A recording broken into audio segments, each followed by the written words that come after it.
Alright, hello, my name is Possible, and this is my submission video for Final Fantasy 13 Any percent on PC. So, this is quite possibly the hardest Final Fantasy speedrun out there, despite what you may or may not remember from playing this casually. It is definitely like one of the games where the difference between playing this in a speedrun setting and playing this casually, there's like a huge gap in how the two feel, and it's not even due to any glitches or anything, it's just for the most part, entirely intended mechanics that we're abusing in Final Fantasy 13, and just taking it on a completely different level. Alright, so in this first fight here, you can see that I'm actually doing a bunch of strings and canceling them out. That is not just for show or to like do things with my hands. This is actually faster. When you, for some reason, Lightning likes to walk backwards. For really every single party member likes to walk towards their initial starting position, basically. So by doing this, I'm making Lightning twirl her sword around, and that actually causes her to stand still for a bit, which is faster than letting her go backwards. See, she has moved backwards a little bit. I'm trying to prevent that from happening. Yeah, this is actually faster and not just for show. Also, one other thing that wasn't a little too obvious. See, it'll happen again, but yeah, see, my ATB got frozen there because I got interrupted. There's a way to restart that. Just if you start another string and cancel that, the ATB will just refresh or restart itself again. And that's the first fight. So yeah, as you can see, a lot of going on, and we're only in the first fight of the game. Now, this is kind of the other part of why this run is very difficult. So the first part is the fact that there's so many fights, and every single fight is, to an extent, different. There are no two fights that are like 100% exactly the same, though there are a handful that are pretty similar, especially in like a certain tower in the game. But the other part that for why this game is so hard to speedrun is because there's these dodges that you need to do. There's quite a lot of dodges in this game, and every single time you fail a dodge, that's 15 seconds. Every time you use a D-step as well, you have to cancel that out later. So like there is backup for losing less time, but overall, yeah, every time you fail a dodge, it's around 15 seconds, depending on at what point of the dodge you fail. Some of them being worse than others. Some of them, if you do like at the very end and manage to get out of the combat zone, that is pretty quick. And currently, this is chapter 1, one of the worst chapters for dodges. This and like one other chapter are universally considered the two worst chapters. It's great that a lot of the RNG is just in the beginning here. Alright. Here, gotta be careful of these. If I go on the stairs there, I see I went on there for a brief moment. That actually put me out of the combat zone, and I just failed this dodge anyways. Early on, some of these fights are actually pretty short, so if you fail a dodge, it'd be better to just take the encounter. Right, there's another benefit of going on the stairs. I do get like an extra little point in the middle here that I get back on when I retry. But yeah, this game is definitely not in any way easy to speedrun. A lot of these dodges have some sort of setup that you can do to somewhat consistently get by them. Some of them, you kind of have to wing it. That gives you learn to read the patterns for all these enemies to see like what they're probably gonna do. And in some cases, it's just complete RNG. They'll just screw you over for no reason whatsoever. Alright, portion tutorial. Here's another mechanic that we'll be learning about very soon. Hopefully I can get it. This one I haven't really gotten successfully in a while. Ah, damn it. Yeah, I didn't really get it. There's a trick called the SSS, the stagger slowdown skip. Unfortunately, I didn't get it, so I'll just show it off a little later. It's a common trick that's going to be done in multiple fights. That was the first instance where it's possible, but I haven't been able to get that one consistently. Right, and for dodging encounters, there's another trick here called camera tricking, which is where I'm going to look down on the ground away from enemies. For some reason in the game, the AI is also based on whether, like, for the AI of the enemies, it's sometimes based on whether you're looking at them or not. Like, the conditions basically for whether an encounter is moving or not are A, you're either looking at them directly, so if you can see them, they will continue moving as normal, or B, you're close enough, so if you get within a certain distance, it'll stop working, but otherwise, if you're staring at the encounter, if you're staring away from the encounter, they won't move. Now another fight here. Okay, this is another chance for me to get the SSS. So that is true for the stagger slowdown skip. you see here, earlier when I staggered that Pantheron, or when Stas staggered the Pantheron, there was a brief moment where the game paused. That's like about like a split second of time loss. Like every time that happens, you lose like 0.7 seconds or 0.9 seconds, something like that.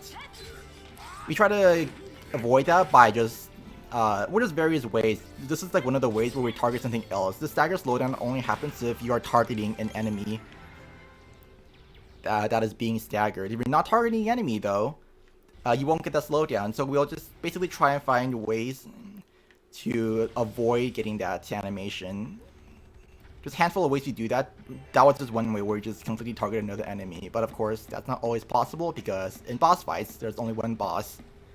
And there's definitely a handful of fights where there's only one boss, and we do manage to do that without wasting, while wasting less time to skip the animation than we save. Okay, that is another failed dodge. So yeah, here's an example of a fight where it's faster just to kill them. Snow has hand grenades, so yeah, these AoE attacks are nice. They sometimes miss though, like that. If this had hit both of the soldiers, it would have been in a very quick fight. Yeah, so 12 seconds. Also, something weird about the timer in the game. The battle timer is off in the PC version of the game. For every like minute of battle time, it's actually a minute and 2 seconds of real time, more or less. That was a legendary dodge, a really annoying dodge that sometimes refuses to work. Alright, again, just gonna be getting rid of this. This one, unfortunately, if you fail it, you have to take it. A weird property of Snow's hand grenades are also... Wow. They miss a lot, for one. Second off is Fire Elemental, so even though it's an AoE attack, which usually means it has lower potency, it's actually better to use it against some of these enemies because they're weak to fire. Again. Yeah, this is why Chapter 1 is one of the worst chapters. Sometimes there's just nothing you can do about these dodges. Or even if there is, it's also very difficult to learn. So, and also that can happen again. Yes, amazing. Thanks, Snow. So another grenade here should hopefully take down both of them. There we go. 23 seconds. Yeah, that's kind of a bleh fight. Okay, there's only a handful of dodges left before the final... Oh my god, this is another one that usually is fine, but yeah, this one just trolled badly.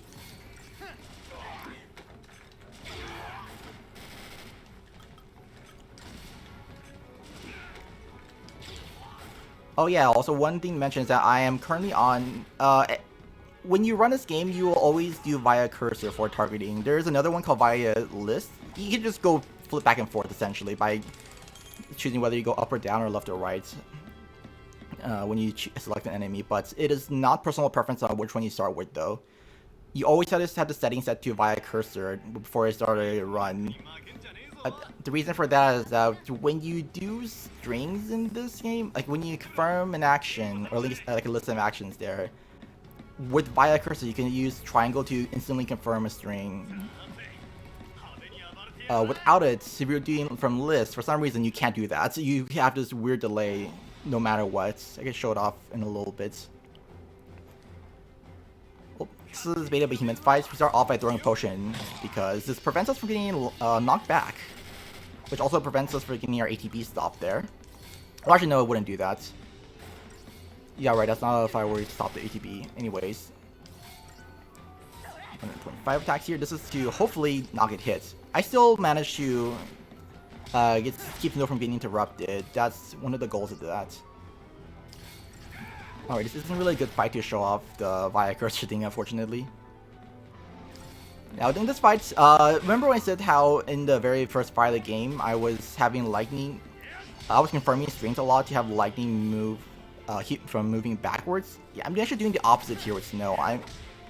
Since Beta Behemoth is always like coming towards us, there's plenty of times where Snow would go backwards behind where the party is. In that case, he's going to try to move forwards instead. So in this case, it's actually the opposite.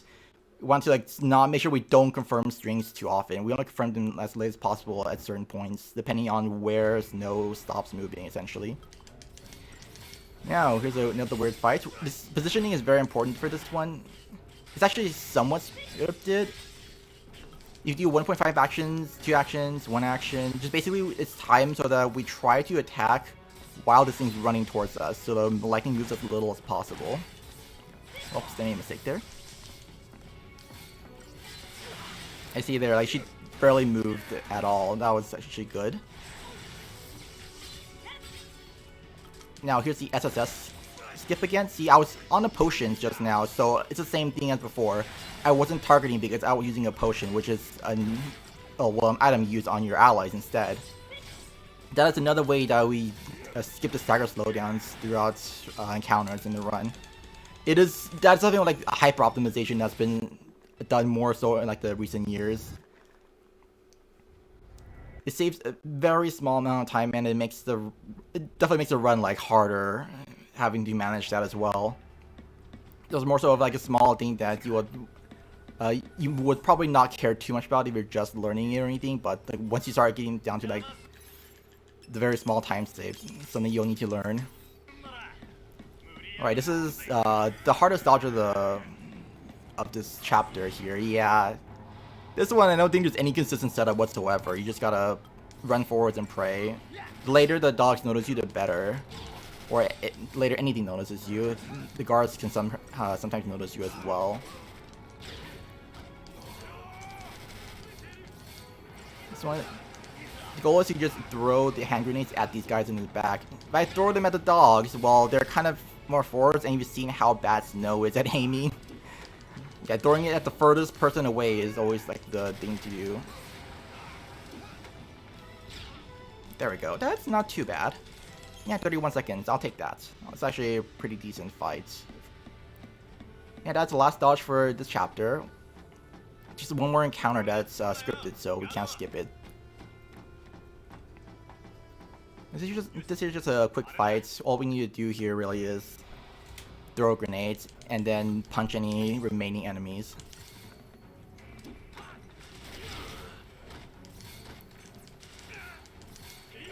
Go. It's 2 grenades. And then hopefully these 2 punches will take this guy down. Alright, yeah, also I got a weapon for Snow just now, the Power Circle. I just very quickly equipped it on him because, well, it's a weapon with a decent amount of attack, but that is not going to be the final weapon for Snow. Strangely enough, if we're to run, it's better to use the weakest weapons, essentially. There is another route that does do some extra weapon upgrades, but the main route for this run uses default weapons for every character. The benefits for getting up, I guess, a stronger weapon is there's not really a whole lot of benefit, and they're really expensive to get up for the most part. Whoops, I did that wrong already. Amazing. Right, this fight is supposed to just be 2 attacks done twice. Unfortunately, I did a third attack there instead. Now this is gonna be a grind section, so I'm gonna set the battle speed to slow here. I need to farm some items called Shrouds. These include Deceptive Souls and Fortis Souls mainly for what I'm farming here. There's another one that there are 2 other ones, Aegis Souls and Ether Souls, but basically we need these because Deceptive Souls, they're used for, first off, just running past enemies. Second off, we can use them to get preempts. Then Fortis Souls give you a bunch of offensive buffs. So Haste, Bravery, and Faith. I believe those are the 3 you get from a Fortis Soul.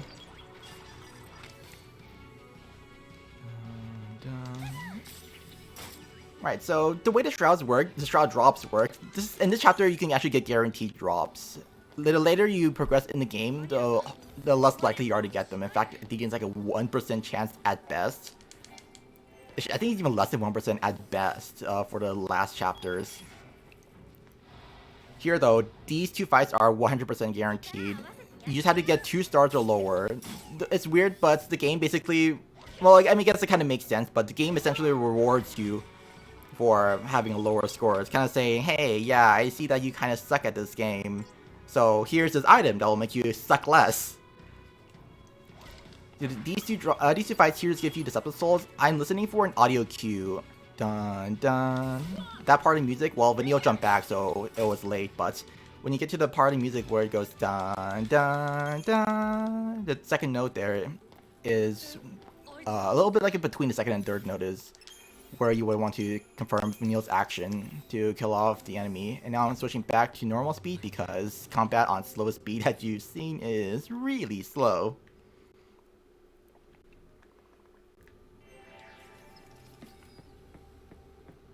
Alright, we're going to be switching back and forth around with a lot of different party members here. So he's going to get in a fight with these dogs. Now this fight's kind of interesting because what we're going to do is I'm going to target A, and then throw the hand grenade at B. And then I'm going to target A again. And then throw it at B. I kind of messed up, I'm not sure if it worked out. Okay, good. A, throw it at B. This... Okay, yeah, I messed up. This is 100% guaranteed. I kind of looked at B for too long earlier. So I'm not really sure why exactly this works out, but just coincidentally, if you do this correctly, because Snow is looking at A, he'll move backwards at like an angle away from A. So that just coincidentally works out so that this fight is 100% guaranteed. Otherwise, you saw I used 4 hand grenades there. It's supposed to be 3 in the perfect scenario. Something more like a, I guess not that recent, but it's like something that was discovered like, what, 2-3 years ago when I first ran. It's like an interesting little strat. Like somehow just switching targets in that way just works out. Right, this is potentially the last grind fight. There is one kind of optional grind fight depending on RNG. Man, as I mentioned before, this time I'm not going to be doing an attack with lightning as I did with Vanille earlier. I'm just waiting for Sass to take out a bunch of these, and again I'm going to listen for an audio cue to take out the robots here.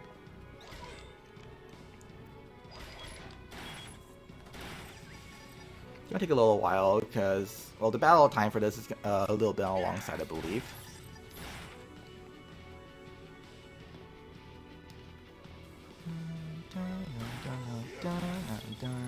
I think that should be correct. Yep, 1 star. Oh, actually 1 star. I think this one might be like 0 star, so I might have been off. If I am, then, well, I'm glad I got a D-step drop because that wasn't going to be guaranteed if I was wrong.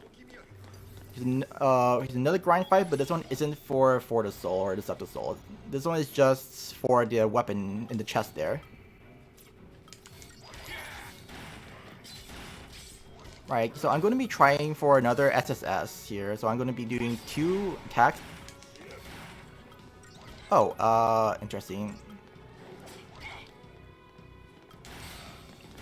Lightning? Where are you going? That was a little weird. Right, yeah, I remember this now. It was supposed to stagger when Saz attacked, but there's a small mechanic in the game that actually screwed it over. Oops. I'm gonna auto-equip that onto Lightning. That's another weapon that just has higher attack, so I'm using that instead. But again, we're gonna go with default weapons for the most part. This is just gonna be used while this is at level 1. Once we start upgrading weapons, this Gladius goes bye-bye. There is a small mechanic in this game called conditional modifiers. That was supposed to stagger when Saz attacked, but yeah, because he wasn't as full HP'd, I got ever so slightly less chain on the dog there. That'll be a little more relevant later on, but yeah, that's chain modifiers are definitely like a big part of the speed run. It looks like I didn't get any bonus shrouds along the way. I'll confirm once I get here. Jump on. Yeah, okay, I did not get any bonus shrouds, so I have exactly 3 Deceptive Souls. I was hoping for a Fortis Soul because if you could get a Fortis Soul, the strategy here would be to skip this encounter here, and we would pick up a different chest along the way if we need to. It's faster to grind this than to grab the other chest, but we have chances in the middle to actually get another shroud, so it's considered fast. We kind of consider it faster too. If you get a bonus shroud before, we would skip this grind fights.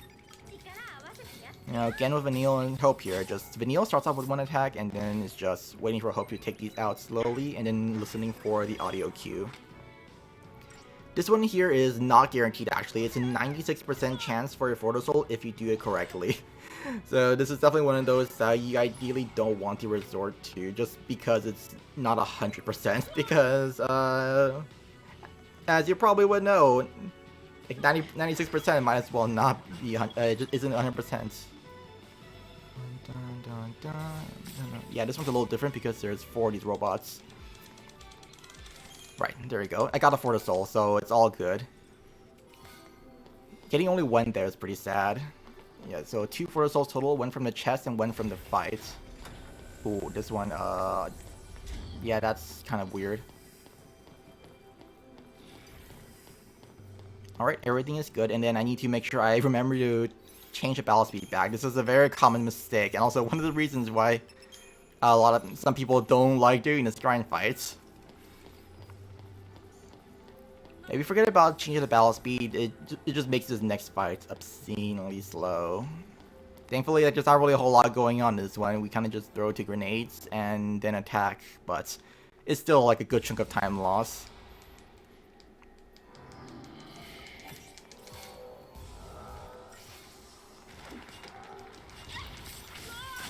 These aren't in particularly great positions. Ideally, you killed all of these in just 2 hand grenades. Like, if they're in a good position, then the 2 hand grenades will just AoE attack every single one and then you're done. Yeah, I had to do a quick punch there, it's not too bad. Alright, back to the lightning section. This is actually an interesting route change from like recent years. So we used to pick up a chest to the side there that contains a power wristband. We no longer grab that because there is now a consistent dodge for this guy here blocking the door.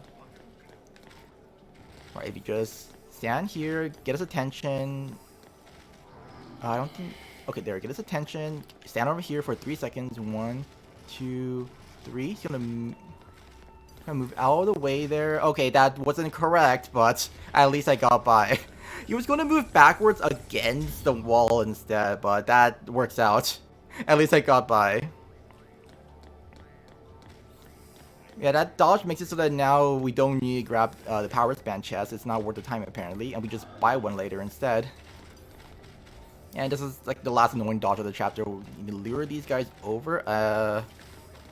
Then somehow that worked out really well. Okay, well, dodges are working really weirdly today because normally that one trolls a lot. I'm supposed to lure them kind of in like around where I'm standing and then kind of loop around them, go around on the other side essentially. But yeah, I'll take that. That's even faster. Just running straight past them.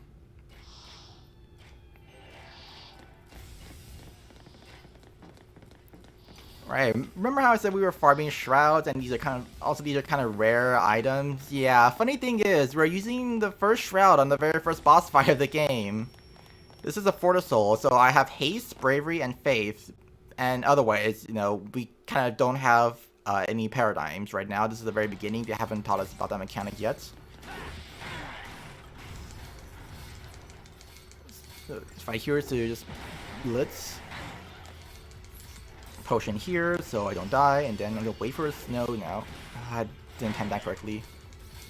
Yeah, there I restarted my ATB. I'm gonna try to do 4 blitzes to hit that hand on the right there, and now I'm going to wait for snow to get hit. And also heal him up because I don't want him dying here. He does a good amount of damage, and plus he did use my shroud.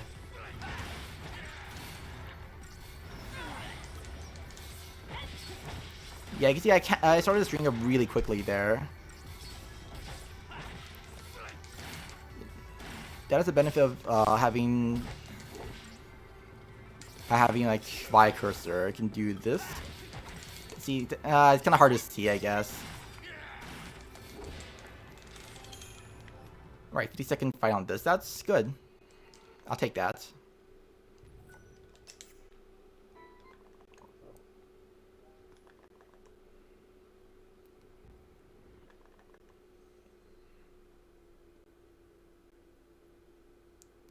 Alright, I think this is a fight we're gonna show it off. So pay attention to my ATB here. I'm gonna like do a very quick confirmation on when I switch targets here.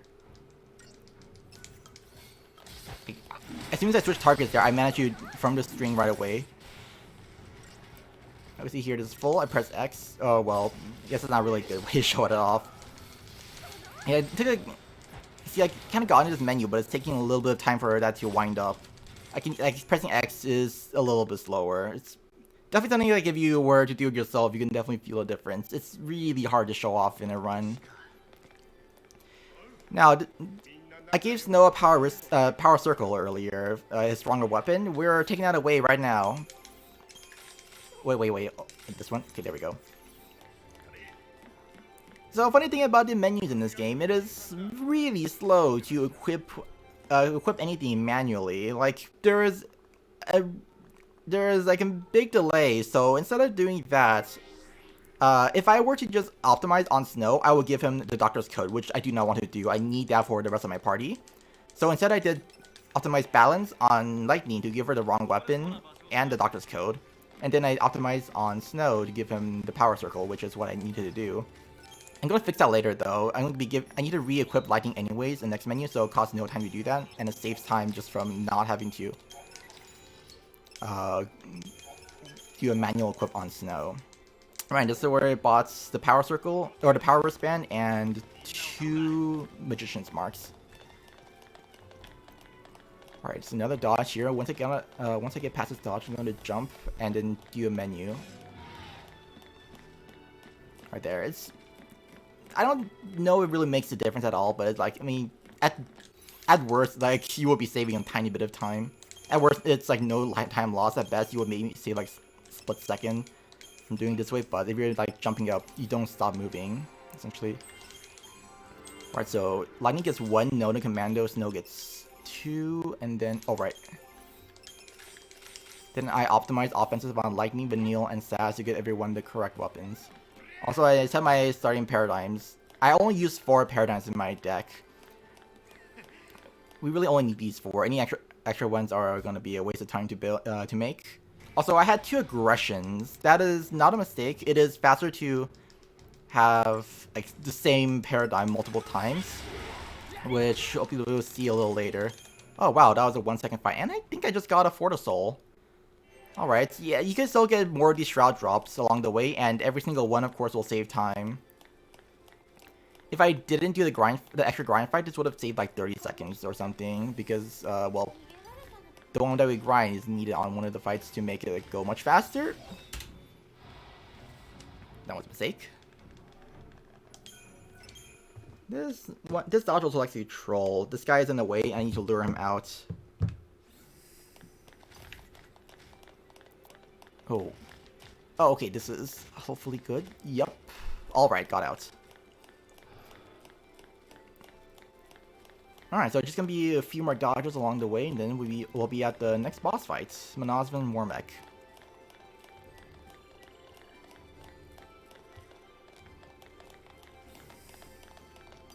This one's one that I don't think I've ever seen this one catch you. You just run on the sides and the frogs will never catch up. Right, well I don't really think I like these people. Yeah, I'm going home. Yeah, screw these guys. They could go save the world themselves. We're Lightning. We can do whatever we want. Alright, so the cutscenes, some of these cutscene sections are kind of weird. So if I were to go forwards, the next trigger for progressing this cutscene is very far forwards. I actually went ahead like a huge chunk of the distance. But yeah, I did this accidentally once, and yeah, the dialogue went on for a very long time. Just now, like I think only Snow got an introduction in, and I don't think anyone else did. If you were to go forwards, I think most of them would get their introductions in already. It's done pretty much everywhere where there's a cutscene like. In both, we can activate a cutscene in both directions. It's usually closer to just, it's faster just to go backwards because the cutscene trigger is kind of behind you, and the devs probably just assume you would go forwards because, you know, it's a corridor and all. Why would you ever go backwards during a cutscene? Alright, here's Monozvan Warmech. So first thing we're going to do is cast Libra on this guy. Whoops. And then quickly do a string. Yeah, I messed that up really badly, but it's fine, hopefully.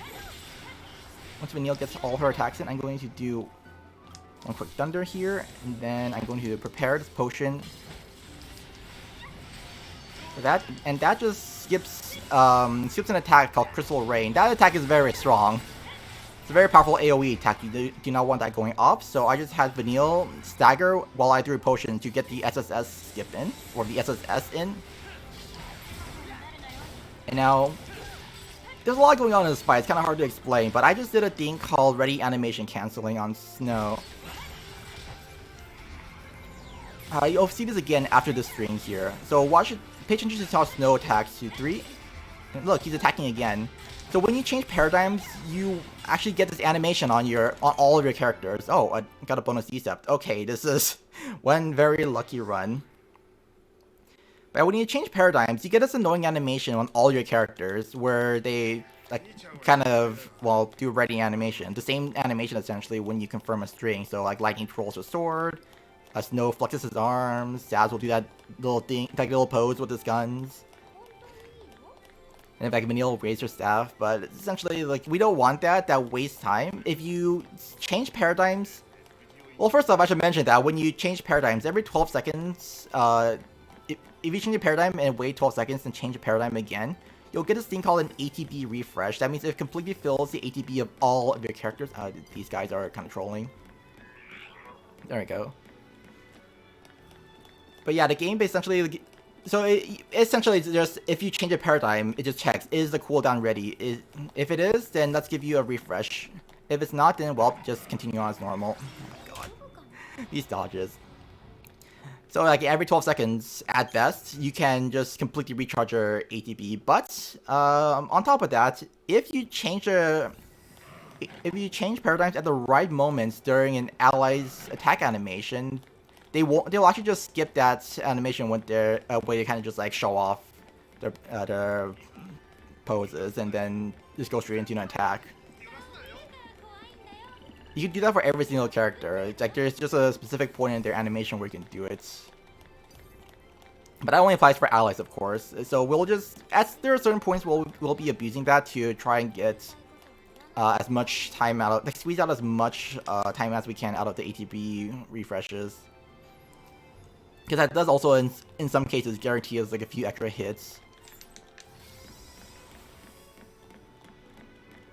Alright, I still have not done the menu yet. So this is Deceptive Soul. I popped this, and now I'm going to get out to the other side, and then come back and take this encounter. This is just one of the ways to skip encounters. If you just pop Decept, get into an encounter, retry, we'll go past an encounter, then run backwards back into an encounter. Then you retry, you get the Decept back, so now you can see I have 4 again. So I did not lose it because the game kind of doesn't want to punish you for using that and then like failing a fight. So it's very much an intended mechanic. Whoops. Now I'm going to do a little bit of menuing. I generated 3 paradigms. Tri-Disaster, Relentless Tri-Disaster, and then I gave Vanille 2 notes in Ravager so that she learned water. And now to know the fights. So I'm going to start off by doing a string of attacks very quickly to build up some chain duration. Now we're going to quickly chain up. Thunder. So I guess I should explain a little bit about the different roles in this. There are 6 roles. There's the Commandos. The Commandos are the ones who do the most damage. Then there's Ravagers. Ravagers are the ones who build up the chain. You can see on the corner there, the chain there. That does multiply all damage that enemies take.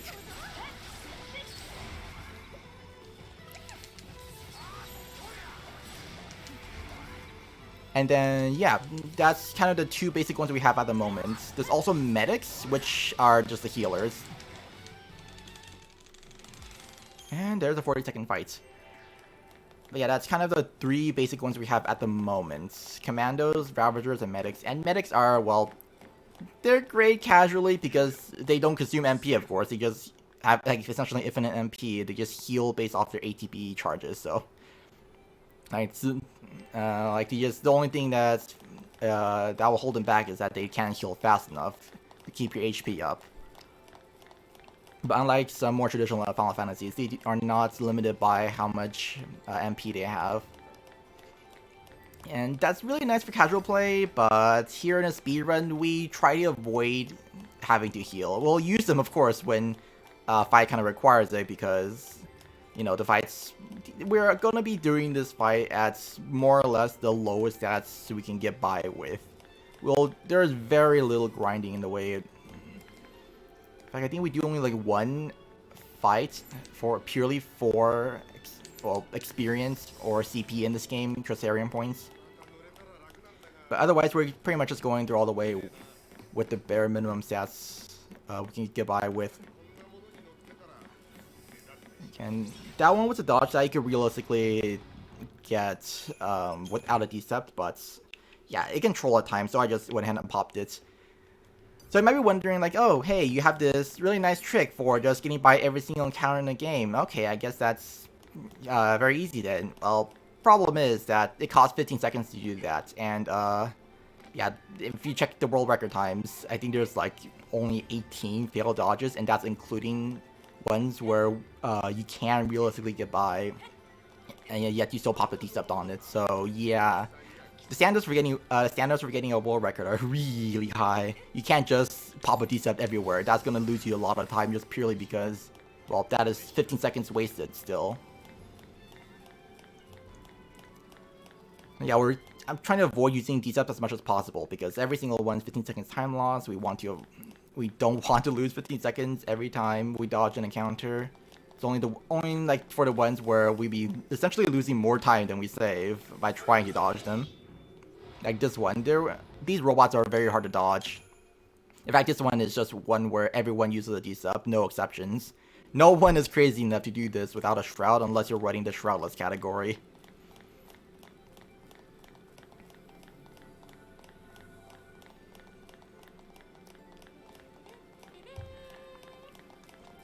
Alright, running along here, this is definitely going to be like an area lighter on dodges. There's only like about 3 or 4 dodges maybe, and only one of them really has some cool tech to it. Everything else is just kind of run past, nothing too special. Alright, so right now my paradigms are currently set to Try Disaster, Relentless Assault, Try Disaster, Relentless Assault. So we essentially have the same 2 paradigms doubled over. Yeah, because of the ATB refresher mechanic, it's if there is just one really good paradigm, I mean, it'd be better that we use a lot. I mean, you might as well just have a second copy of that so that we refresh to get more bang for our buck. In this case, we're going to be using Relentless Assault and Try Disaster both because it's really like the best paradigms we can even make at the moment. You don't really have synergists, we don't have saboteurs. It's just these 2 offensive ones and then medics. Yeah, just explain a little more about the different roles since it was a little bit too hectic to explain in the middle of that fight. Commandos are the ones who deal the most damage. Every single role actually has like an innate bonus for the characters themselves, and there's also like an additional bonus on top of that for the other party members. So commandos get 100% of damage boost to themselves, plus like a 5% boost to the rest of the party at level 1. Once you level up your role level, that'll increase, of course. So like a level 5 commando, which is the highest, I think they give like, have like plus 150%. Then they give like plus 15 to the rest. I'm not too sure on the numbers. I haven't written down. Well, that is like one of the dodges that you should realistically never fail. But yeah, I have the numbers written down so we're on the facts thing on my stream. Anyways, you want to run here to lure them away a little bit, and then I'm going to circle around. So the guy in the center there, he is a proximity-based enemy. He will only chase you if you're within a certain distance. So we just kind of circle around that. You lure these 3 guys, they can't really catch up as long as, well, you lure them far enough away so that they don't run into you at an angle, but if you're just running straight towards you, they can't catch up. Right, so yeah, Commandos do plus 100% damage, and then Ravagers, which is what Assassin and Vanille have. Those boost chaining. All of their skills have like a really high amount of chaining to them, and then on top of that, they also add like a boost to chaining as well on top of it. So yeah, that just makes the chain bar in the top right corner fill up faster. And Garuda here is pretty straightforward. I just do a bunch of attacks. This is to build up some chain duration in the beginning, and then once I build up some chain, I'm going to switch over to Tridisaster to start chain up. And this is the game's first introduction to these barrier enemies. These guys, they take very little damage until you stagger them. Yeah, the goal here is to just stagger with lightning. Unfortunately, I can't just go into commando and start doing damage. After this string, I'm going to try and do another ready animation cancel or rack on Saz. I messed up on that. There we go. That was a stagger cancel. Again, that's what I did on Monage and Warmick with Crystal Rain. So this just stops the attack because I staggered them at the middle, in the middle of like a really big animation skill. Or really, it could be like any attack. It could be like a regular attack if I wanted it. Yeah, staggering just has like a high amount of interruption to stop enemies from attacking. And there we go. That is Garuda down.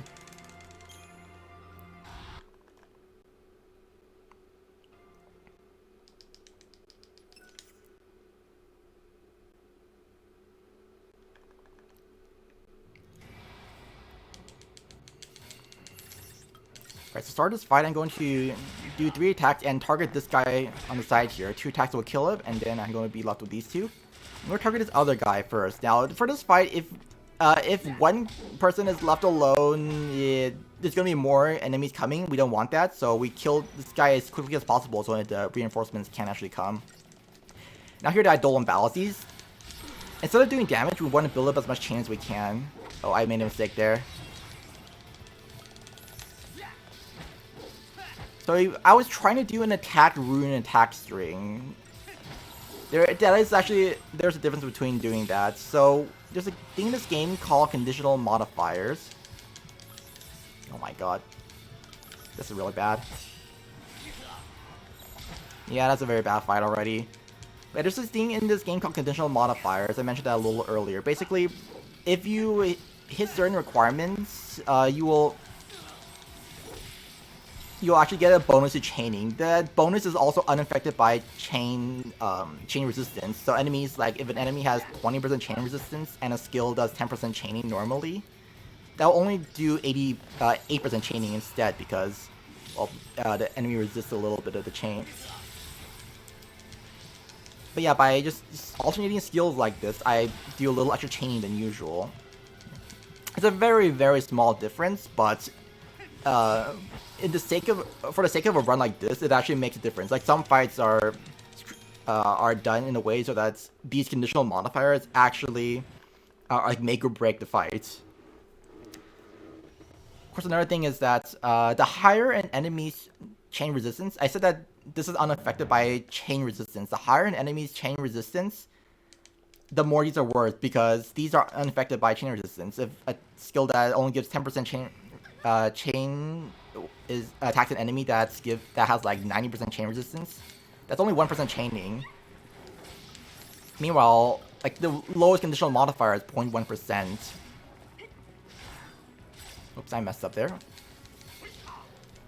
So yeah, in a situation like that, if you only hit the 10%, then well, you are doing an extra 10% chaining just without any additional chain modifiers. And there's a lot of chain modifiers out there. There's like 0.1 per buff, more or less, you have. If you're a Ravager, alternating spells is plus 0.1. If you're alternating and you hit a weakness, that's 1% total, actually. So that's a huge boost.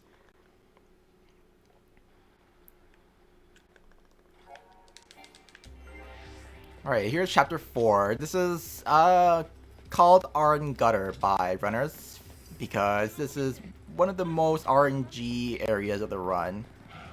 Okay, I got by that one. Yeah, there's a lot of really bad dodges, and sometimes there's just nothing you can do about it. It's just very RNG dependent. It's definitely not completely RNG dependent. Like a good runner will still be able to avoid a lot of bad dodges more often than like someone who's not that great at running it. Like I am going to be feeling a ton of dodges here, but I know like some of the better runners will just at least have like a better idea of how to avoid things like the birds. Birds are the biggest trolls in this run. Pretty much the worst dodgers are all birds. We'll be seeing some bird dodgers in a little bit in the future. And that is the end of this lightning section here. And also, yeah, that is another one of those dodges where we just use a D-step because, yeah, the robots are there. Those robots in a small cramped corridor, yeah, not a good, never a good sign.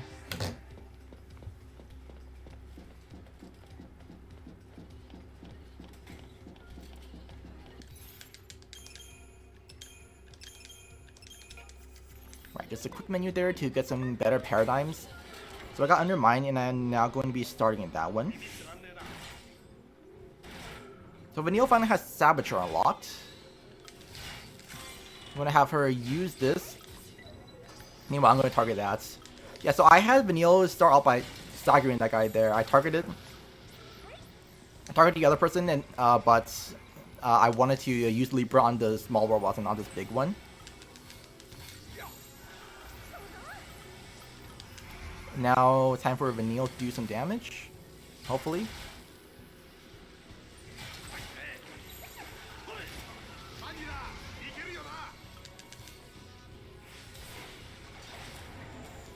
Right, so I started off with Vanille in Saboteur so she could start casting these shells. She didn't get on this guy, unfortunately.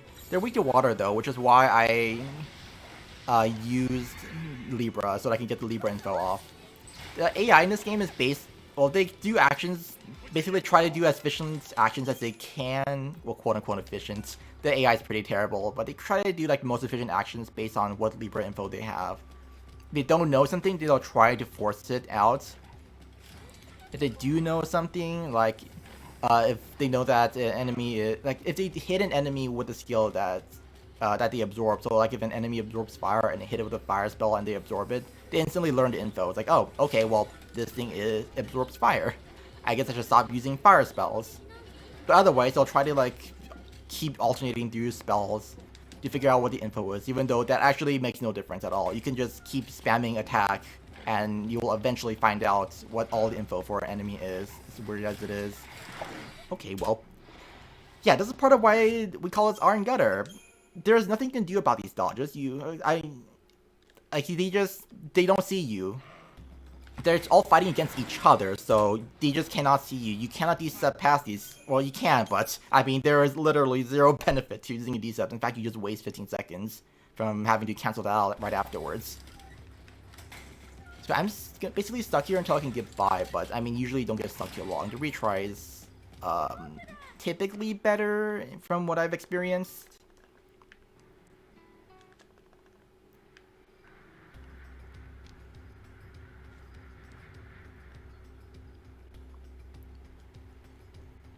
Alright, moving on. There's going to be a fight up here. This is one of the grind fights. I'm not grinding this for the Crystarium points. I'm grinding this because we want the chest that's over here. And the camera's in a bad position, so I can do this blind, essentially. Okay, good, I got it. Right, this fight's a lot jam-packed into this one small fight. I'm going to start off auto-chain one spell, go into Variety real quick. Vanilla's going to quickly do a D-Shell to boost our damage. I'm going to switch back to Tri-Disaster. All three of us are going to do attack together. And now I'm going to switch over to Thaumaturgy. I'm going to do 2 spells with Saz, and now Hope's going to do 3 spells to 3. I switch into Tri-Disaster again. Hope got a ready animation cancel, so he attacked right away, and now we're done. Yeah, this is a short 20-second fight. Very small, inconsequential fight, and there's a lot to it. You can see every single fight has been routed very, very specifically. It's actually to the point now that there's still changes being found, which is the surprising part. There's still changes being found. It's like very small minuscule time saves here and there that just makes a lot of fights much, much harder. Although occasionally it makes the fights a little better somehow. Okay, that was cooperating really well. Yeah, birds are notorious in this run because of how annoying they are to dodge. They're the trolliest enemies. There's gonna be a few more bird dodges. There's like a set of like 4.5 sort of bird dodges that I just D-step past because I do not trust myself with that. That is definitely something that's, yeah, if you were like aiming for world records, you would definitely be trying to run past that. You would need to learn how to get good at these bird dodges, but yeah, I am not, nor do I think I'll ever be at that level. I'm just gonna run past. And right here, this bird sucks. Deceptus. I didn't disrupt like the bird dodge from earlier because I only get like one dodge out of this decept. But hey, this decept here, I get 2 bird dodges. See how nice that is? I skipped by 2 whole bird dodges. Well, if you've never seen the 13 run and seen how trolly the birds are, you might not really understand, but these birds really suck. I just got extremely lucky that last time. Just to show it off how bad they can be, I'll try and do the next one. But I'll give it like 1 try for the next bird dodge. Alright, and here Lightning's gonna join back up, which is great because Hope sucks. We don't really want to use him in the party. In fact, just as a testament of how useless Hope is, that item we got from the chest, that is the no, that is the Nerda. That is a weapon for Hope, but we're not getting it because it has better stats than Hope's weapon. No, but it actually has worse stats than Hope's weapon. We got it because we're equipping that and then selling his default weapon, which sells for more money. That's just a testament to how useless Hope is.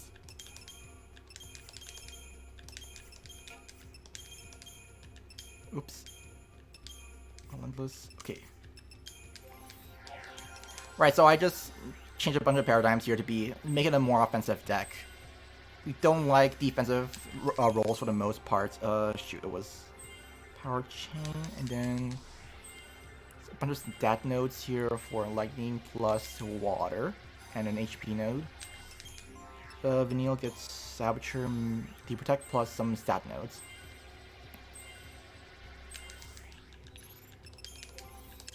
Yeah, there we go. Equipped the Nerda on him, which is the worst weapon. Now let's fight with some birds. This is a fight that's very much dependent on Vanille luck. Vanille is Vanille. Yeah, we all make fun of her because she is atrocious with debuffs. Oh, whoops, I also forgot to do this. It looks like she's doing a decent job for now, but it could change at any moment. She is definitely not any good at applying debuffs. 2, 3 slashes, and then...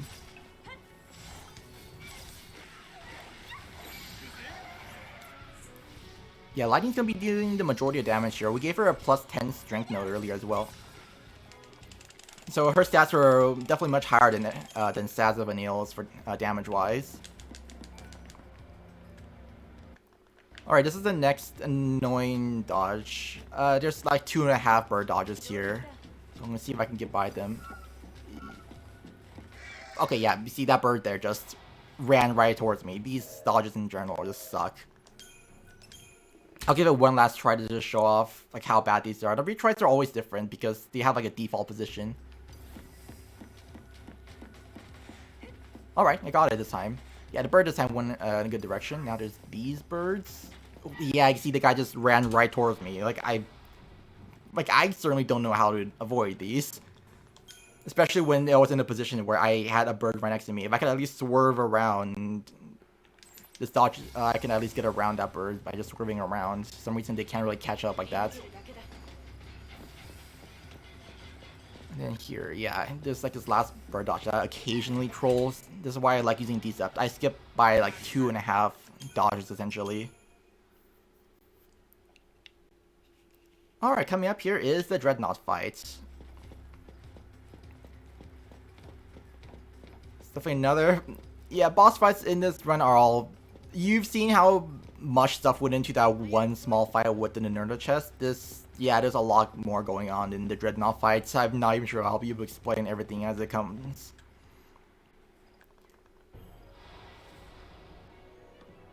Starting things off, I'm going to be using 2 fire spells with Saz, just because he won't have enough time to get a third one in. 1, 2, 3. Okay, Vanille got a debuff on. If he didn't, she would have done more casts, but yeah, that's good. Vanille did 3 casts, and looking for that, and now I'm going to do auto support, Bravery on Lightning, 2, 3, get 3 spells. I'm going to wait for Lightning to do her spells again. 1, 2, 3. Ready animation cancel. And now I'm going to chaining up again. Libra to get some more info for the second part of the fight as well, and then throw a potion so that I can get the ready or the stagger slowdown skip here. 1, 2, 3. Okay, I'm gonna wait for this. 1. Okay, I did one attack with lightning there.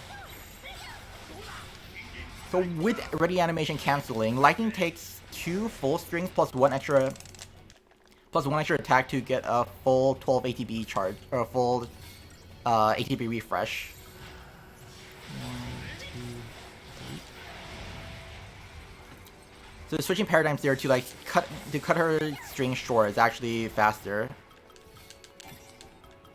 I'm gonna buff up the entire party. Bravery on Lightning, Faith on Sazza and Neil, and now we chain up. This is where I want to pay attention to a number, 165.2. Okay, and there's no debuff, so I'm going to go ahead and do one spell here. 1, 2, 3. Neil, please get your debuffs on. Oh, that is scary. I was a little off there. 1, 2, 3. Lightning does the majority of damage here, so I'm trying to aim for as many refreshes as I can with her.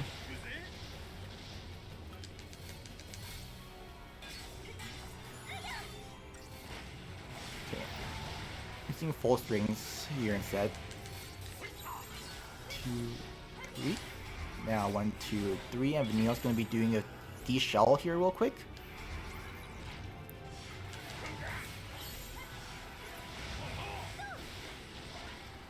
I don't really trust this, so I'll throw a potion just in case. Oh, I messed that up. I could have got another refresh there. There we go. Alright, 223. That's a little bit on the meh side. Yeah, these fights are all very specifically routed. Alright, with that, there's still more to the Iron Gutter section here. There's going to be a lot more dodges. And some more really annoying fights.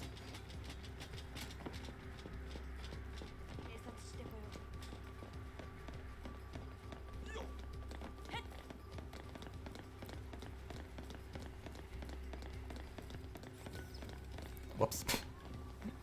Wow, getting caught on the save points.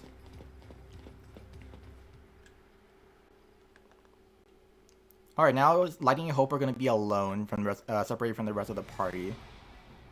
No, start this fight off. I'm going to go to Super Soldier. Then do that. Oops. Looks like a good target. I'm trying to maximize the AoE damage you can get here. Also, I need to keep an eye out on our HP values because Hope and Lightning can both die. So I make sure that, well, at the very least I want to make sure Lightning doesn't die, because your main leader dying is a game over in this game. There we go. Hope was being helpful for once.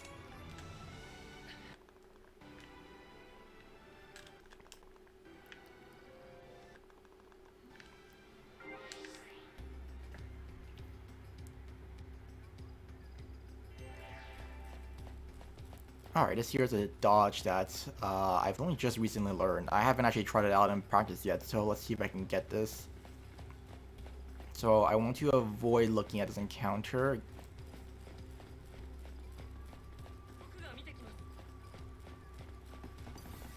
Apparently this lines up. Okay, that doesn't work out. Well.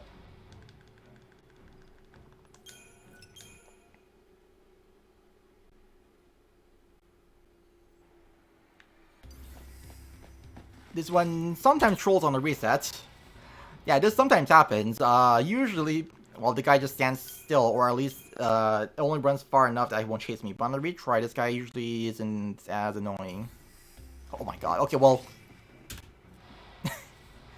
Wow, amazing. Failed 3 dodges on this. Thanks, Hope.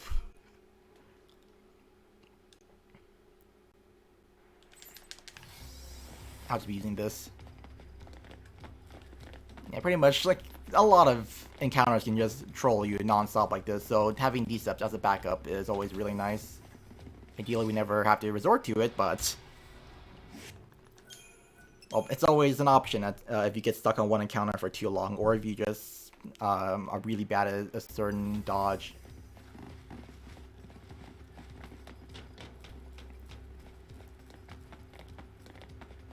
Come over to the side here, I'm going to be picking up a chest containing 2 Libra scopes. These are basically the AoE version of Libra.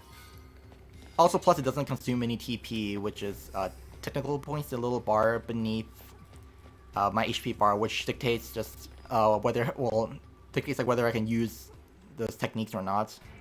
And there are times where we don't really want to waste that.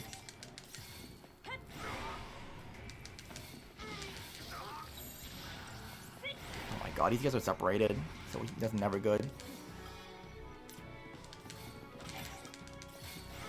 Oh my god, really? Okay, well, we're doing this now, I guess.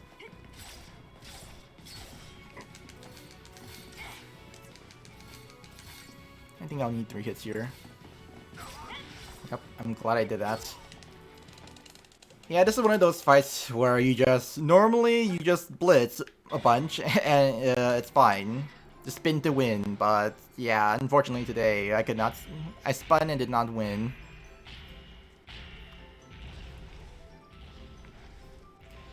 So, we're not greeted with the Hope minigame here, which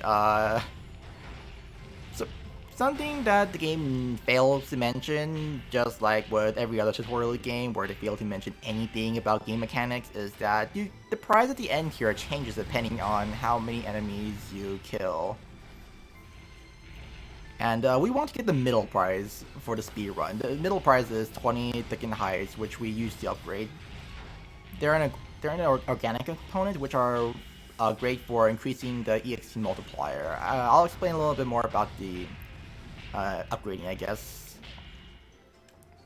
So the way the upgrades work in this game, I'll be upgrading very soon once I reach the Sands of Anil section next. But basically, there are 2 types of components: organic components and inorganic components. You can tell which one's which just by the icon when you look at them in the upgrade screen. The organic ones have a claw mark. The inorganic ones have like a bolt mark. It's like a nut and bolts kind of mark.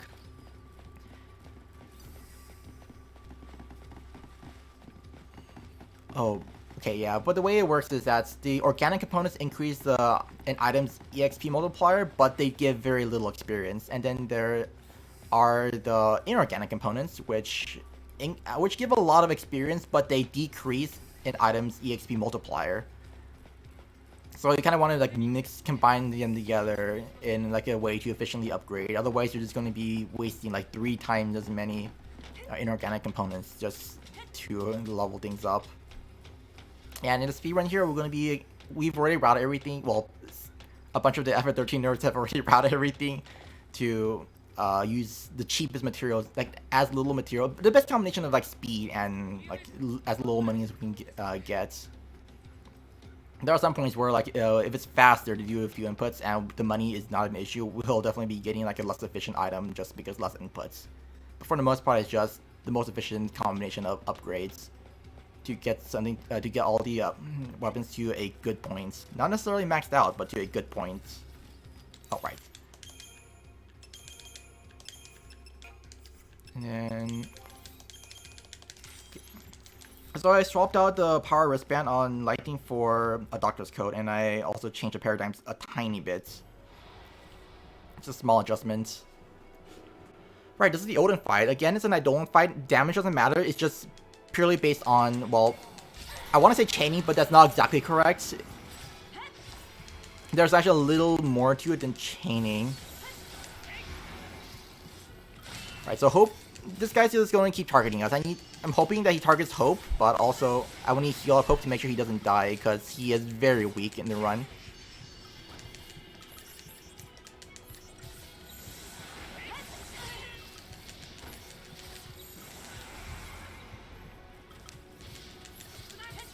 Here we go. Euler shield.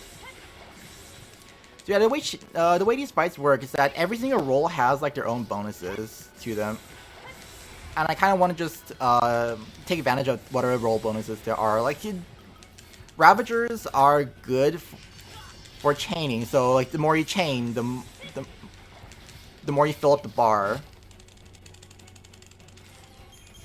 Okay, that was a pretty good fight. I'll take that. But yeah, like the Ravagers are just chaining. Like their whole goal is to chain. The more chaining they do, the more they fill the bar. Commandos are the same, but because the commandos aren't for chaining, they do like a very, very small amount of chain, but they are not meant for chaining. Like they actually get a bonus to that, so it multiplies the amounts that you chain by for the Gestalt bar. Oops, I made a mistake there.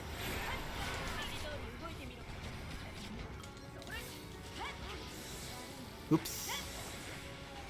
Yeah, that's not going so well at the moment.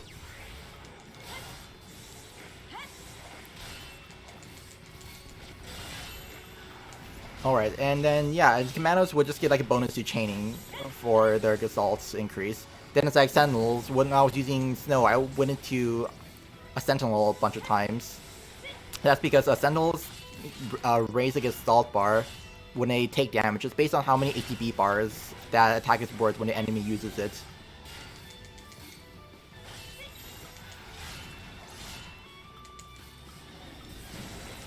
Okay, now I'm going. Right here I'm just aiming for a certain threshold for the stagger before I use Odin. Now, when Odin's Zantetsuken here, I'm sure if you are familiar with Final Fantasy games, then you definitely have heard of Zantetsuken, the RNG attack that sometimes kills enemies. Well, in this game, it is not RNG at all. Instead of that being a random chance of killing all enemies or killing a specific enemy, it is a guaranteed kill under specific conditions. It doesn't even matter. There's no death immunity. There's no immunity to Zantetsuken. It's just a formula that it follows. If the enemy's remaining HP is less than, I think it was Odin's physical attack times 3 or times 2. Multiplied by the chain squared, and chain squared will be the amount, like if you take the percentage and shoot it as a number, just like in any math formula. So 100% is 1, 110% is 1.1. Take that squared, multiply that by 2 or 3 times HP, or 2 or 3 times the enemy's Odin's physical attack. And yeah, if the enemy's HP is below that threshold, then it is an instant kill. If not, then, well, it'll just do very, very little damage. So this is, I believe, the only Final Fantasy game where Zantetsuken skill is guaranteed in some way. It is not an RNG skill whatsoever. There's definitely a handful of fights where we're using lightning instant kill there, but it is also slow. Like, if you see the battle timer at the end there, whatever the battle time is, you need to also add in like about another 15 seconds or so, because the animation doesn't count for battle time. Anyways, we're now at this section here. Whoops.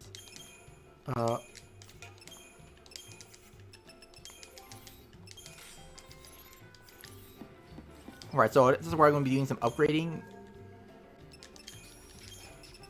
Oh, you shoot. I went to the wrong menu. Oh well, I should not have done that. So is Airwing, got from earlier. This menu has been routed perfectly so that we get exactly enough money for this. I kinda did it wrong. It would have been faster for me to manually input, but whatever. Alright, so next is to upgrade some stuff here. So here's the 20 thickened heights plus 2 more that I got along the way, and now I need a few more things to times 2 this. 27 polymer emulsions, and then I'm going to get this up, Magician's Mark to level 2. So the power wristband, that's the equipment that Lightning was using earlier. I'm going to be swapping this around back and forth around the party members because having an extra accessory with physical attack up is really nice. That gives a good chunk of stats. So just whoever is going to be the melee attacker, or I guess in Sad's case he's a ranged attacker, but it's still physical damage. Whoever is a physical attacker at the point is going to be keeping that on. Right, here's a little manipulation that I have not been able to get properly. So if I look away earlier, that was camera tricking to keep the enemies from moving. I'm now going to stare at them to reverse camera trick them and to force them to move a little bit. I think that was good. I wanted to move in more favorable positions, otherwise I'll need to wait for a good position to preempt them. In this section, I want to get as many preempts as I can.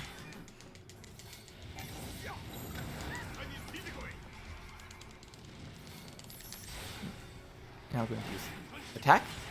See, the preempt is very helpful here.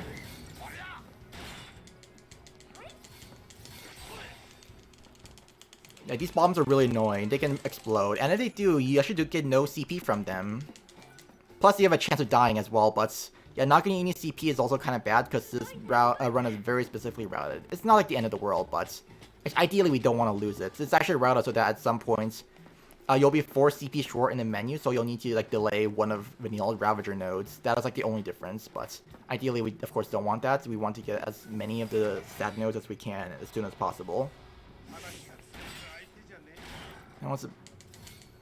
Yeah, I didn't get the manipulation properly.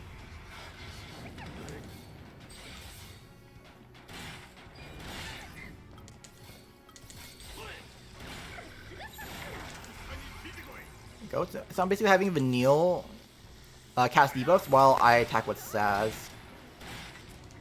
I didn't get any refreshes there, unfortunately, so that wasn't optimal, but it's pretty decent, I guess.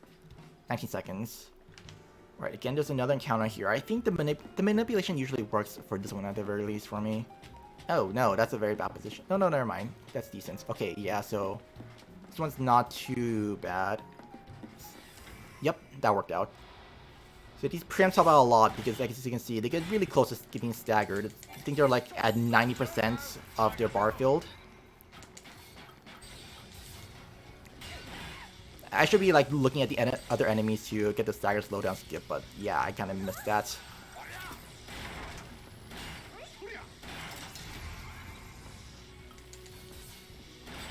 You see, got another ATB refresh with Saz there. Just, I believe 2 full strings. So ATB refreshes, it works out pretty nicely overall in that it's regardless of how many ATB bars, if you don't have haste on, it's usually 2 full bars of actions is 1 refresh. The more bars you have, the faster each individual bar fills up. So like, when I was only at 2 bars, it would fill up extremely slowly. I think it's like about 3.2 seconds to fill up 2 bars. Once you get up to like, if you get up to the max 6, apparently it's only like around 4.7 seconds for all 6, which, I mean, as you can tell, mathematically, it barely increased in time, and it's 3 times the number of bars. Oh, amazing.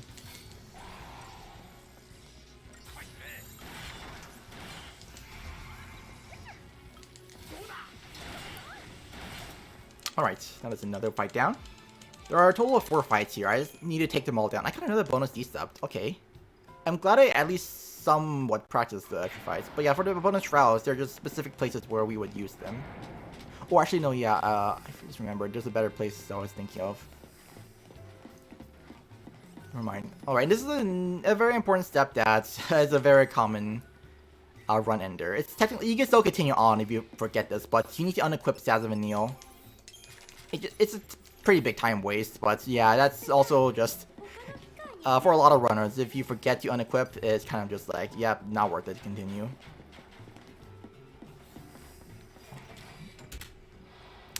Yeah, another part of the reason why it doesn't call Art and Gutter. These bomb dodges really suck.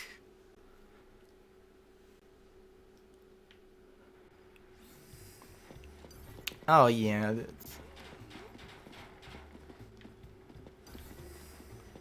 Okay, that's... Oh my god, really? Okay, I'll need to pop a D-Sub for this. This was... a lot of failed dodges now.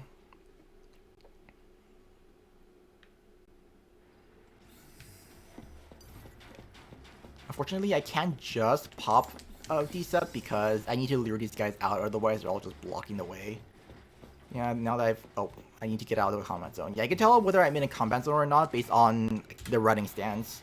Saz was kind of hunched over a little more, like he's kind of... he kind of hunched over a little more while he's preparing, like basically in the combat zone. And now, like, now that he's out, he's running nice and tall.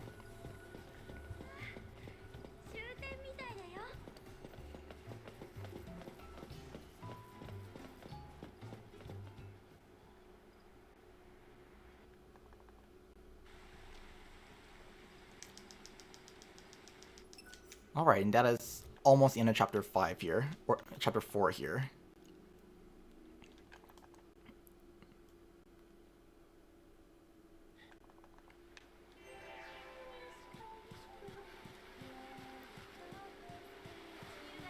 Here's just a little bit of backstory. You kind of learn about Snow meeting Sarah and all that. Nothing too important.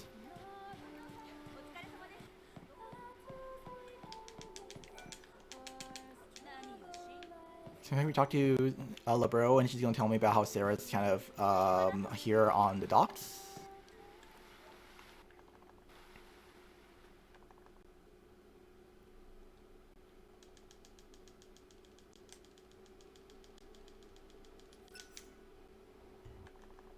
Right, this year is now chapter 5. This is home to one of the first big roadblocks for new runners.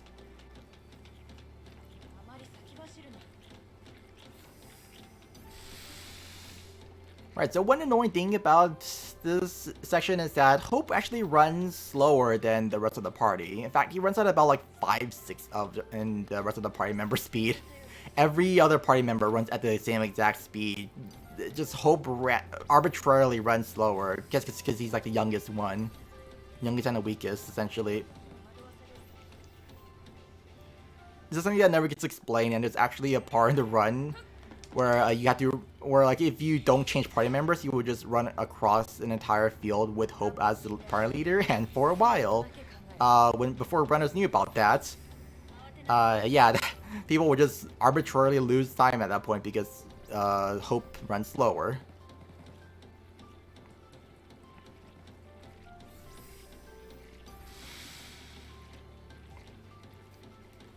So the section here with Hope and Lightning, you can probably guess, but Lightning's going to be the main damage dealer. Hope is just here for support, so you're just going to be trying your best to chain up efficiently and keep the party alive, basically. Also, Hope is going to be very low on HP for the entire run. That is due to another fight in the future where it's basically faster. It's a scripted fight where where essentially it's faster to have Hope die than it is for him to be alive. As sad as that is.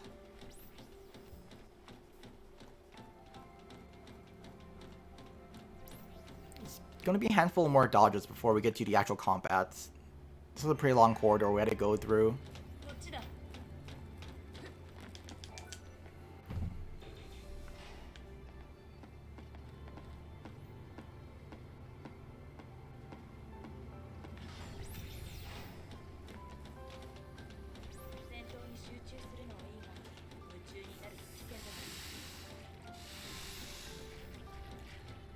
These crawlers here, the little slug things aren't too bad to dodge. Thankfully, they can just jump up. The Pantherons, though, these guys are pretty annoying. Though apparently, if these things go like run straight towards you, you can avoid them. Though I haven't really gotten that before. So I like to just like swerve around if I feel like I'm gonna get caught. So that somehow works out. Can swerve around like this. Alright, this is the very last dodge. This one's interesting just because, for some reason, the dogs don't actually run at you. They kind of run right next to you. Yeah, pretty much as long as you run straight along this pathway. I don't think I've ever seen anyone get caught. Alright, some more menuing here. I need to make some better paradigms here.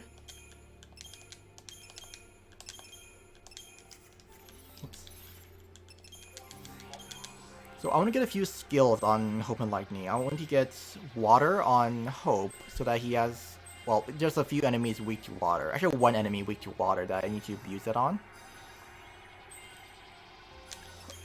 Then, whoops. I need to get that, and plus she's gonna get up to Aqua Strike up here. Thankfully that menu isn't too tight. I think I should still have enough. Yep. And now I have Lightning equipped with that power wristband from earlier that I leveled up and gave to Saz. Yeah, unfortunately, party members do not leave with the equipment on. They leave with the equipment on them still, so I have to actually remember to take that off. Right, first fight with Lightning and Hope.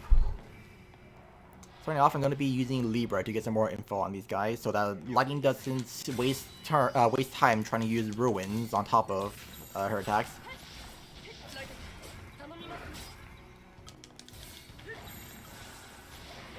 There we go, got SSS because I changed Paradigm to the right second. Now, Lightning's going to kill these guys off. 3... No. Here, ready animation cancel on that.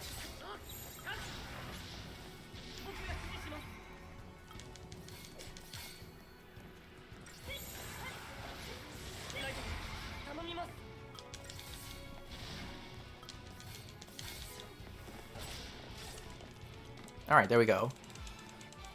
Just shifting around, trying to get this thing staggered get the monster staggered as quickly as possible, and then Lightning will take care of it as a commando.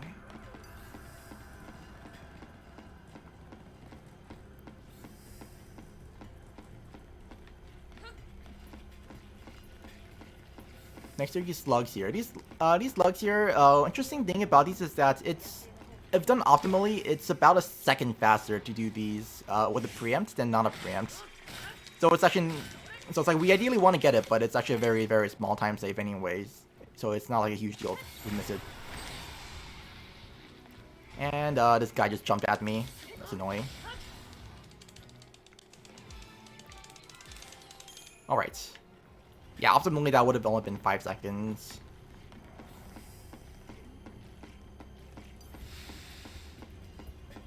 And here's the behemoth fight. Now then, this enemy is weak to water, so I'm going to start off by using Libra, and then doing Arrow Water instead.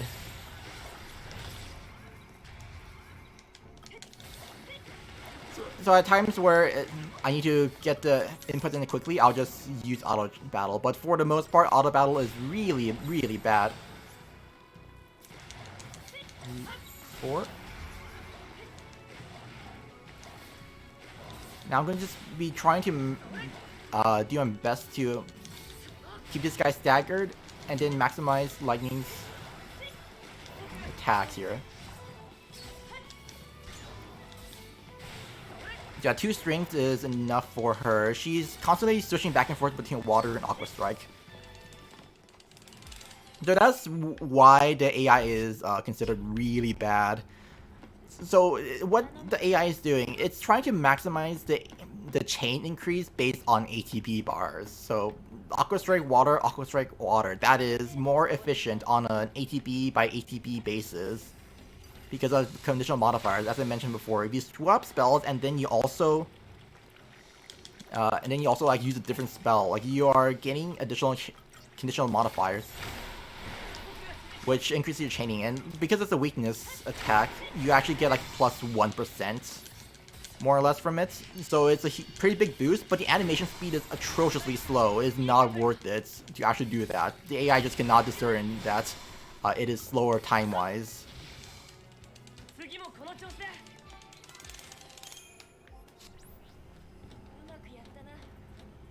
Right, that's that crawler times 10 fight just now. There are 10 crawlers, so while it would be fun getting a preempt and watching Hope's Boomerang hit 10 slugs, yeah, the animation itself is extremely long, and as you saw, the fight wasn't that long. Like, it only takes it's very quick to kill any individual slug, so it's better just to knock at the preempt. And that fight, that's like one. I think other than the grind fights at the very beginning where we want to take we want to like hit a very specific battle time. I don't think there's any other fights in the game where getting it preempt is actively bad. That's like the only fights. We're moving on. We're following control of Lightning now, which means we now run at normal speed and not Hope's 5-6 speed. Also means that we can actually do like proper attacks with Lightning because the AI also does not in any way maximize damage. There are some things we'll be doing to like increase Lightning's DPS just a tiny amount over what's like what Auto Battle will try to do, or even what someone who just knows how to play the game who knows the bare mechanics of the game would deal damage. Which we'll be seeing in the upcoming Behemoth fight, so the Lightning version of the Behemoth. We just fought one with Hope as a lead, now it's time for Lightning's turn. So we already got a Libra info, which means that Hope's gonna be just using a water so the entire time. And we'll be manually inputting attacks with Lightning here.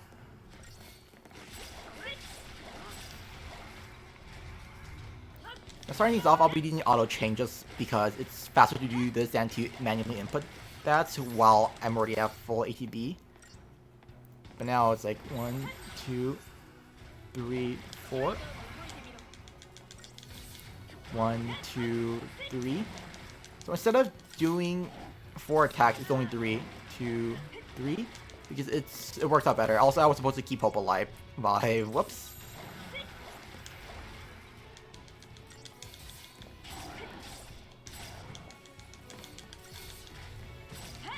Yeah, there. The final attack in Lightning String is extremely slow. That's actually true for I think every single character. The very last attack in like an attack string is extremely slow. They give a longer animation, and I believe they also try to make it up by increasing the damage. I'm not certain on that, but I believe there's like a small increase of damage, which still does not make up for the long animation times. It's better just to do, like in Lightning's case, you're just basically every attack but the last hit. That's pretty much true for every character. I think maybe Snow might be the only one where it's an exception, but I again don't really know that for certain. Know that for Lightning, she tries to do a backflip and just shoot her gun. That is extremely slow, and it's just like Saz who takes the time to transform his gun into a rifle, does a very slow shot, and transforms it back. Like they're pretty cool animations, but we don't want to see those in the speed run for the most part. They are really slow.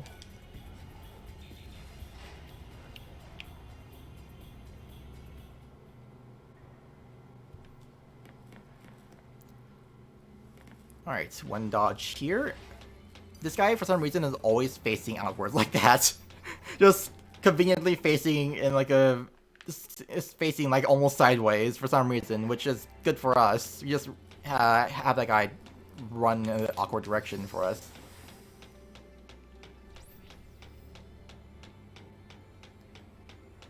Alright, this D-Step is just something that everyone does, again, because this bike dodge is not something you ever want to deal with.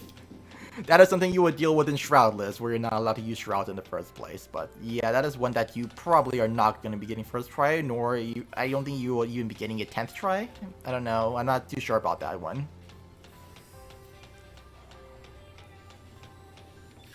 He doesn't counter, I'm going to cancel all the Decept. I actually have 2 bonus Decepts, so this is one of the fights where you can use a bonus Decept on, but I have some other places in mind where I'll be using them.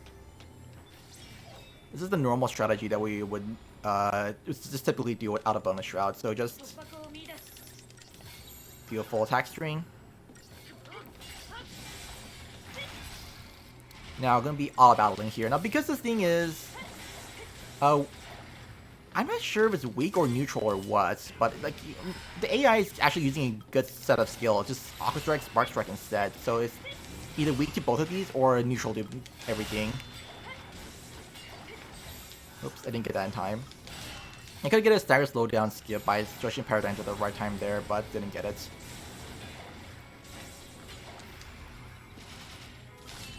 I want to get this guy up to 425 bare minimum, and now I'm just going to, again, get an instant kill with Santetsuken.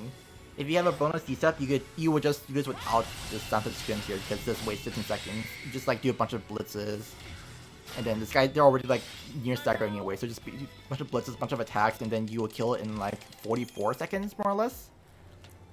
At least when I did it about 9 seconds slower, which is still 6 seconds faster because the animation time, plus also 15 seconds more because I don't need to 6 seconds slower, 6 seconds faster because of that. Then more time because I don't need to cancel out.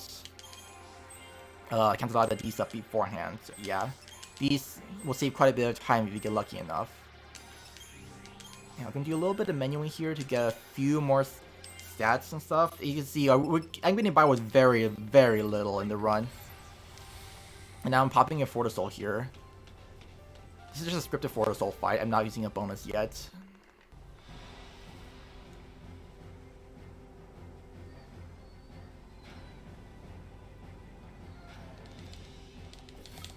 So starting things off here, this is Protoflorian, the first big roadblock as I mentioned before. starting off here, I'm going to be building up some chain duration. So what's something I'd be able to mention, I guess, is this game has a system called for building chain duration and chain, like the chain gauge itself. Chain duration is just how long the bar lasts. Like you see the bar like falling down. You see like the bar is falling down at a certain rate. That's based on the chain duration. So like the higher the chain duration, the longer that lasts. Yada yada, basically. And commandos are really good at building that up. So I'm gonna be using commando skills to build it up as quickly as I can. This is extra preventing fire. This is actually the easiest pattern to deal with because you have to stall. Lightning does not have any good way of dealing ice damage, so the strategy here is to just stall this.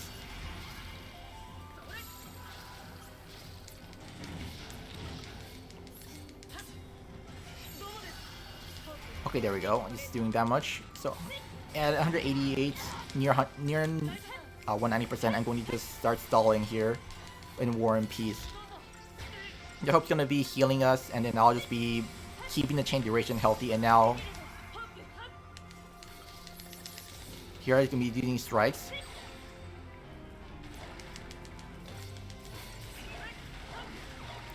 Again, I'm going to try to keep using 3 strikes to maximize DPS. 1, 2, 3. I'm keeping track of Hope's water casts. It's a little hard to tell. I'm using audio cues to tell how many attacks Hope's done, but I'm trying to like maximize his damage there because he's actually an important source of damage, surprisingly. That's why we gave him the level 2 Magician's Mark earlier. So 3 strings of spells is the most efficient way to do ATB refreshes here. 2, 3. Oop, I messed up. Okay. I messed up a little bit there. I was trying to do something called comm buffering.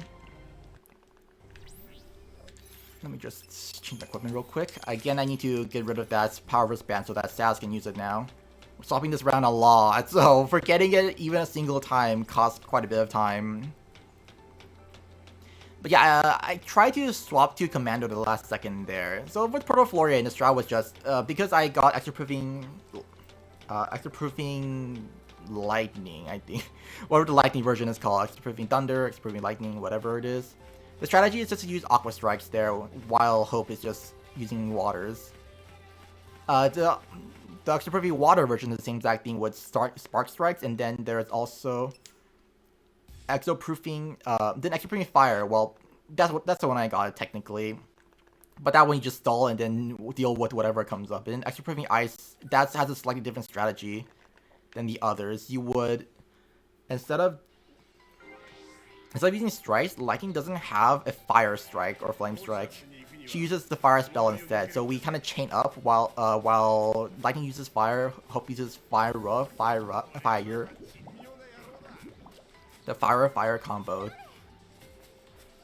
And then afterwards, we'll need to do some melee attacks and then summon in Odin to use Zantetsuken because we cannot get enough damage in unless you get extra proofing fire into extra proofing ice, which is the only time you can actually kill extra proofing ice without using Zantetsuken. But that apparently has a really tight timing. I haven't really done that before. I heard that it's really tight, so yeah, I'm not confident doing that.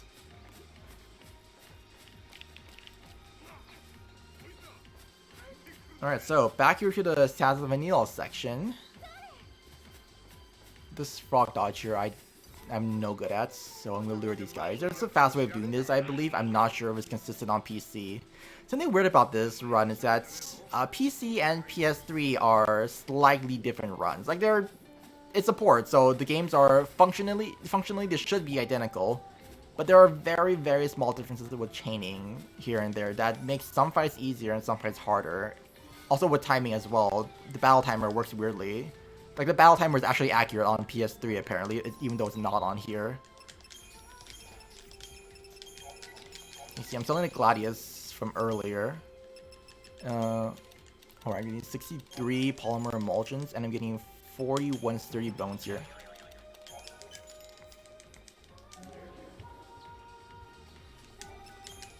Now I'm gonna do a little bit upgrading here on Saz's Vegas.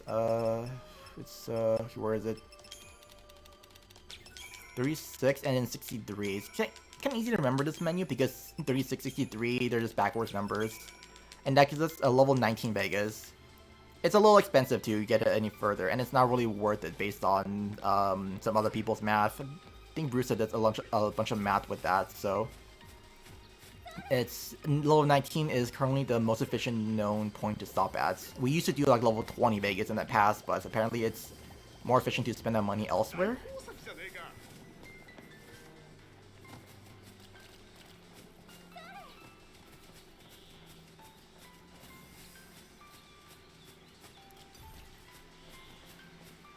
Alright, there's another chest here that I want to grab here. This is a chest containing an item called a Doctor's Code.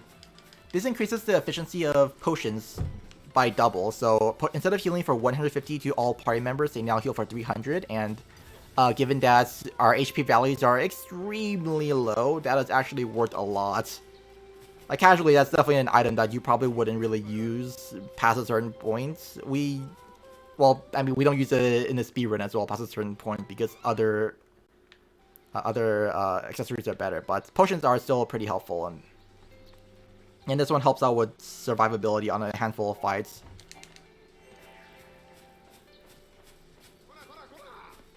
Which also in turn makes some fights faster. There's some fights where, like right now, I'm going to be equipping the Doctor's Coat on Vanille just because there's no better accessory for her. And she's also not the main damage dealer either. Oops. Okay, so here I'm going to be doing I put Symbiosis on. This is one of the few times where we actually use a defensive paradigm. Or, I mean, not one of the few times. Actually, yeah, one of the few times where we use defensive paradigms. Yeah, and then get a bunch of notes here. Yeah, there's this trick on Enki and Lil that saves a little bit of time by using that. It also makes it more consistent. I'll be getting that when I get into the actual boss fight itself. For now, some menuing here.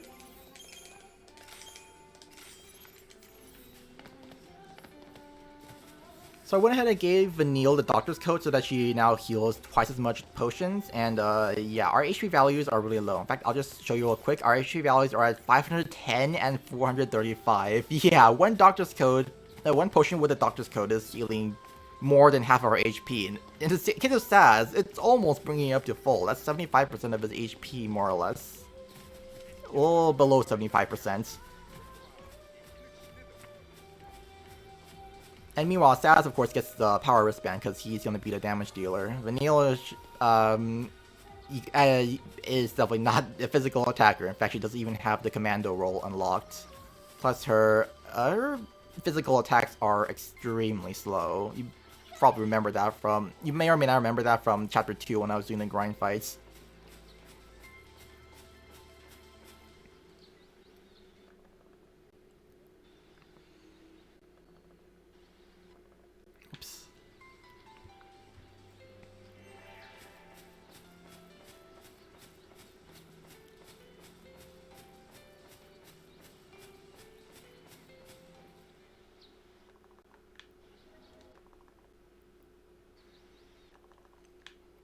A handful of cutscenes later, and now we're going to be in this section here.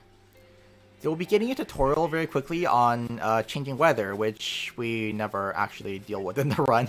There is no point whatsoever to changing the weather here for the sake of any percent. I think some other categories do this, but yeah, this one we just don't bother with.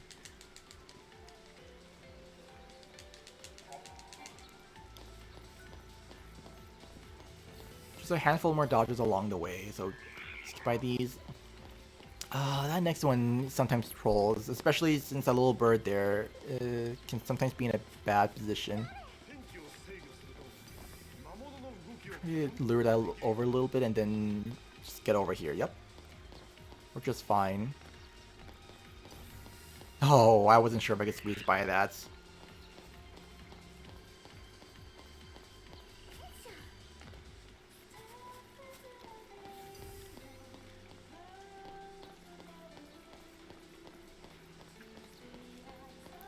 So, I guess I should explain some more about roles, just because coming up soon, I'm going to be using Vanille, who is a Saboteur. And, yeah, I won't really have much time to explain in the fight itself. So, Saboteurs are the ones who deal debuffs. Like, they have garbage damage. You'll be seeing, like, double-digit damage when, like, even at this point now, single to double-digit damage when other, like, the Commandos, like, Saz is going to be dealing triple digits, maybe quadruple digits. So it is very much not a role for dealing damage, but they have nasty debuffs. I'm going to be using Deprotect to raise the damage that enemies take. I think it's like an 80% damage increase or something. It is huge. Then Saz is going to be a synergist, so he'll be buffing up the party. Alright, starting off, I'm going to switch over to Symbiosis. So, a quirk about Synergists is that their AI is set to buff other party members first, except for medics. Like, they'll buff other party members before they buff themselves, but medics are an exception because they're not damage dealers, they're healers. Whoops, I forgot about this. I messed it up already, but it's fine. So yeah, I just did that to have Saz quickly buff himself up. And now I'm going to be casting Deprotect. So, interesting about Saboteurs that you might not know about playing this game casually is that Saboteurs are good for are pretty decent for chaining and chain duration. So it's kind of like an in-between of Saboteurs and Ravagers when it comes to chaining related stuff. Damage-wise, they're garbage though.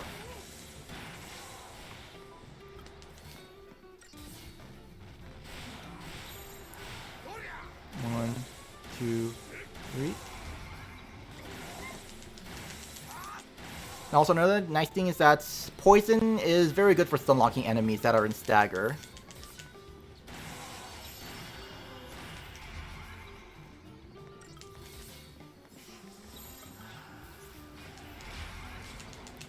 Right, so with one down, I'm going to now switch over again, Deprotect, and yeah, Saz is just going to be buffing himself first, which is ideal. I want him to buff himself and not waste time buffing Vanille. This is why Symbiosis is pretty good despite being a defensive paradigm in this case. So instead of wasting time having Saz buff up the entire party, it's just... he'll just be doing that on himself first.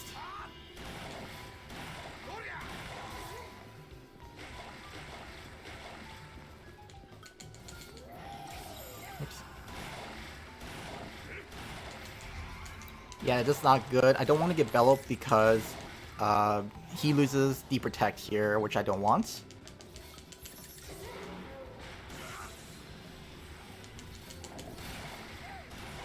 Alright, that was a little scary, but it's fine. Managed getting by with that.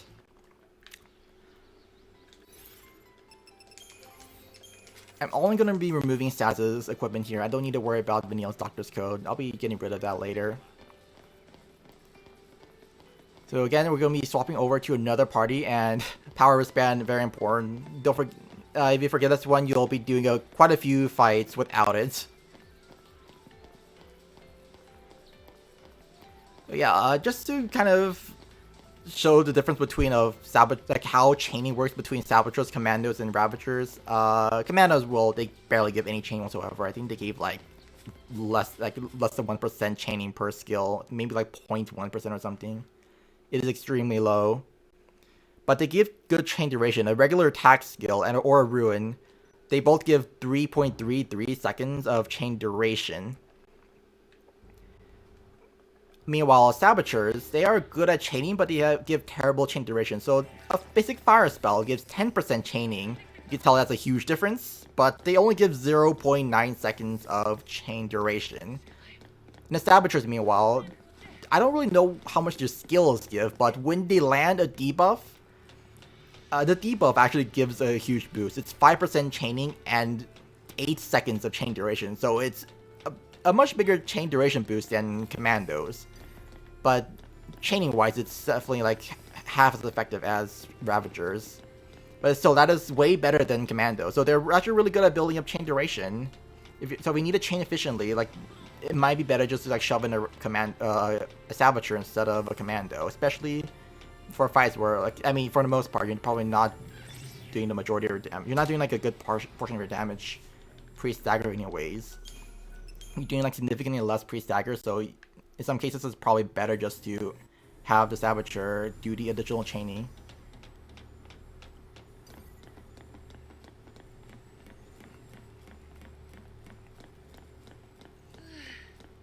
And here's another mechanic of Saboteurs that the game never really explains. And in fact, the game, if you play this game casually, you probably don't know anything about this game at all. There's an insane amount of depth to this game's combat system that you will never really learn, nor do you really have a reason to learn.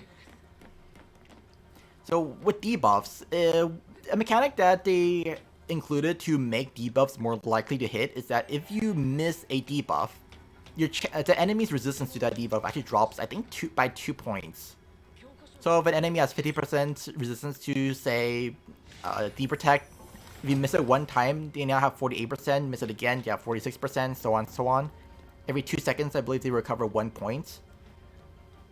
So yeah, there is a mechanic in place to increase that, and also it's multiplied by your chain as well. So if so D-Protect has a base chance of 30% against an enemy that has, well, no resistance whatsoever.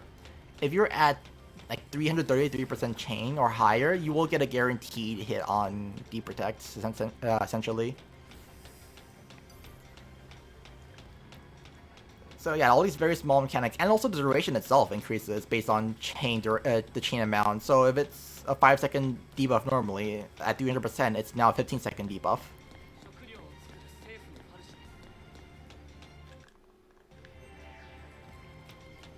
And of course, in typical, it's typical with the other roles as well. If you swap spells, so if you do D-Protect, Poison, D-Protect, as opposed to just D-Protect, D-Protect, D-Protect, you get more chaining as well. It's a very small boost.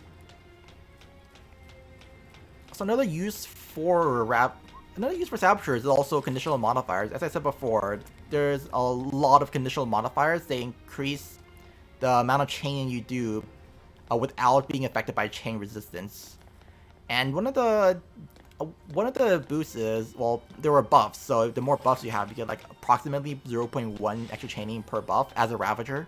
I don't think it works for any other roles, but as a Ravager, you get an additional 0.1 per buff you have on you for a total for at most 8. Though at 8 you get a plus 1% boost.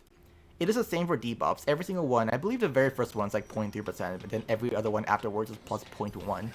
But like with 8 debuffs, you have like a plus 1% boost to your chaining as a Ravager.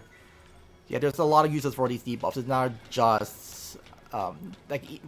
even in like some situations, it's better just to have the debuff on than no debuff, even if you get no benefit, like getting a D shell on an enemy that's even though you don't even have a magical attacker.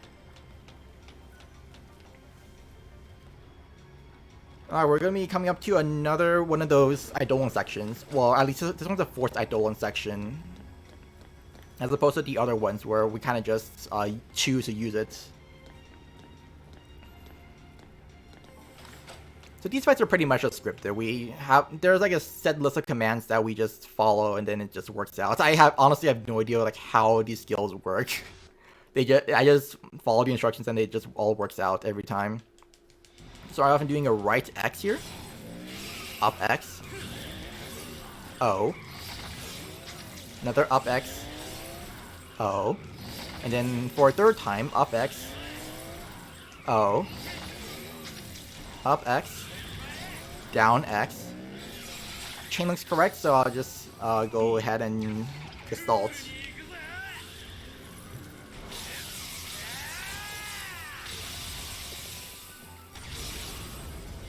Yep, there we go. Fight's done. Yeah, don't ask me how these work, I have no idea. Once we get a Hecaton, I at least somewhat know how the attacks work, but for Snow, like, I have no idea what all these different attacks do.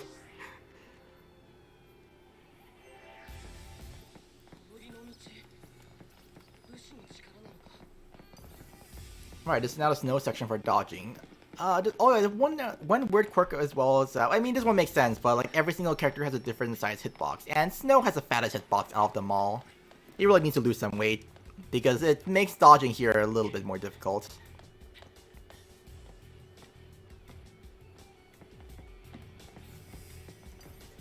You're gonna lure these guys. Oh, that's a weird pattern. I was gonna lure them out and go to the left, but I guess they didn't really want to. I guess they wanted to like cover the left side there. Right, there's a bonus force in that little corridor over there. That's a backup one. So if we skip the grind fight and then we don't get a bonus, we grab that one instead. That one's like I believe 2 seconds slower than if you did the grind fight optimally, but of course, it means that you don't really like save time from. It also means that if you do the other grind fights, you will never save the time from not picking that up. But like with this one, you will sometimes save time, like sometimes save extra time with the bonus bonus for the soul along the way.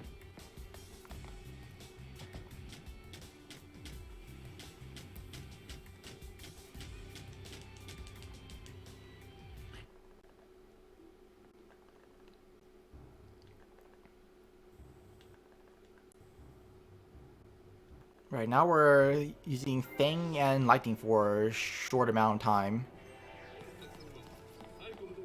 We'll be going around here dodging some counters.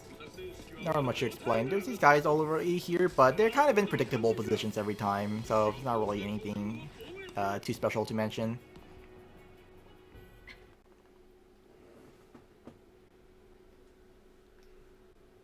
And now we're back here with the boys.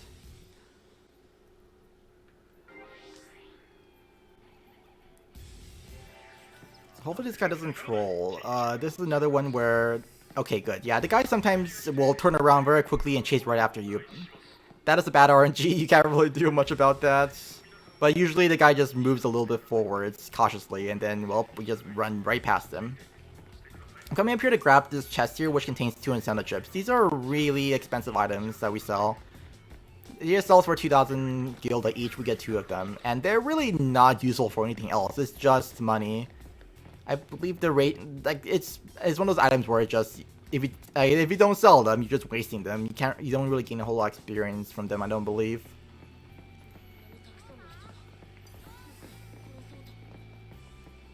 And here's another chest that contains I'm not sure what this one contains, but it's something we always grab. The Guardian Amulets. Okay, yeah, I think we just saw that.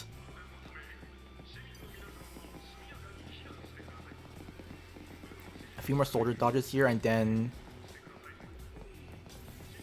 Oh, yeah, that was cutting a little close there. Okay, there's an interesting little dodge here where... as soon as I go in, I'm just going to run backwards and camera trick. Again, camera tricking is just where we don't look at an enemy. As long as you're not looking at... Like, if you're far enough away, you're not looking at an enemy, they won't move. In case you missed that explanation before, but yeah, here and then it's hug this wall and then I'll avoid all the encounters. Nice and easy.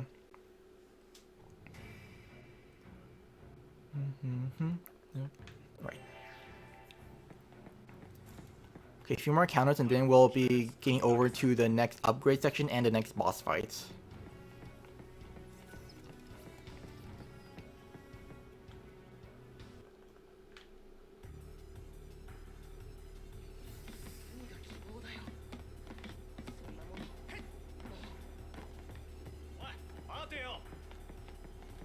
There thankfully aren't any dodges here that are too bad. Just kind of run right past these guys. They spotted me, but yeah, they're usually far enough away or like in a bad enough position that they can't really catch up. Now I'm going to be grabbing 2 chests here. This one contains 3 thrust bearings, which I'll be using for upgrading very soon. And then here is another weapon, the Vidofnir, which is for Hope, which, again, I'm just going to be selling because, yeah, we don't really use Hope much. In fact, we actively try to give him as little stuff as we can.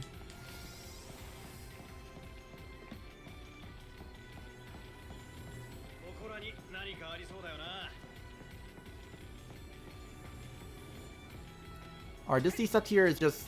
I believe just like a somewhat recent development with that other dodge there, the first bike where you can get by without a D-set, but I haven't gotten that in practice. yet, so yeah, I'm not gonna be doing that.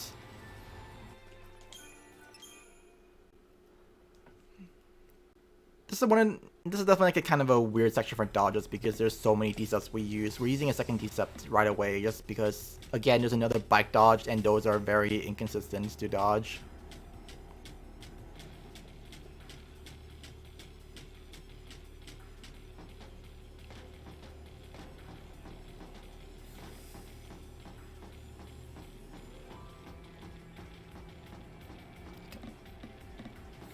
Just come in here and then I'll cancel it on this guy here.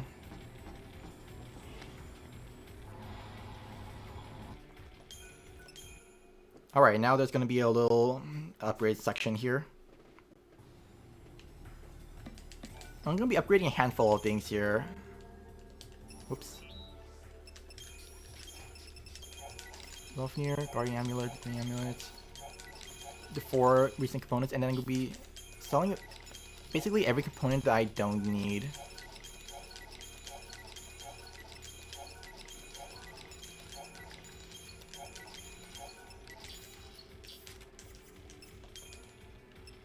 Then 27 of these. Oops. And 80. Whoops. 85 of these.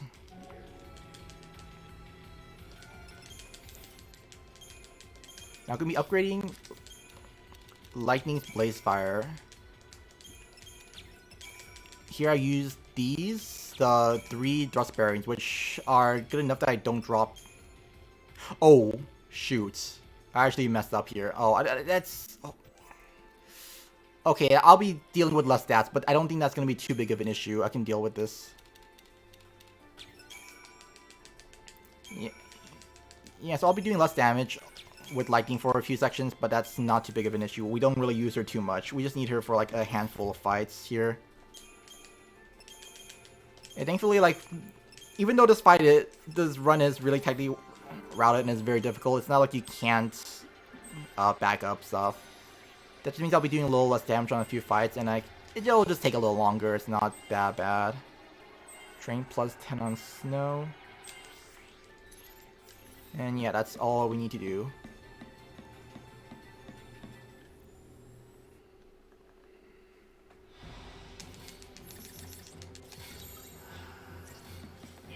One, two, three, four. The fight here is just try to take advantage of ATB refreshes. Just want to deal as much damage as I can while I wait for a certain attack. 2, 3, 4. 3, 4. Yeah, that's what I was waiting for, but yeah, he can do that earlier, which is annoying. I can't really control that. That was just a time loss. I can't really do anything about that. And I'm gonna be doing some chaining here, but okay, good. He wasn't even targeting snow here. I was waiting for him to use Tailhammer again on snow. Thankfully he didn't. But yeah, if I just use a potion right when he's about to do that, I won't get launched. It's the same thing with summoning as well. If I summon like right before he does Tailhammer, he won't do it, but this time around he decided to use it a little sooner than usual. And now it's just a battle of with Snow here against this giant robots. So Snow now has Adrenaline, which means that at max, I think it's max HP. I'm not sure how high his HP needs to be. It might just be like 90 or 80% HP. It's definitely above green. He gets a damage boost, like 20% I believe. So it's helpful in a lot of fights though. There are certain fights where it's like, if we want it, but if we don't have it, it's not anything to cry over.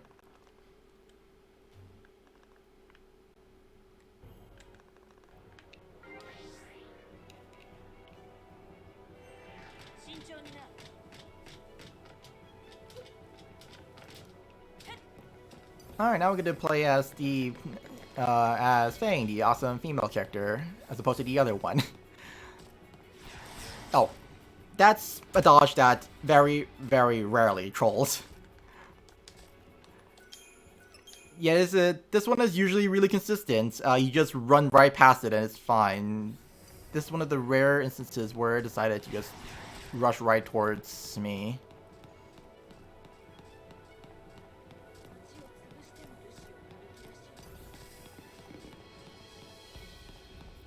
There's a handful of dodges here. There's gonna be a cool dodge coming up that back when I first ran this a few years ago, we definitely, it was one of those dodges where you would always see step past, and now there's new tech where we get basically a 100% consistency if you do it correctly. So I'm gonna try to get over here to get the guys in the back there to spawn. And then when they stop, I'm gonna run here, try to like run around like this. It takes a while for them to see me, and now I have plenty of time to just get over here. Just by like turning around like that, it's like circling around them. And that way, they'll keep turning around, and it takes a while for them to turn around. So until they actually see me, they don't move.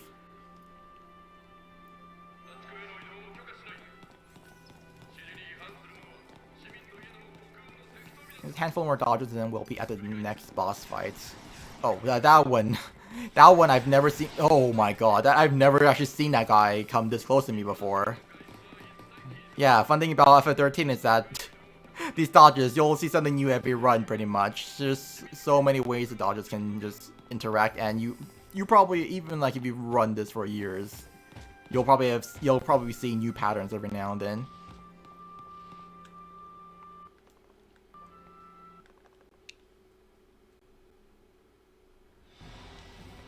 Alright, so this is why we wanted to keep Hope's HP really low. So, in this fight, the triggers for progressing are either you deal 1% damage with Hope, or Hope dies, or gets dropped down to 1 HP. And with his HP values now, he always dies in 2 hits. There is no damage roll.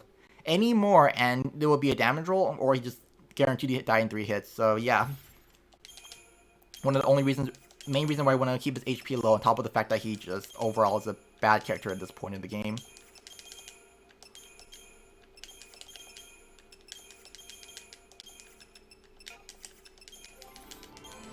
I'm gonna be doing some more menuing here to get a bunch of stuff. So the reason why I want to do it here is because the default paradigms are garbage here.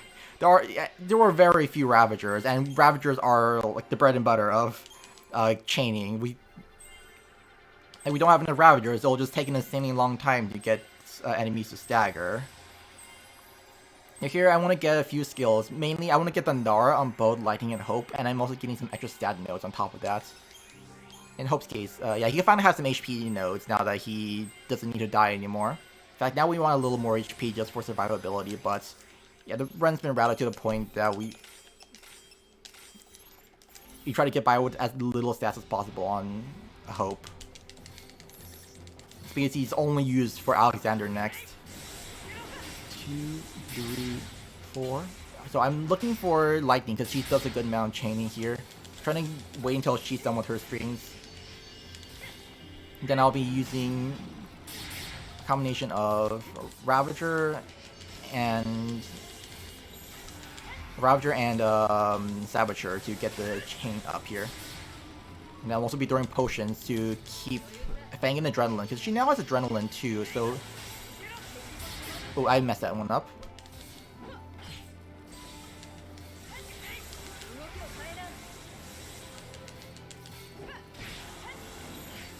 Okay, I got an ATB refresh, which means I kind of screwed up, but oh well. Anyways, here I'll want Dandara on Lightning because Dandara is really good for chaining post-dagger. So a weird thing about the chaining is that for the Ra and Ga spells, they all have really bad chaining, like pre-stagger, or for single targets at the very least. They're less efficient than just the regular base versions. So like Thunder is more efficient than Dandara usually in a single target setting, and also against. Oh my god! Oh, I didn't get it. I was waiting for a smite. But yeah, Dandara is better for chaining in a single target setting post stagger because it gains the boost of chaining. Lightning had to jump up. That screws up with the ready animation cancels, unfortunately. So I'm just gonna have Fang tank here while everyone else chains.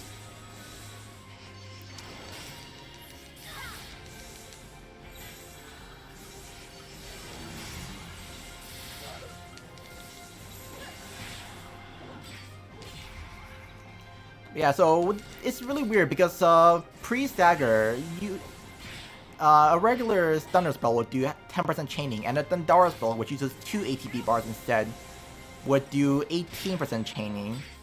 But post-stagger, it gains a huge boost, so it's actually better to use these raw spells single targets. And for AoE, you'll be hitting multiple targets, so it's better anyways. But yeah, it's definitely a weird balance that they decided to introduce into the game.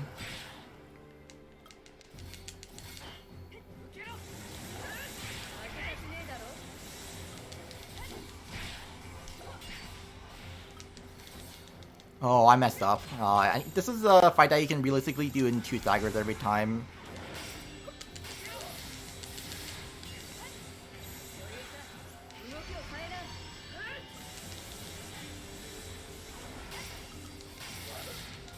Alright, so yeah, there's a skill called Smite in this game, which is where if you attack an enemy who is about to get unstaggered right before the stagger ends,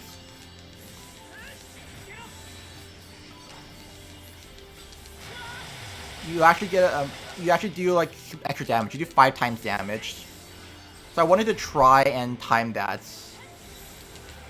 in order to take advantage of like the 999 chain there.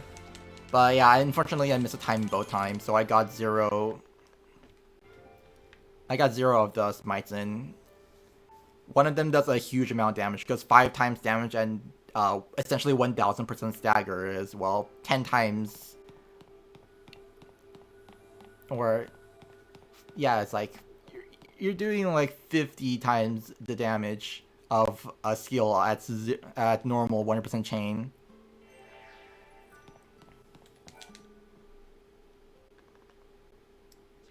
Or essentially you're getting in 5 extra hits at the end there. Alright, this is Hope's house. These fights here are kind of annoying, which is why I'll be summoning at the start here. These things can kill you really easily, which is why we started summoning here now. Remember in the past we didn't do this, and yeah, a lot of deaths have happened here, which are completely not at the fault of runners. You just cannot do anything about all these guys ganging up on Lightning in the very first few seconds of the fight. I'm just gonna be standing here, chaining these guys. Oh, I was a little off. Yeah, this isn't gonna kill this guy. I need to stagger everyone to kill them all. I'm pretty sure this doesn't work. Yeah, this one guy's alive. Oh, no, it's the other guy here that's alive. That was close enough to stagger that, it was fine.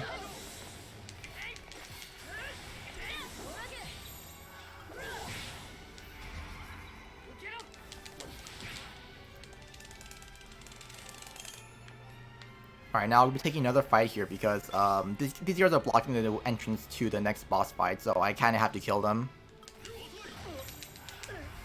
Here I don't have a summon, so I'm just going to go ahead and do this normally. The Bombardier here is the worst one, so I have to stagger this guy quickly and then switch over and then just start blitzing this guy. Hopefully I'll be hitting the guys on the side as well. Yeah, it's not a good position.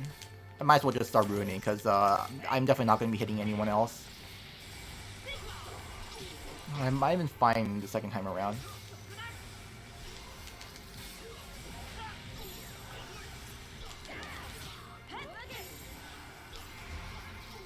Alright, so now have Fang just deal a bunch of damage, and then this fight's done.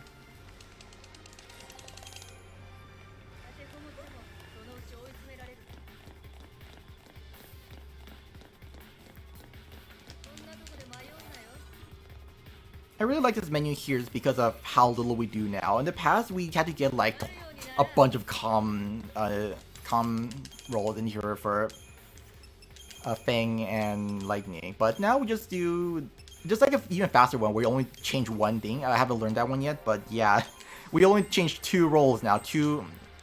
we set 2 things to calm for lightning, so she does a lot more damage. Oh, oops. Now I'm going to be swapping lightning and Fang as the melee damage dealers, and I'll be popping this forward assault here. This is not a bonus one. This is just the regular one we always pop.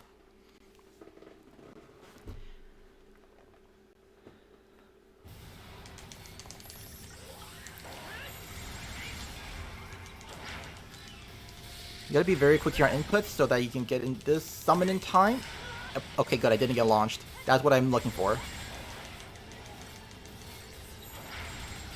I have a little less damage than usual because the missing stats for my weapon, but it's fine. It's just a small difference.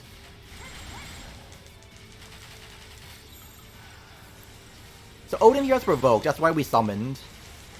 And this is actually like a somewhat newish. I think it's been out for like a few years now, but this is like a somewhat newish development because for a while we just went in with our party, which is why we had a lot of paradigm changes in that menu. But now it's like, now that we know that Odin has provoked, it's like it's actually really helpful to have him take all the hits and not get us launched, because getting launched here is the most annoying thing. Even worse is if you get hits, then launched, and then you just die because the guy decides to shoot you again with his plasma blasters.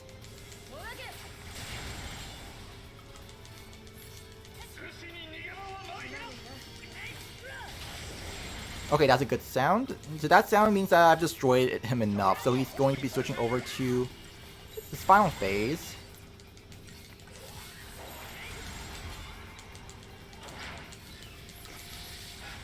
Now I want to try and stagger this guy. And hopefully I timed this correctly, because if I did... Yeah, there we go. So I attack at the right moment. So all of my party members attack at the right moment so that they actually did not get launched by this attack, as opposed to launch the entire party. And now I did a fight. That is one of the cleanest fights I've done, actually. I am proud of myself for that. And also, this is with like lowered stats on lightning too.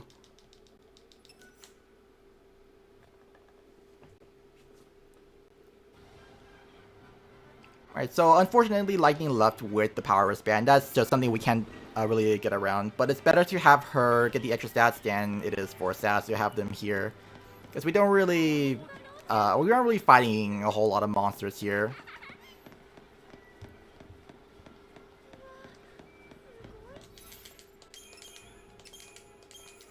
Okay, I'm going to do some... one quick change in the paradigms, and then I'm going to get a few skills here. Blitz, because that's very helpful. I need one more node in Ravager, but yeah, I want to get an accessory for Saz here. And then I want to go up here and get in Frost, because there's going to be enemies here that are weak to ice, which, I mean, you could probably guess why that's helpful. Oops, and then also Vanille needs a bunch of stat nodes here. And then I'm going to be teaching her a few skills as well. She's going to be skipping this Thunder spell, strangely enough, just because it's just not needed. Something that someone noticed, even though we used to grab Thunder in the past. We just do not need that at all. So better just to not waste the time grabbing that node, and, well, than it is to grab it.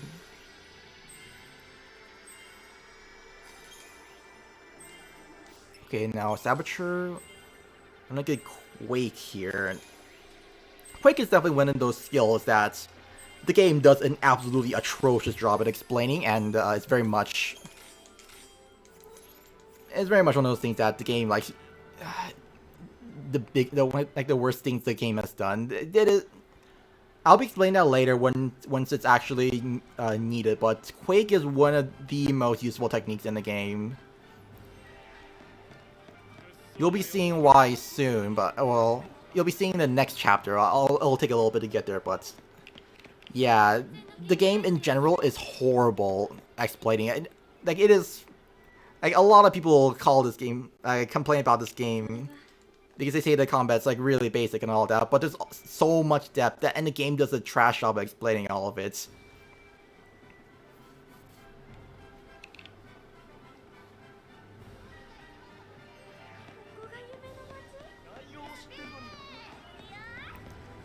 So we're gonna be hit with another minigame coming up soon. This minigame is actually pretty funny just because of the way it's designed. It'll take a little bit to get over there.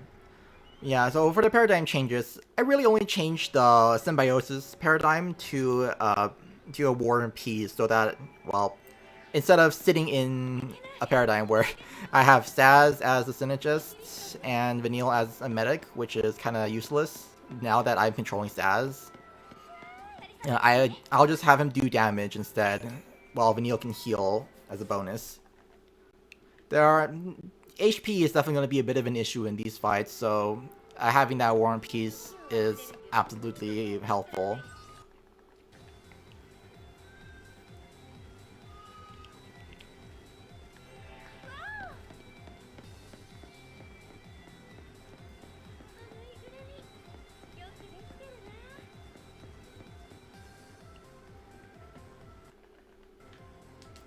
Right, so this minigame, you need to find the little chocobo chick 4 times, and funny thing is, for the first 3 times, you just run straight forwards, and hey, the chocobo chick is right there. You just run straight forwards. Hey look, the chocobo chick is right here. You just run right, like, straight forwards. Hey, the chocobo chick is right here. And now I go off to the side. Because we can't have that 4 times in a row. Come on, that is just too much. But 3 times is perfectly fine. Just put it 3 times in a row right in front of Zaz's face. And our reward for that is a star pendant, which we'll be selling. Honestly, I have no idea what this even does, so it's definitely nothing useful if we're selling it, considering how much effort has been put into routing.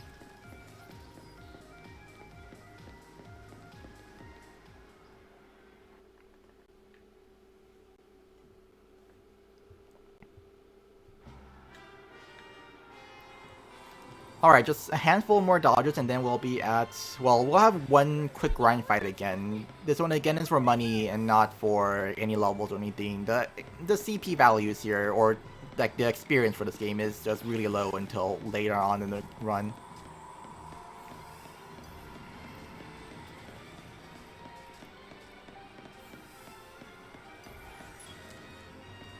So this chest here has another weapon, and, well, we're going to be selling that, because money is more important than a weapon that is really expensive to build up, with very little benefits to building it up.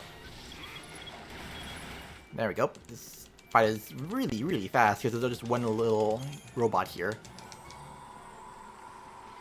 And this gets the spike of defenders. Here's a nice little dodge. Run along the wall, and then these guys here will just... leave a little gap. That one I actually had to pay attention to the monster, or the little robot there spinning around. It didn't look like I was doing anything, but I was trying to make sure I ran at the right time so that it wouldn't see me as I was rounding the corner, or else it will catch me.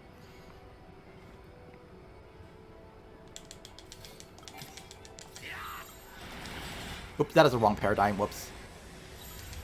I was trying to do something called wrath buffering, which is basically... I've mentioned comm buffering before. Actually, wait, didn't even explain it, did I? Whoops. I was trying to wrath buffer, which is where I switch over to Ravager at the last second to get an extra boost in chaining.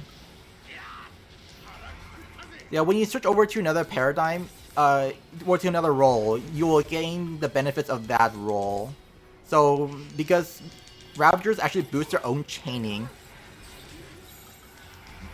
by plus 1%. Whoops, oh my god, I'm doing everything wrong. Yeah, so I would, like, every single one of Sas's bullets will do plus 1 extra chaining, which is a pretty big boost. And this fight here is very much tied to, like, whether Vanille decides to be kind enough with her debuffs. Vanille, can you please... Oh my god, Vanille. Yeah, this is not good. I'm about to lose stagger, so I'll need to re-stagger later. But ideally, okay, yeah. Oh, now she gets everything on. Okay, thanks, Vanille. Yeah, there I got some extra bonuses by swapping the paradigms.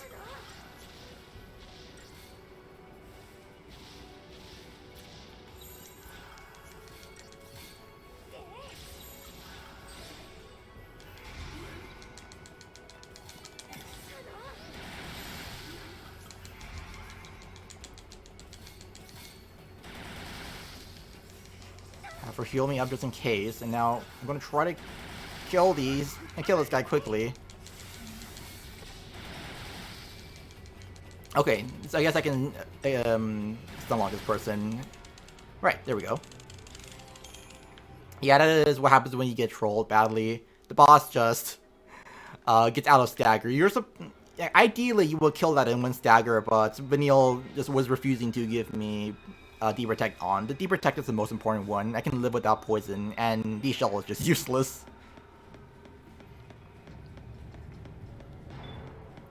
Next up is Brynhilde, another fight that can go south very quickly.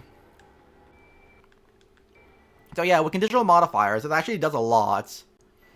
I said before that when you swap spells, you get plus 1% to chaining that is unaffected by unaffected by any sort of chain resistance. So Brynhilde is weak to ice, which is why I'm going to be using this.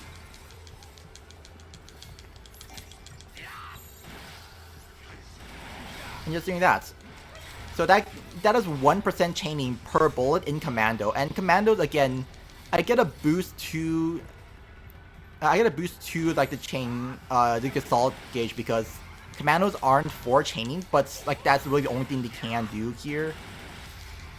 In terms of like what they can do for the raising the Gestalt gauge. Yeah, this is increasing a huge amount per blitz.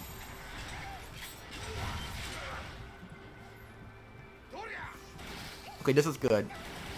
I want Brynhilde to be like right next to me as much as possible. She was really far away, which is bad. Also, ideally not attacking Saz, but I mean, as long as I don't die, it's fine. Emphasis on as long as I don't die. I threw a potion for safety, but like ideally I would just have Vanille heal there.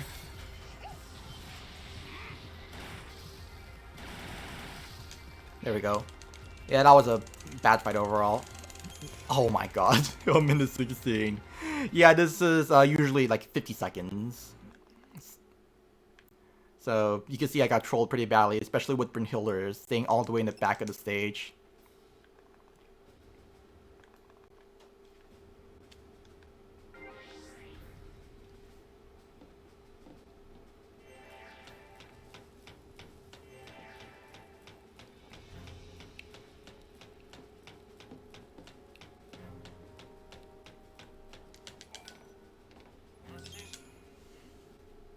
Alright, we now are back with the rest of the party. The other 4 people here, Lightning, Snow, Fang, and Hope. Although Snow's not going to be fighting, we'll be using Fang, Lightning, and Hope with Lightning lead for now. Strat here is to summon right away. Dandara, Dandara.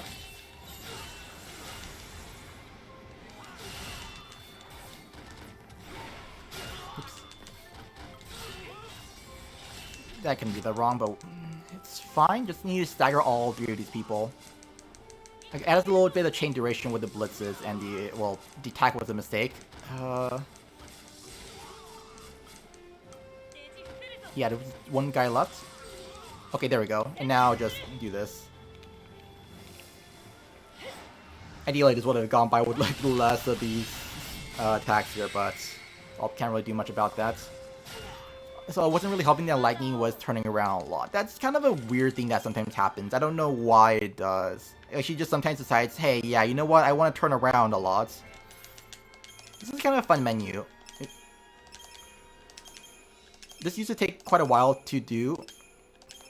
But now we just generate a bunch of offensive paradigms and it just works out. And then we grab a bunch of stuff for Lightning.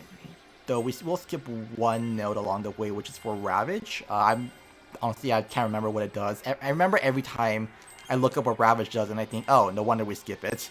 But I can never actually remember what it does. It just always sounds extremely useless. We go up to Smite, which we never actually use. I'm not sure if that's for safety or what, but just something that gets grabbed here. Now, Fang gets all the melee stuff equipped, Lightning gets Magician's Mark and the Doctor's Code. So she's more magic oriented again.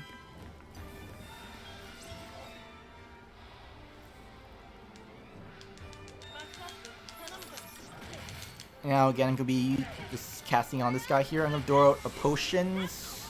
Ooh. I want to be careful. Hope doesn't. Oh my god. Okay, yeah. Hope dying is. Oh, I have 5 Phoenix Downs. Okay, that's plenty of Phoenix Downs.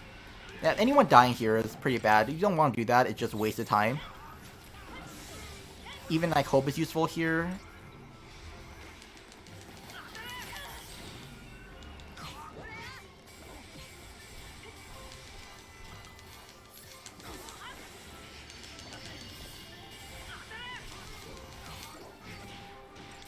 Okay, that is not good. Okay, yeah, this is very much not good. The other guy didn't die either.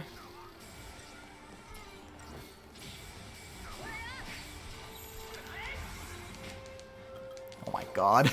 This fight is going south very quickly. Yeah, lots of things could go wrong in the Final Fantasy 13 fights. Then Trigger Lux, Cypress Avenue. Let's see. Yeah, just a little more stagger. And then go into aggression here.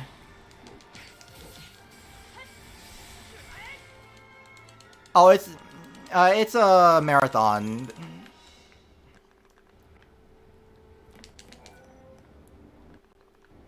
I'm not sure if you heard of the No Glitches Allowed marathon. It's run by the same person, Sloa. I'm just doing a submission video right now.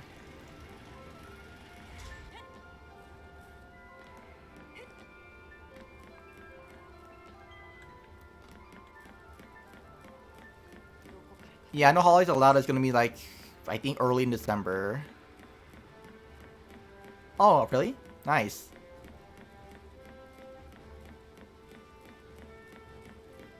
What run are you doing there?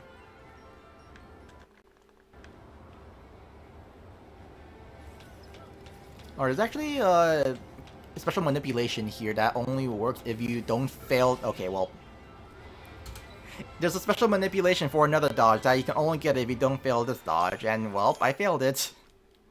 Lord of Rings Conquest. Oh, okay.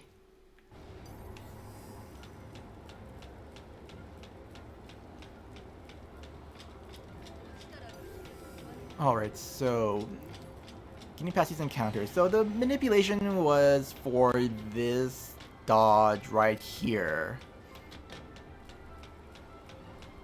If I got this one, I can do this entire section. If I got this dodge here, I could have done this entire section with only 1 Deceptive Soul, but because of that, I had to use 2. So yeah, I count this as like 2 failed dodges because of that.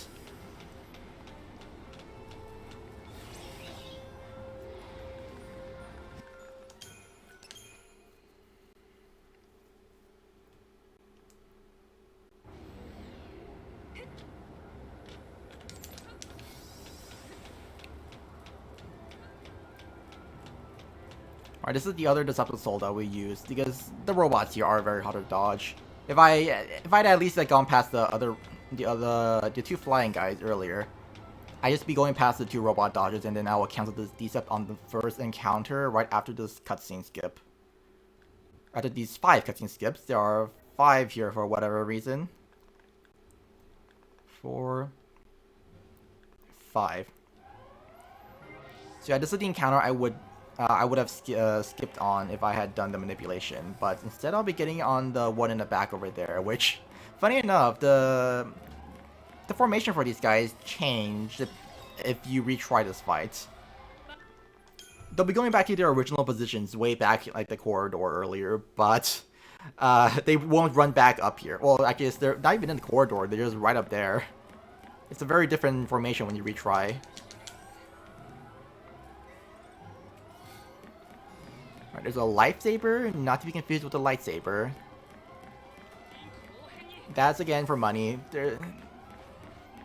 Then there's another chest here we used to grab, but that's been routed out. So now just I'll be running past, and then I'll be grabbing another weapon chest that we'll be selling later. This is another section where dodges are normally fine, but you see this guy is facing a wall. The annoying thing is that these guys sometimes run right into the wall.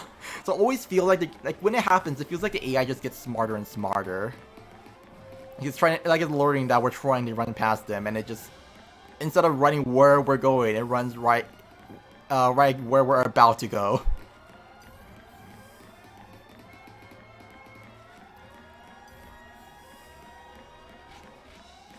Alright, this here's a chest for the Pandoran Spear. This is again something we're selling.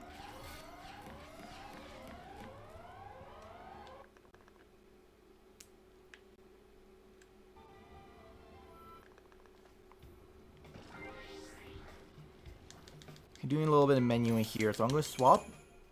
Oops. Whoops, I forgot to do that. Tide Turner is now the first paradigm here. I swapped positions as well. Added some more paradigms here, and now I'm going to be getting one node here for haste, and then I'm going to be getting down here to arrow, and then I'll be getting overwhelm on the next ring.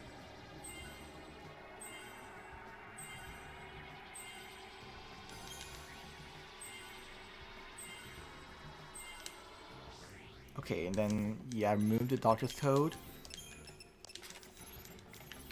And now, this is a fight where, ideally, we want to preempt this, but not getting a preempt is whatever. It's a small time loss, and it's a very small difference in how the fight works. So we do an extra Vigilance and Haste cast. So it'll just be Bravery and Water. Going into Divide and Conquer, and now I'll just blitz these guys to death.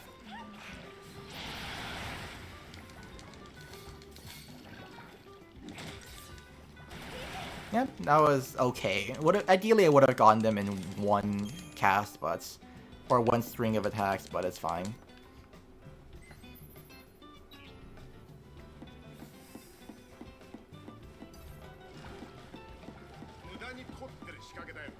Gotta avoid these flans in the hallways. You could also go on the other side, which, I mean, I think theoretically that would be faster if you don't waste any additional steps. You take the same amount, like you take in the same amount of steps. But there's also 3 dodges there instead, so no one does that.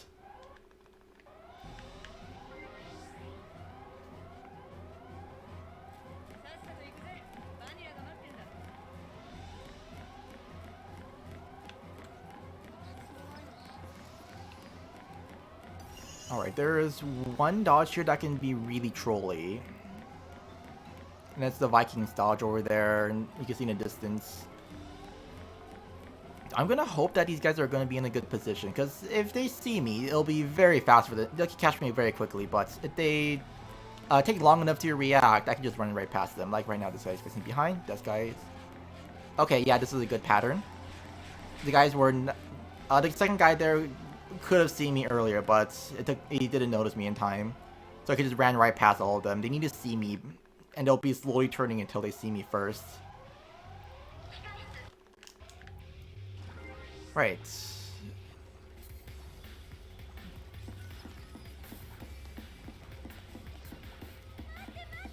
gonna be another cool little dodge here. There's a chest here with a Phoenix down that's good for backup, though I have 4 extra Phoenix down, so it's actually... I'm actually good on Phoenix down, so I don't need to grab this.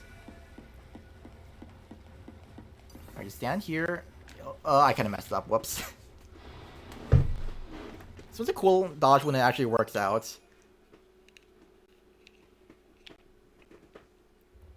Alright, so I'm gonna stand here, lure it out, and then I'm gonna run on the other side. Okay, that didn't really work out too well, so I'll have to do the backup, which is where hopefully Vanille doesn't screw me over. I run around here. Okay, good, he's running forwards. That's it.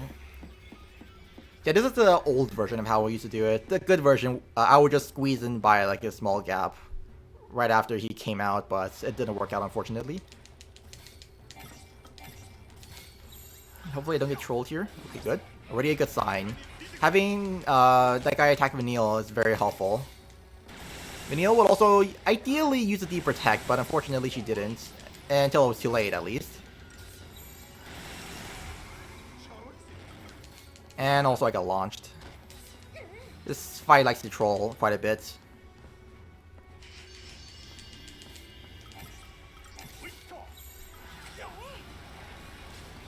Okay.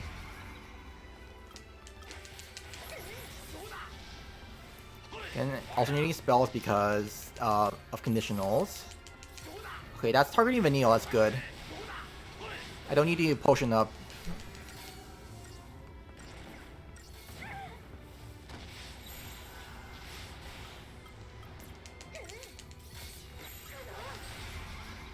Nice. I'm gonna wait for this guy to run forwards, and then I'm going to go ahead and blitz him. Right there.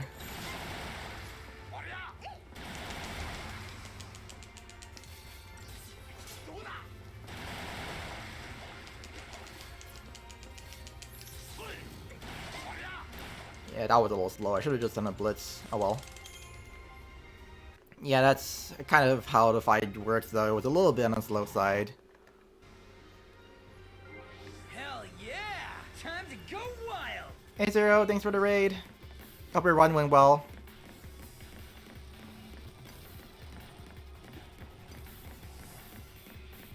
Thanks for the distractions, Speckineus.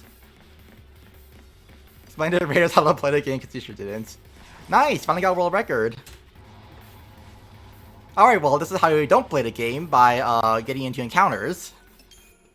Yeah, hello raiders. Yeah, I'm currently doing a submission video for no holidays allowed. Whoop. Right, this retry is really weird. Oh my god. Okay, I forgot how bad the retry was. Thanks for distracting. Good luck, Delita. Damn, mess up Chris and 2 minutes to kill a vampire.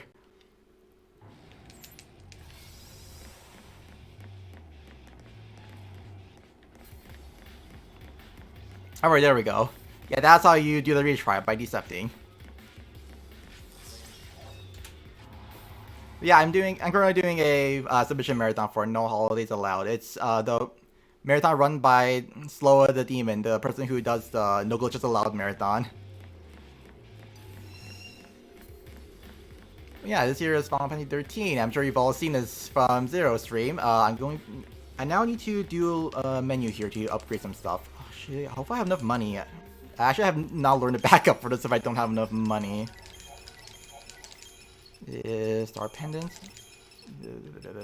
Okay, yeah, I should have plenty. 32 crankshaft. 41 fangs. Shaman's Mark.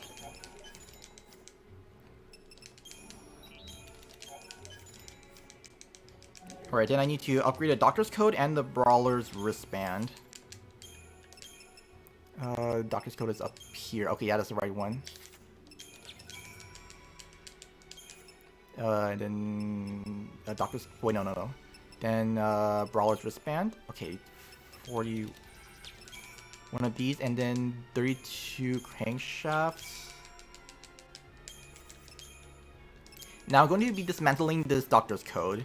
A maxed out Doctor's Code gives you a Fortisol, Aegisol, Deceptisol, and an Elixir. So a lot of really good items, and we'll be using all of them.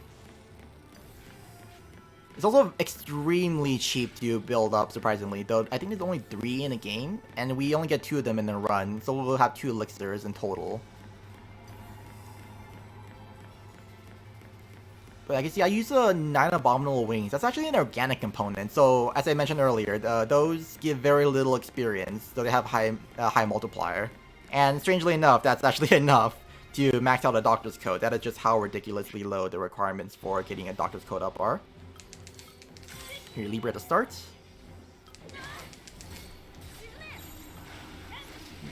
Train up a little bit here, and then hope that Fang can get her debuffs on.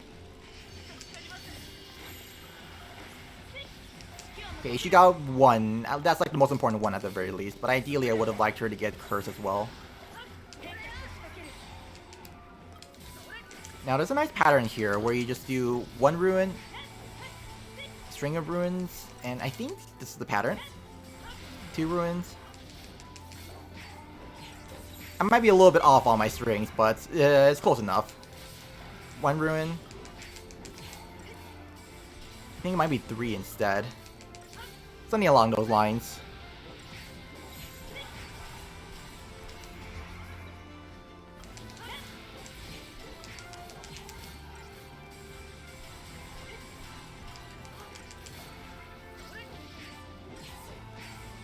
And that is the first part of the Calavinga fight.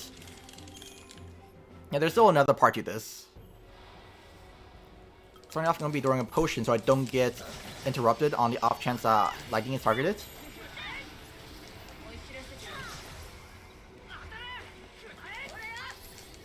I didn't really need to do that potion quite yet, but but yeah, I do want to keep everyone's HP healthy.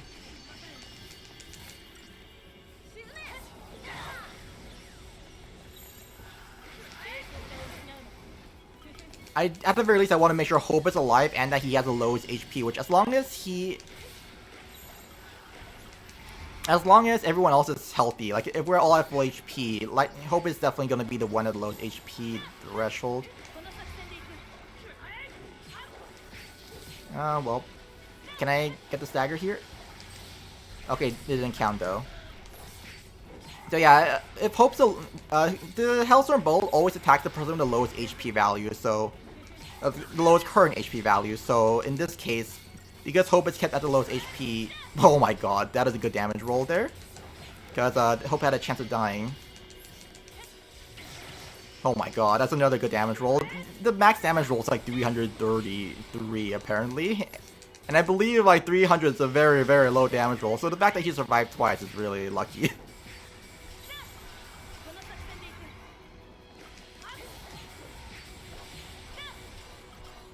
Okay, it's not too important to keep him alive anymore. As long as I want to ideally keep Fang in Adrenaline right now. So as long as she has high HP, it's fine. Right.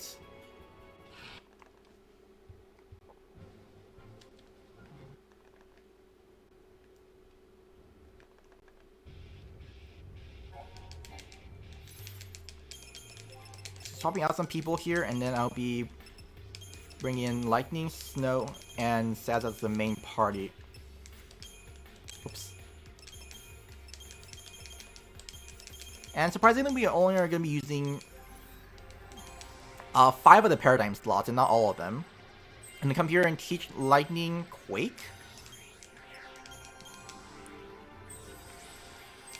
Oh. I did this mistake again. Okay, that's gonna slow down the fights a little bit, because it's very expensive going all the way up there to another ring on the Calm Paradigm. It's fine though, it's just slower chaining. So I wanted to get Overwhelm, which just basically increases everyone's chaining by a little bit. Oops.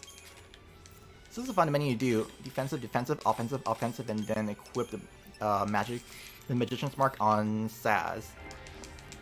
You kind of swap around the equipment very quickly. So defensive on Snow, then defensive on Lightning, then go back to Snow and give him offensive again. Then offensive on Saz to swap around the all of the items in a very nice way.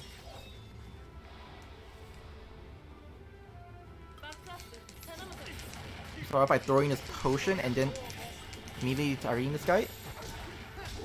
Oh, this is a bad fight just because, yeah, as you see, I'm at 20 HP. If I get unlucky, that could be a death. I'm glad I didn't die there. Though, now... chain duration might be a bit of an issue, but hopefully... Okay, they're really close together at the very least, so it might be good.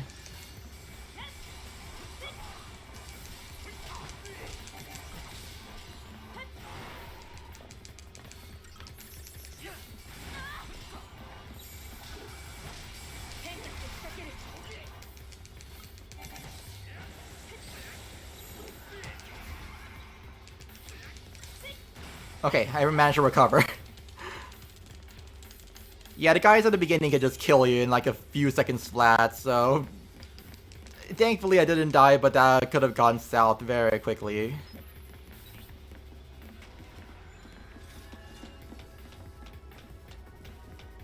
The Bridge 2 fight here, at the very least, isn't as bad.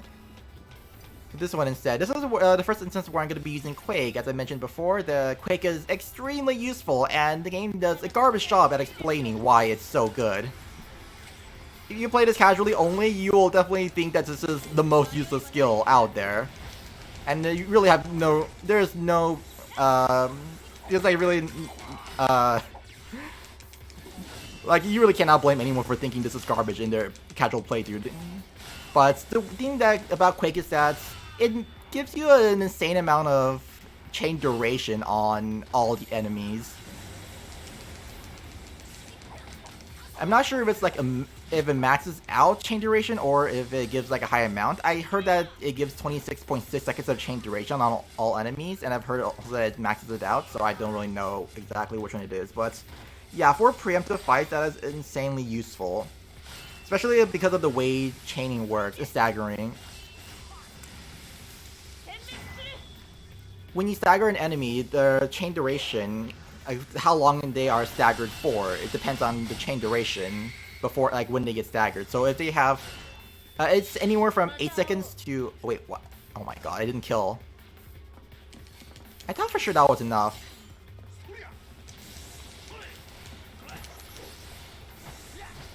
Weird. I thought I did enough damage there, but apparently not.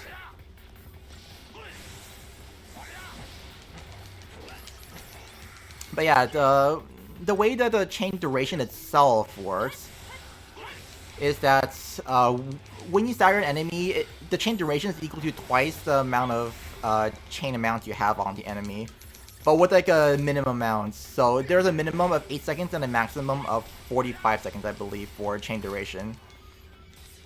Like how long the stagger lasts. So yeah, bare minimum it will last for 8 seconds, but you ideally want to get like the full 45 seconds.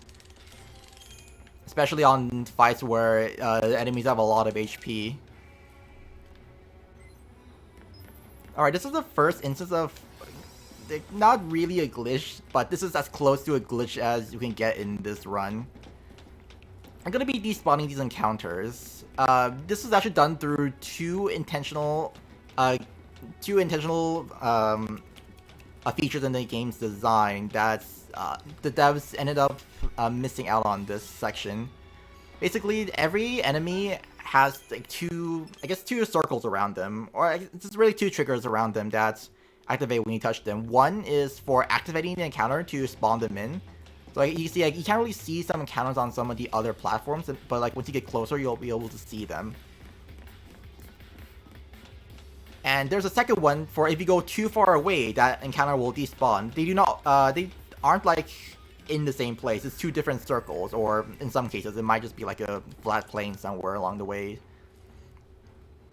But yeah, if you go in like a place where like the encounter, like the two circles, just like a gap between the two circles, and another encounter happens to just be in that space, and then just send you like back. Kind of be like send you like out back inside where you spawn. It's kind of I'm not really sure how to explain exactly. Like if you kind of go in a weird place where like two encounters overlap essentially, you can actually force it so that the game you spawn inside the trigger where you spawn the encounter instead, so you don't actually touch the trigger, which makes it so that the enemy never actually spawns in. It's a weird quirk of the game's design. That's definitely the way to just cut down on lag. It's not like a revolutionary thing or anything. That's definitely a thing that's seen in other... it's kind of like a part of game design. And there's definitely places where it seems like the devs knew full well that they shouldn't be overlapping, and then, well, maybe someone along the way just... some designer along the way messed up. Because, like, in Chapter 5, there is one encounter where it is so unbelievably close to being able to despawn an encounter. Right, so I'll be getting a few notes here.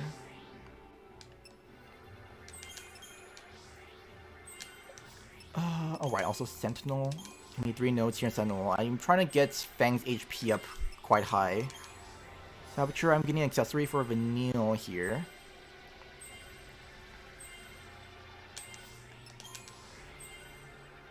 And then I'm going to be getting a bunch of stat notes here for Vanille.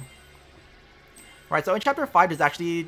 if you remember the Milva's Villa Cycle, the bike fight that I had right before the boss, Protoflorian, that dodge is one where... that fight is one where the trigger for activating is so unbelievably close to another encounter, but it's not... like, it's not overlapping. So it definitely looks like the devs knew full well that they shouldn't be overlapping all the cutscene, like all the encounter triggers and all that.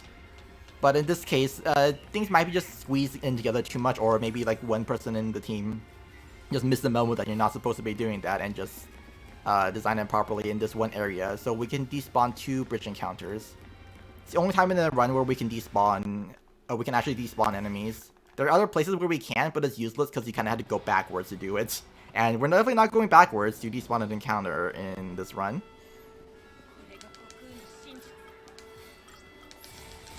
Alright, so starting off here, I'm targeting this head specifically, and then I'm going to use a Libra scope so that every single head has their weakness exposed, so that Status Synergist AI can just deal with this efficiently. I'm going to throw a potion here. I would like to do it while the ATB is charging to take full advantage of the ATB charge, but unfortunately I couldn't get it. I don't want to play too risky here. Should be a refresh, I think.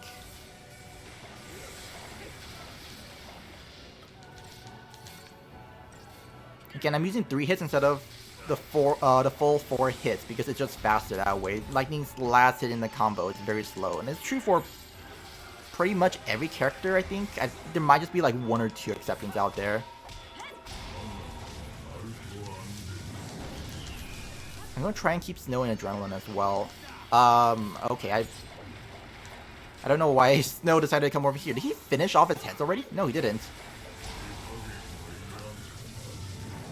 No, please attack the other one. I'm gonna be targeting Barthantalus here, but I'm attacking just so that Snoke's AI knows that he's supposed to be attacking the other head. The AI in this game is very, very strict. Commandos always try to target different targets if they can.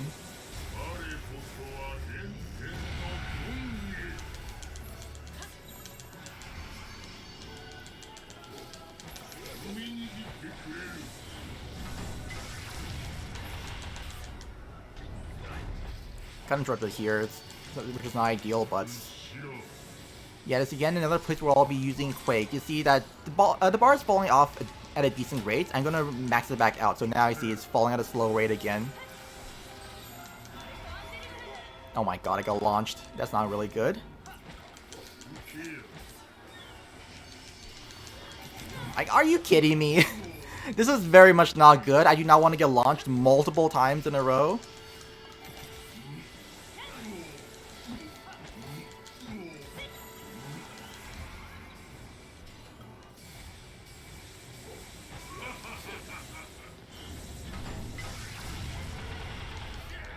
Yeah, this is very bad. I'm trying to get a thing called a Strudel skip, which is... Okay, yeah, unfortunately I couldn't get it because Bart was just trolling me non-stop. So you can skip this skill here, but it involves stun locking him non-stop while in stagger.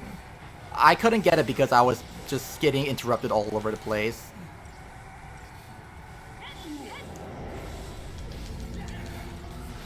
So this is kind of the way you're intended to fight it, I guess, but... The Strudel is a skill that has 3 levels to it. Okay, that was scary. There's 3 levels to the attack. It starts at level 3 and it drops down for the more chain that you do to it. So you want to chain as much as you can, and I'm getting launched again.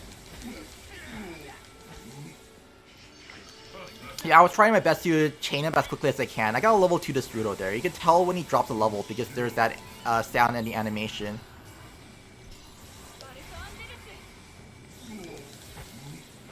Okay, there we go. That was a very slow fight. That was a 325. Yeah, fights in this game are routed so that optimally no fight lasts for more than 3 minutes. The slowest fight is the second to last boss fight in the final boss rush, Orphan 1. And that one's like, I usually get over 3 minutes, but optimally it's like a 250-ish, to high 240 maybe. But yeah, otherwise like no fight is supposed to last more than 3 minutes if you do it correctly.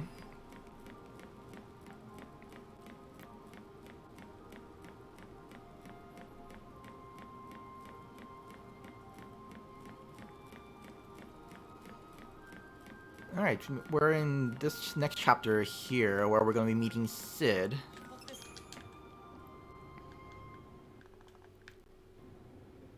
But this is actually a fun menu just because of we'll be adding in a bunch of Ravagers. First off, replace Vanille with Saz, and then it's Rav, Rav, Rav, Rav, Rav, Rav, Rav, and Rav. Bunch of Ravagers. It's even better in Japanese because in the Japanese version, Ravagers are called Blasters, so it'll be blah blah blah blah blah blah blah blah blah for that menu. Right. You're starting off Quake. This fight is a little scary because you could die here out of no fault of your own just because Snow is a terrible sentinel.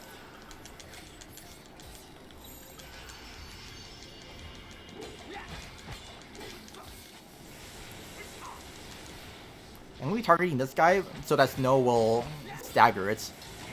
But yeah, that's to get Snow to stagger the guy. I don't want to get the stagger slowdown, so... Ooh, okay, yeah, there we go. Now, I mentioned this earlier on in the video, but when it comes to getting Libra information, what skills you use don't actually matter for the most part, unless it's like...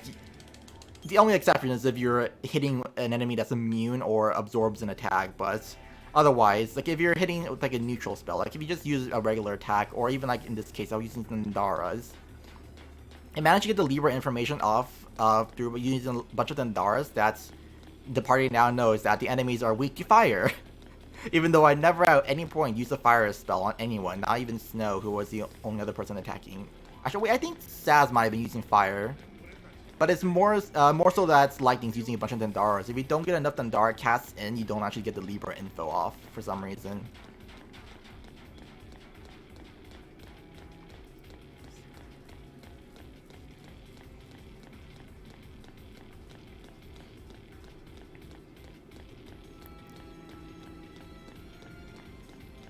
Alright, well, Hero met with a bunch of dodges.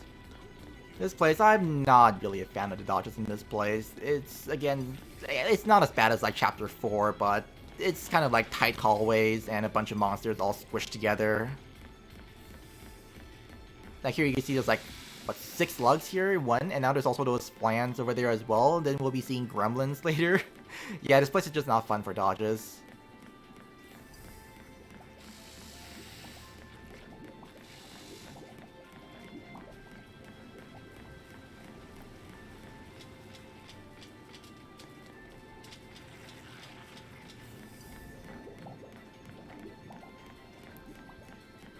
Alright, there's not really a whole lot to say here. There's going to be like 2 chests I need to pick up along the way.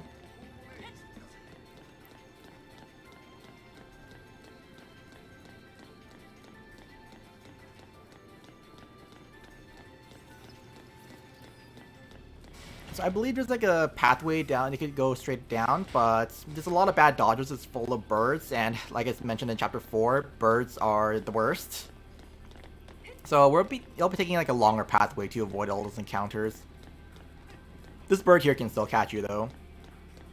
I'm gonna hopefully not get caught. There we go.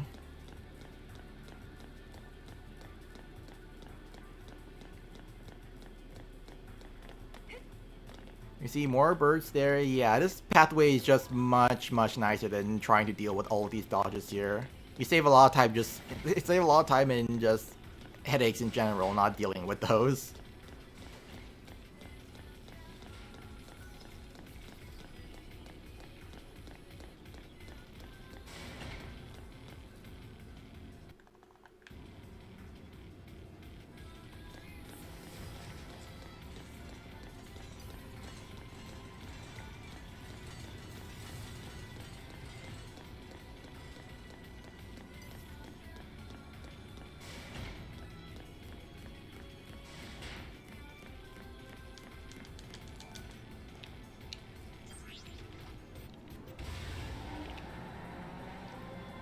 Alright, this is actually a fun little elevator because I haven't really seen it myself, but your party members can sometimes fall down and land right on top of you.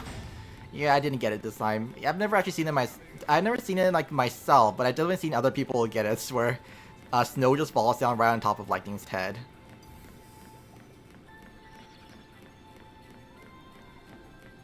A couple more dodges here. This is the annoying gremlin one.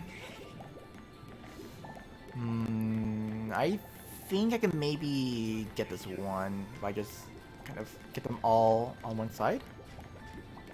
Nice. Alright, that worked out. Then here there's a behemoth. This guy usually doesn't catch you. Usually. Yeah, there's another one later on that's caught me a handful of times.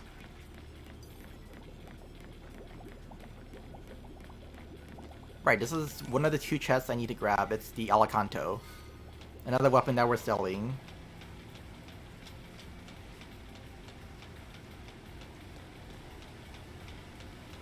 So the Sid fight is coming up, and that is actually one of the... It depends on what strategy you use. There's an old Mystic Tower strat that's like, I think 20 seconds slower on average. I'm not really sure on the timing, but it's a little slower, and it's it makes it one of the easiest fights in the run.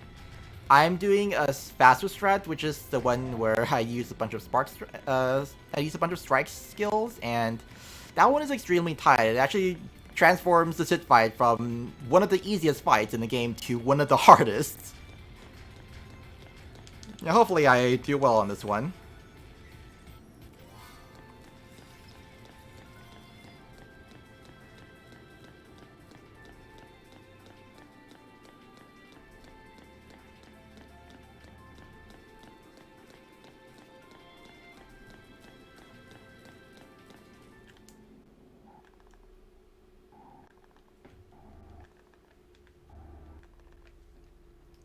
Starting off, I'm going to be getting in Quakes to maximize chain duration, or getting a bunch of chain duration, whatever it is.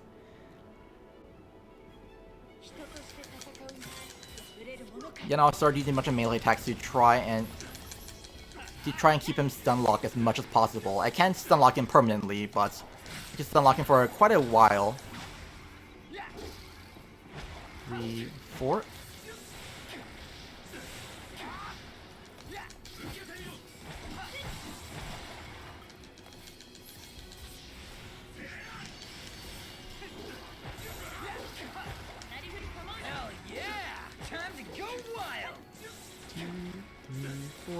Hey Quaddle, thanks for the host. Oop. I messed up on that. Thanks for good luck. Hope your stream went well. I messed up the shift timings completely here.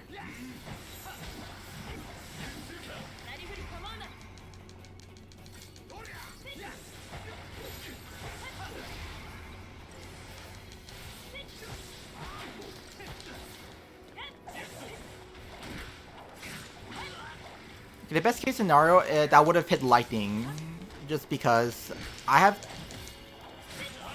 the best one with dealing. I'm like the best at dealing with this, because all I need to do is do like 2. Okay, that is bad.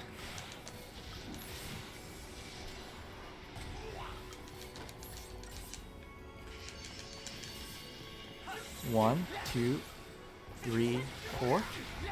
Okay, there we go.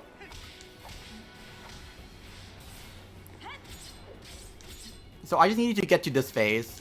This is actually a very scary fight. Once I reach this point, it's just easy. I just won already, but up until this point, like I need to be very careful because Sid has an ability called Metamorphosis. Oh, that is a disgusting time. This is like a 128 on average, so I lost almost 30 seconds. But yeah, this is, Sid has an ability called Metamorphosis, and that one is an instant kill, but I get around it by just summoning at the last second so I don't get hit. Go faster than you today. Oh, ouch. Was it that bad? But yeah, if it gets to that point, I kind of just lose time because I need to use Santetsuken, which is, again, a 15-second animation. Ideally, I just rack Snow into aggression so that Snow launches him before he can get another action in.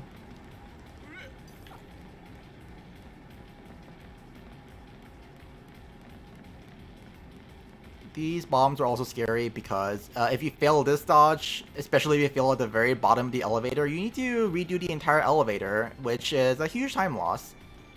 It's like it's an easy enough dodge, that you should be able to get it like every single time. It's just that, well, if you play risky and try to like get off the elevator, sometimes you might just get caught and get punished for it.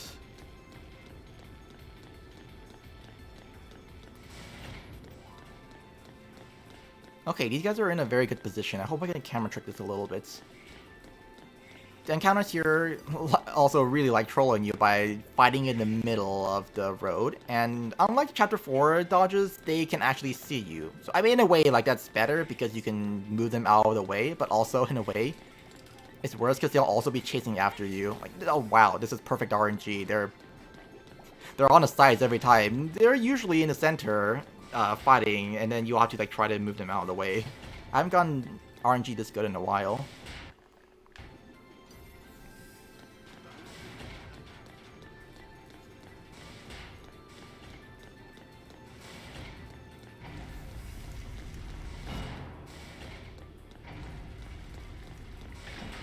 Oh, there's another chest here for money that I'm gonna be grabbing. I believe this is the Fame Mark for Snow. Yes, it is. I'll be selling that in the next menu, like a few minutes down the line, maybe like 20 minutes or so.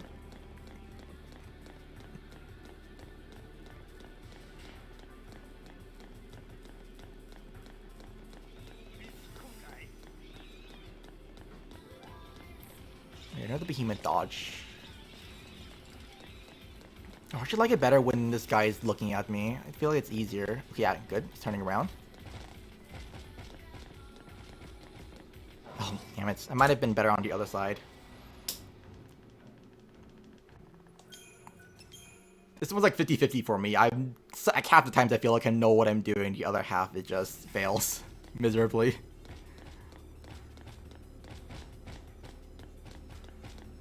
There we go.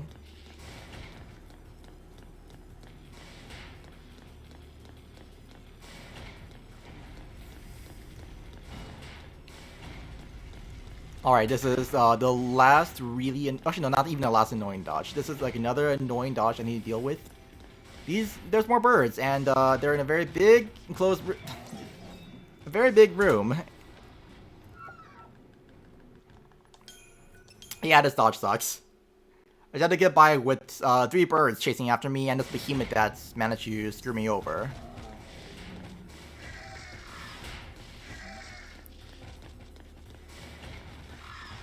Okay, that worked. I find that just walking around, like, kind of walking around in like zigzags like that, like a drunk person, seems to help. Not sure if it's just me or if it actually works.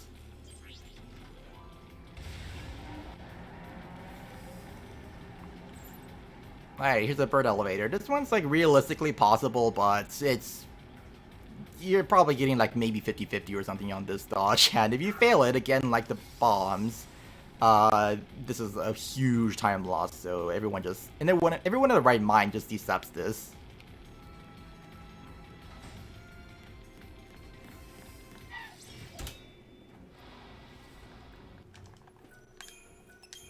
I don't know why I added to my failed dodge counter there. That's not a failed dodge.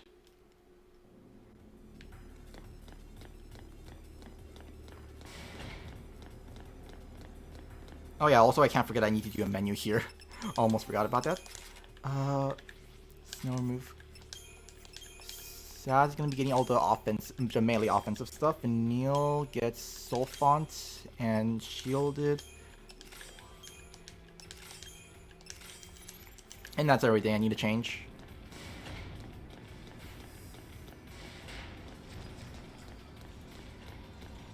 Alright, there's still one last really annoying dodge. And funny enough, this is a really annoying dodge that uses the Deceptisol too. So this is the bird bridge. Yeah, even with the Deceptisol, this bridge sucks. These birds move around randomly, and I swear they know where you are. Because they'll always walk towards you in like the worst times. You can still fail a bunch of dodges on this, even with the Decept. Okay, I got that. That was pretty good. Even with the Decept, this dodge sucks. Imagine doing this without a Decept.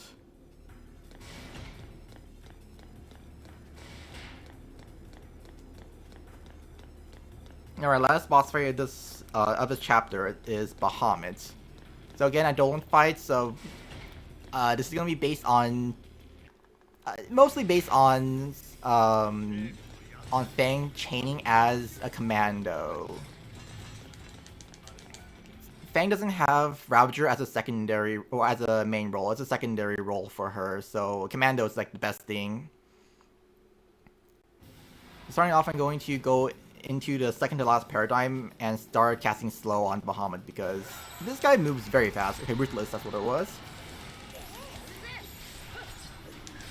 Okay, that is a bad start. So yeah, if he does an instant whirlwind, that is just bad luck. He can't do anything about that. You just get launched right away. I'm gonna try and get another curse on. If I don't get it, then oh well, I just won't have it. So this is how we deal with whirlwind. Oh, whoops, I was supposed to still do that.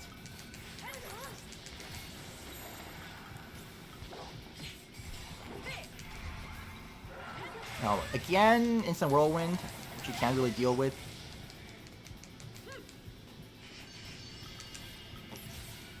Gotta bring back Vanille. Actually, it might have been better for me just to ignore Vanille, in all honesty. Okay, there we go. Okay, that... a minute. Okay, I'll take that.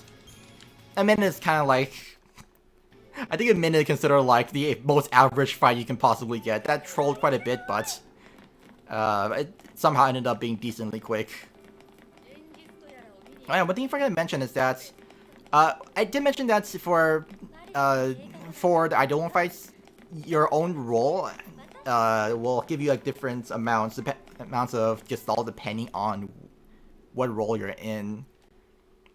So for like Commandos and Ravagers, you chain up to get Gestalt up, and also you get like a bonus to depending on what role you're in. So Commando gets like a boost to make up for the fact that it's garbage at chaining.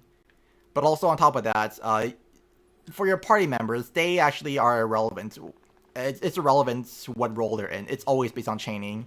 So for them, it's better to be in Ravagers as long as possible.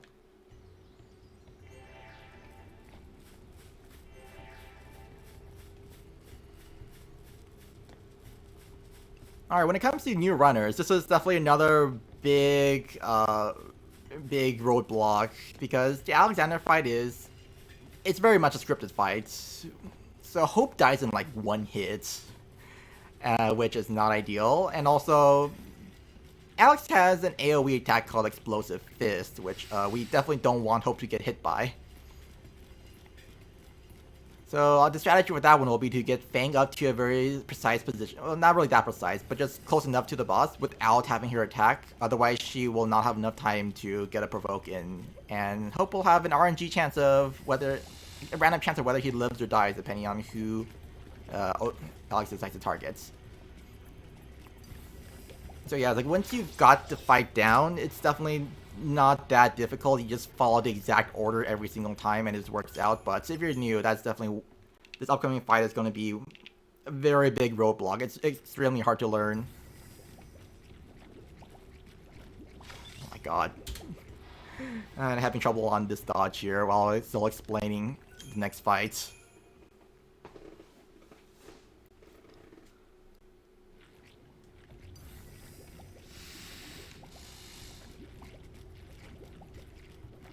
There we go.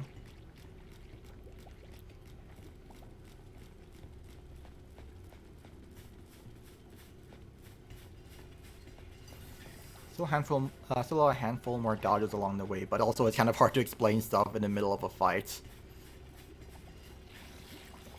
there anything else to explain? Right, I think I've covered almost every role. The only other one is Saboteurs for these Eidolon fights, which is going to be the Hecaton strat. But Saboteurs, yeah, they're basically the same as Ravagers. They kind of get like a bonus chaining, I believe, as well for the Gestalt.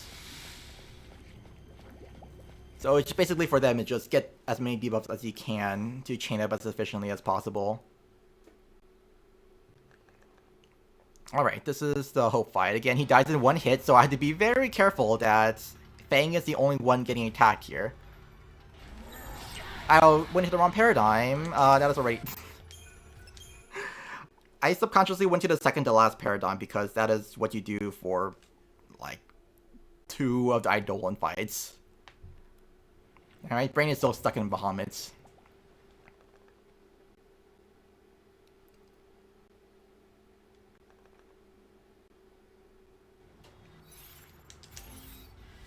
Okay, right.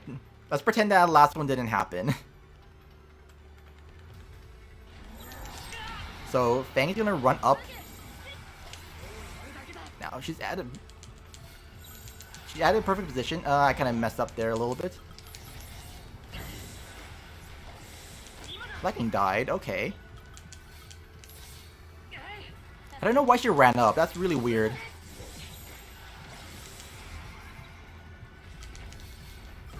Okay, this was a very weird fight. I'm not entirely sure what went on there.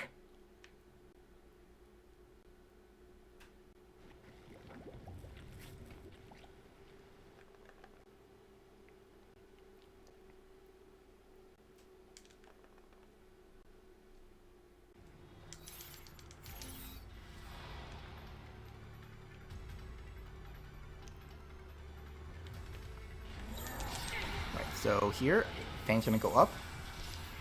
For some reason, so is Lightning, which she shouldn't be doing.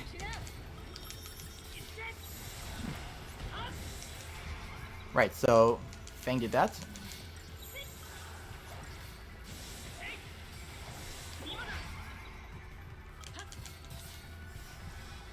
Okay, yeah, that was a little lucky because she didn't get the provoking on time, but the boss targeted Lightning. Oh, okay, that's not that great. Yeah, I'm going to be getting an ATB refresh by switching over to Delta attack and coming back to Relentless. I'm going to do a second string here. Alex is doing Lofty Challenge, so that gives me a lot of extra leeway. Okay, I don't know why Lightning is doing those melee attacks. That's really weird. Oh, you know what? That might be because I didn't upgrade her weapon completely.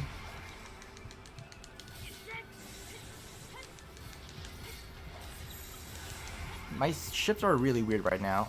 Okay, yeah, I just need to make sure that Fang keeps attacking. Okay, this is going to be another Lofty Challenge, so I have more leeway on this.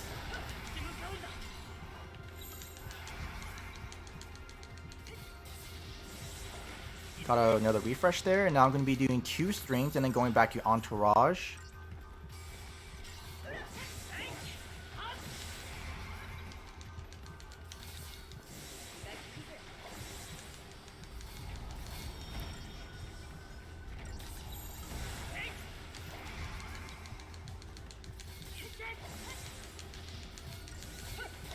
Okay, there we go. That's very weird, but I'm assuming it just happened because I made that mistake with Lightning's weapon earlier, and now she has lower magic than she should.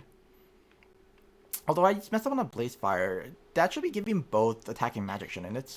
Not really sure. Alright, I mentioned back in chapter 5 that Hope runs at 5/6 of everyone's speed, and this is the area where everyone changes characters right away, no matter what, because you lose time otherwise.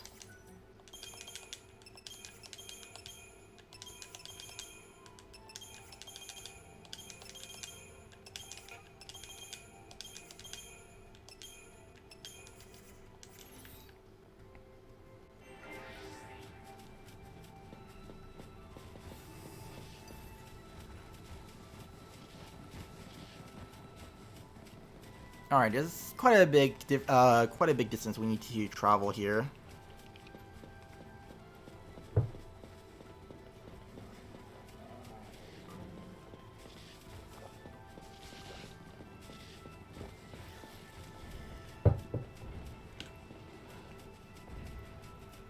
Right, so there's like a handful of, well, really, like that beginning section's the only area where like a dodge can screw you over, but for the most part, it's like just run far away from dodges as possible. But this is gonna be the one and only grind fight where it's purely for CP. Normally it's just for money. This is the first one that we're going to be doing that's purely for the Crystarium points. And this is going to give us enough Crystarium points to get us an ATB slot for Vanille. That's... Like, this grind fight is so quick, and the ATB slot does save a lot of time. I mentioned before, but the more bars you have, the faster each individual bar fills up. So getting Vanille an extra bar to go from 3 bars to 4 bars makes a huge difference. It's not like she will be filling up... It's not like she just fills each individual bar at the same speed. And plus, ATB refreshes are just worth more because, well, you get 4 bars. You get 4 spells in instead of 3.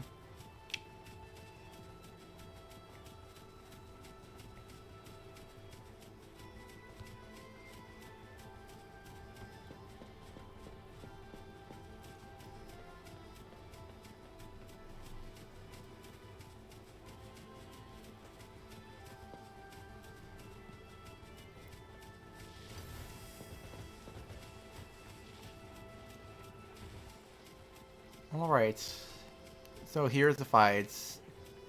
This is Behemoth King and Megasotharian.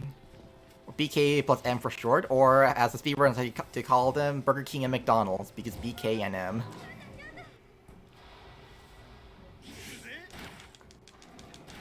So starting off, I'm going to do Bravery and Fire on Saz, wait a little bit for them to start their attacks, and then I'm going to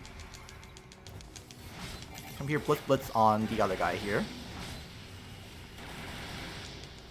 You need to have Snow keep attacking Behemoth King, so a target, and then 2, 3, 4.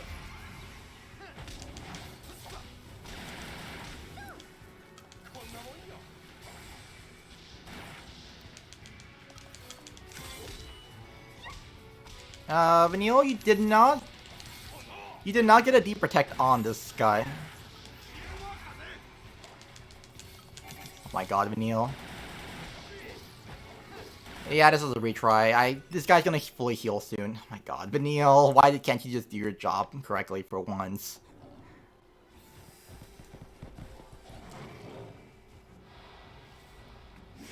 Nope, nope, don't.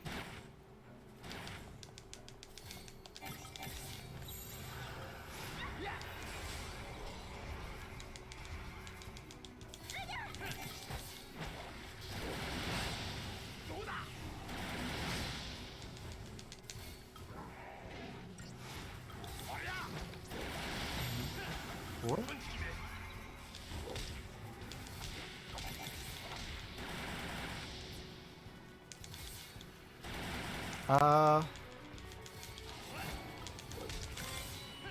Let's get this Libra info off. I kind of messed up. I'm supposed to get that Libra info at a different position, but...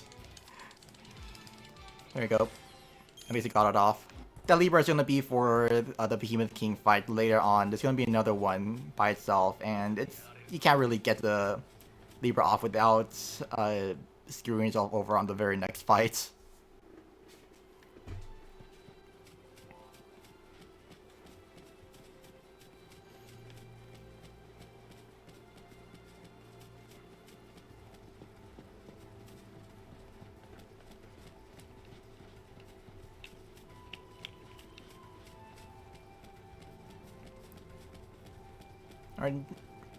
Alright, this is also a good time to mention that this is now the final party. Now that we can actually freely swap around party members. Vanille, Saz, and Snow is the final party. At most, there's only one point where anyone would swap in Lightning for one fight. That's Adam and Khaled, but that's an RNG strat apparently. And at best, it would save 5 seconds, but I'm not sure, like... I'm not really too sure about, like, how likely you are to lose time with that strat. It's something that, like, apparently people don't actually do unless they're on, like, really close to PB pace, and that's, like, their only chance. Come on. Yet again, remember what's very small hallways and lots of enemies in them. Never a good formula for dodges. Okay, I think... Yep, that works out. This is also my favorite weapon name, the Hot Claire. Just because of how vain of a name that sounds. The Lightning's real name is Claire, so like the fact that she has a weapon called the Hot Claire Just hilarious to me. It'd be kind of like if, I don't know, like Saz had a weapon called the Sexy Saz or something.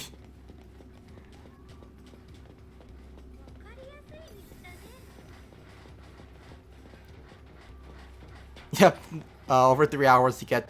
I mean, it would be like probably closer to like 3 hours. Yeah, probably even closer to the 3 hour mark if I were actually a good runner, which I'm not.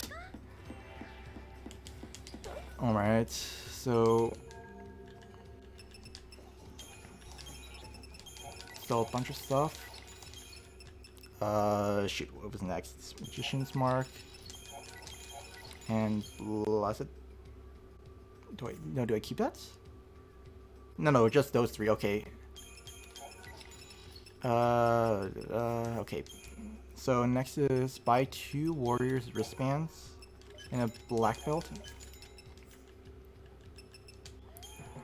87's 30. Oh yeah, I have a lot of these left. 53. And then 72 of these. 88 superconductors.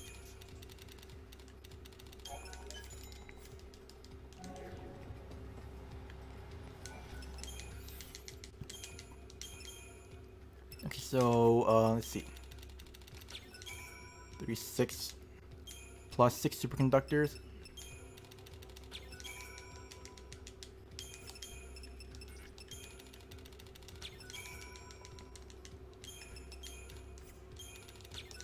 Yeah. Warriors wristband. I need to get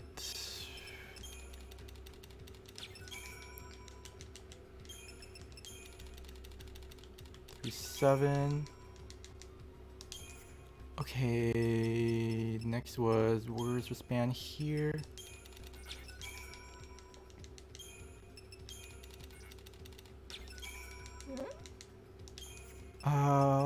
Black belt.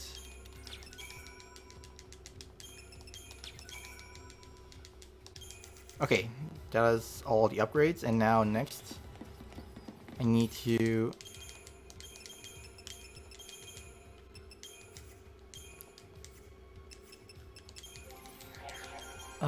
next I need to get up to Quake for Saz, because again, this is an obscenely useful skill, despite what you may remember from playing this casually.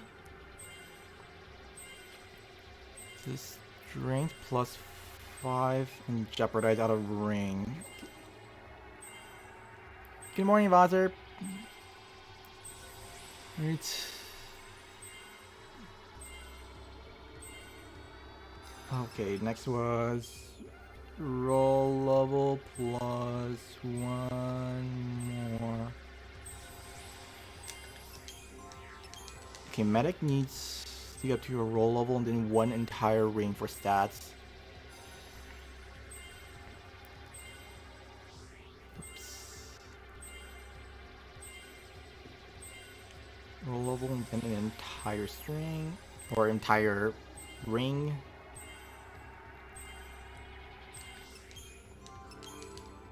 Roll. Oh, also I need to get this because I missed out on that earlier. No need to roll level and then 3 nodes. Oh, 2 nodes for now. I'm not sure if I have enough. Oh, I also need to backtrack here for Fringe Ward. That's one thing that is very common to forget. You need to go back there and get Fringe Ward. That's a skill that makes it so that if an AoE attack is targeting snow, the entire party takes less damage. So that's very useful for a handful of fights, especially towards the end of the game. Okay, yeah, I didn't have enough. I'm glad I didn't get that, because challenge is more important. Remove. Okay, oh, that explains why. I never... Okay, well, that explains a lot. Black belt. Vanille needs soul font, becomes tungsten. Shield becomes doctor's code. Power wristband becomes shield, and that's it. Alright. Quite a bit of menuing there. Oh my god. Really?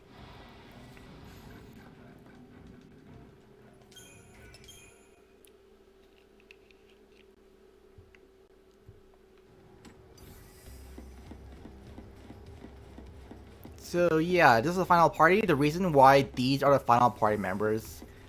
In the past, there used to be a different route where we had Fang as the tank instead, but it's been a few years since it's been rerouted, and now we have Snow as the main tank.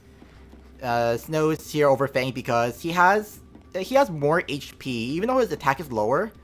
His HP is higher, so he's tankier, and also he can still hit the HP damage cap on a few fights. So it's like Fang's additional attack is unfortunately less useful. Plus, he's also a really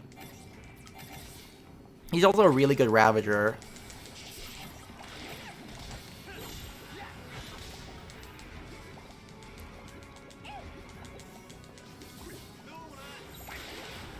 Yeah, plus Snow is a Ravager as the primary role, unlike Fang. Fang doesn't have that as a primary role, unfortunately. So, sure, chaining is really bad. The extra chaining makes a huge difference.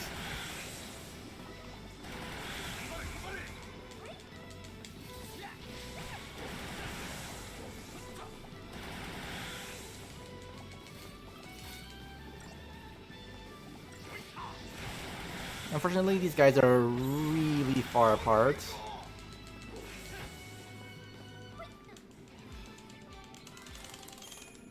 And so now I have enough Crystarium points to get Saz up 2 more nodes here. And Vanille's gonna get 1 more thing for the ATP segment, which, as I mentioned, is gonna save a lot of time. Like, this actually saves more time than the grind fight, if I had done it the first try. Of course, it also saves more time later on from other things. Saz is gonna be getting cold blood thanks to this as well.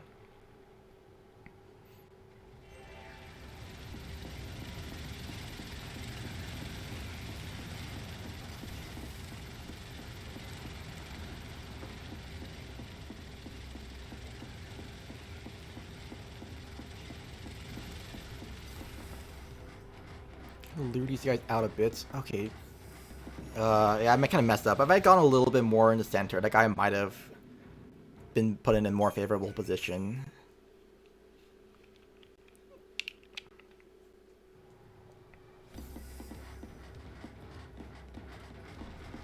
Okay, that's good.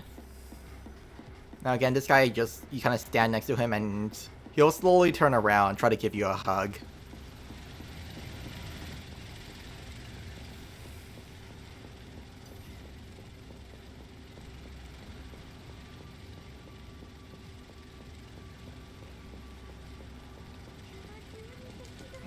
Yeah, I don't think it's quite 50% for the run. I forget what the numbers were, but yeah, it's definitely... you get a lot of damage reduction from using Sentinels.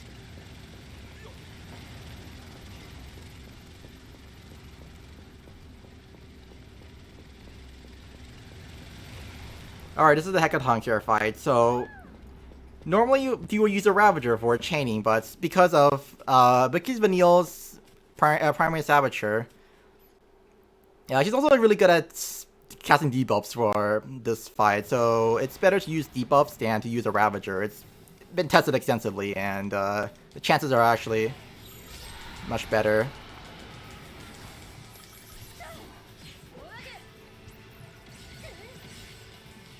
So I'm trying to get every single debuff on that I can, which includes Imperiled, but after I get Imperiled on, I'm going to switch over to just using D-Shell and D-Protect, because those are more likely to get cast. There we go.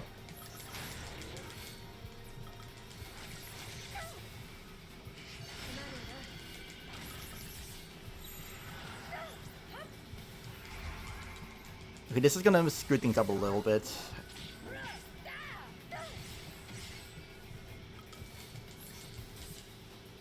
Alright, bye there.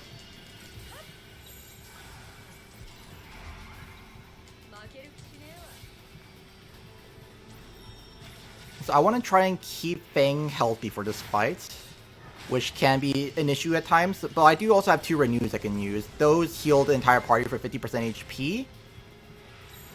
So like in this situation here, I would definitely want to cast a Renew to heal up both of us.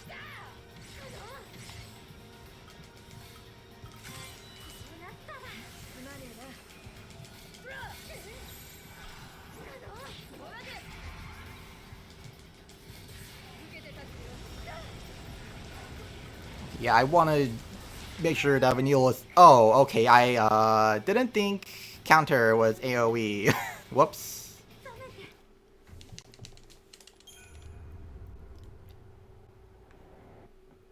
Okay, yeah, I didn't really expect that to happen. Whoops.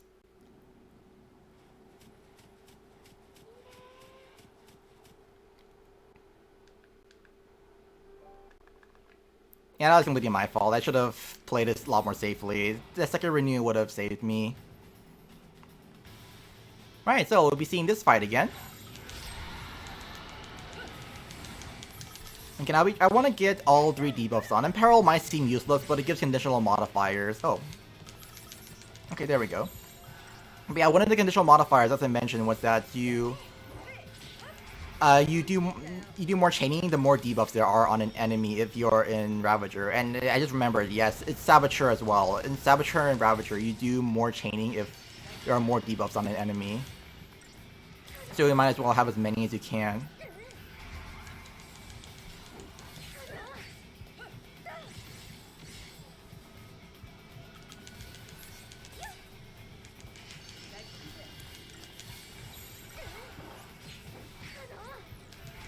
I want to make sure that Fang provokes. Okay, that was late, but I got lucky there. If Hecaton targeted Vanille instead, I'd be pretty much dead.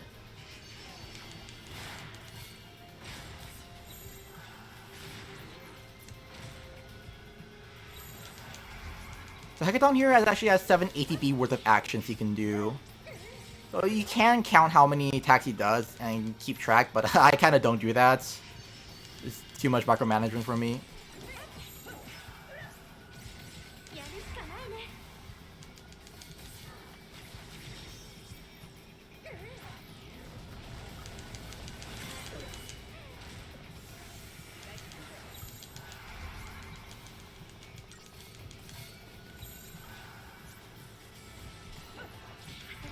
I wonder if... I'm not sure if that...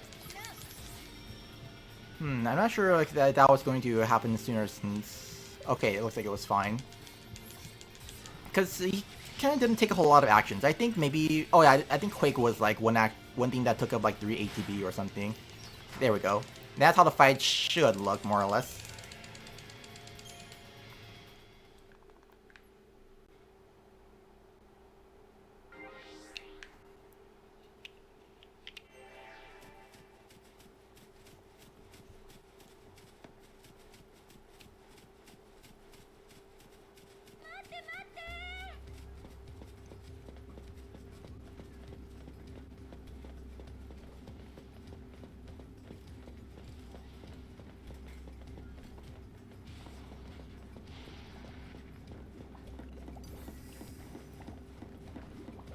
Alright, there's a handful of more dodges, but yeah, that was the very last Eidolon fight, so no more Eidolons, or at least no more fights where we fight the Eidolons. We'll still be using them.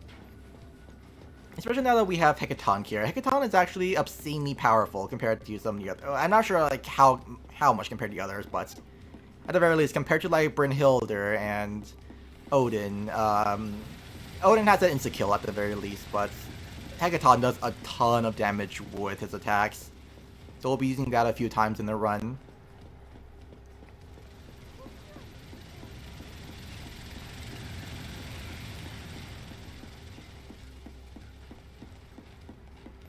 Oh yeah, a mechanic I forgot to mention. There's a few times in the run where we kind of just move a paradigm to the top of the menu. That might, we sometimes do that and then don't even change it. That might seem like a pointless action, but when you change parties, like how I swapped out of my party earlier, and went to like the Vanille plus Fang party for Hecaton, and now I'm back to the Saz Vanille Snow party, it changes your default paradigm. So now it changes to the very top one in your menu. So now my default is whatever I have at the very top, which I cannot really remember what it was. I think it was Gorilla.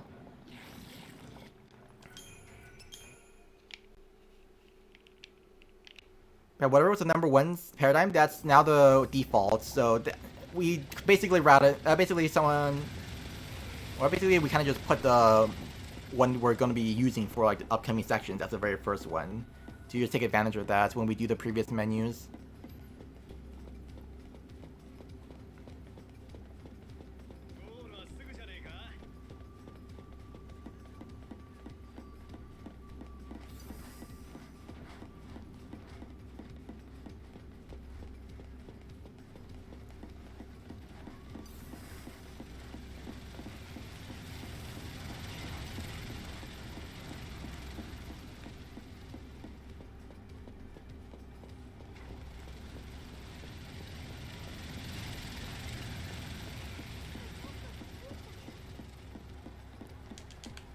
Right.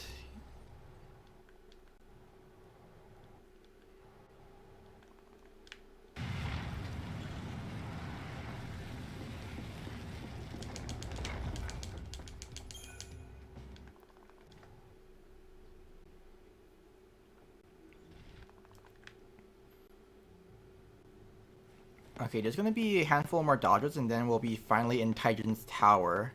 From there, it's just gonna be battle after battle, with very little breaks in between.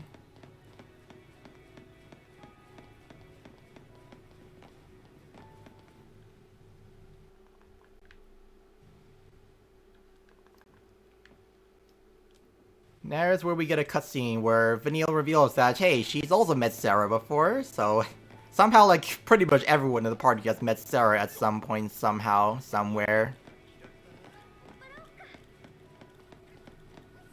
I think out of everyone, I think Fang and Hope might be the only ones who haven't actually met Sarah before.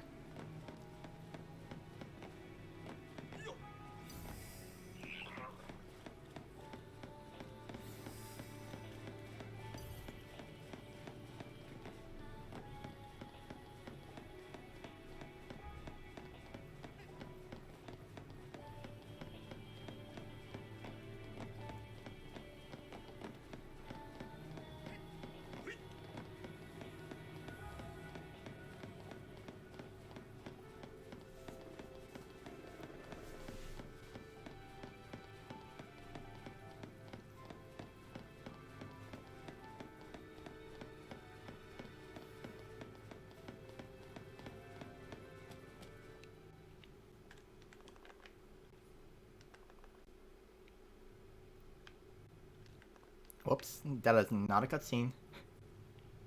I just noticed that these giant tree things look kind of like giant artichokes at the top.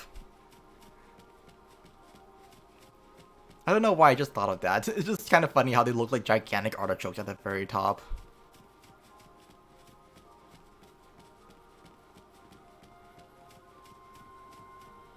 This vegan game, yeah. I mean, have you seen anyone eating meat?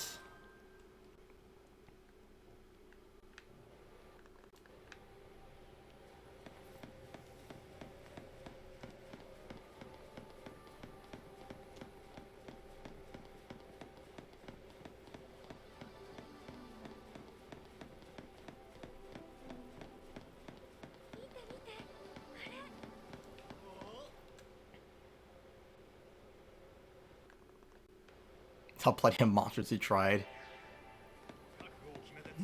Alright, there's a few annoying dodges here. There's also like one piece of dodge tech that is supposed to be consistent, I think, but like a handful of runners. I know like I've been failing it, I know Zero's been failing it, but it's like a handful of people have been failing like one piece of dodge tech here. I'm gonna give it a try, but basically if you get into a dodge, if you get into a comment zone, swap party members in some way, you don't even need to like change your act. You don't even need to like change your party leader, just change like someone. Change someone in the team like that. You'll leave the combat zone briefly for like, a brief moment. Come on. Okay, it worked, but I got it. Oh my god, he's still coming after me. Okay, there we go, there we go. Yeah, I had to do a bunch of swaps there. It's ideally you only need 2 swaps, but it's been very inconsistent lately. If you swap party members in some way, you don't even need to swap them out, just swap someone. Like, it could be the party leader, I could swap Saz with Vanille, Vanille with Snow, Saz with Snow, doesn't matter. Swap someone in some way, and I temporarily leave the combat zone for a very, very brief moment, which makes it possible to dodge that, but it's been so consistent for me, and I've seen that not working for a handful of other people. It's really weird, because it seems like it should be consistent. And I definitely, like, in practice, it was working perfectly consistently at that. I got, like, exactly 2 swaps most of the times.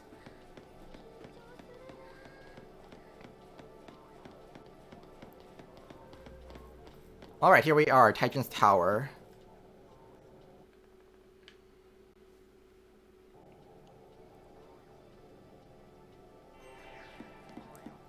There's going to be a handful of fights that are pretty similar, but well, just like 2 fights that are kind of similar, but otherwise every fight's kind of like its own unique fights, pretty much.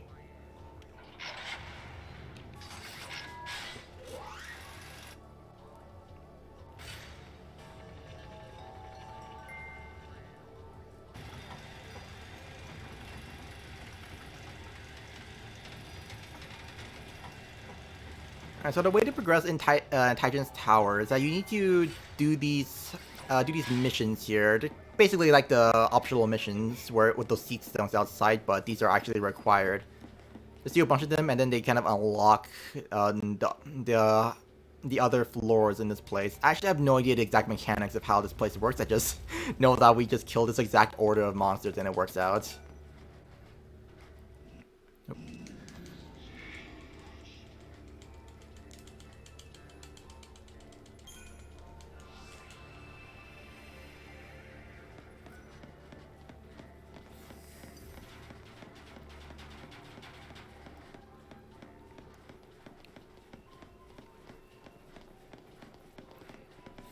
Right, here's a dodge that's kind of annoying one way and even more annoying the other way. Yeah, that's kind of a weird pattern, but that's usually easier to do.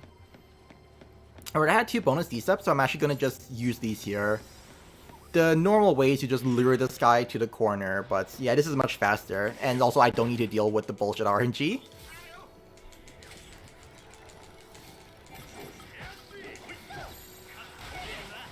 I didn't get... Vanille, please stagger this guy. 1, 2, 3, 4.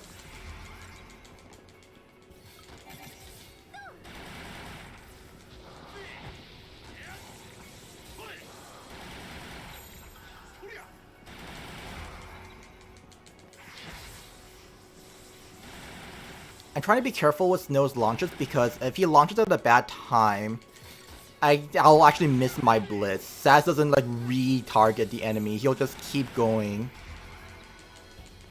Oh, that's very much not good. Oh, I didn't even get my buffs on? What?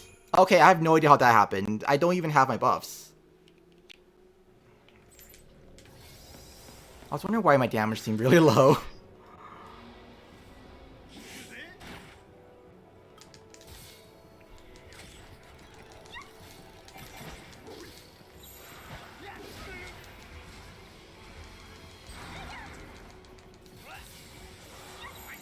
Two, 3, 4.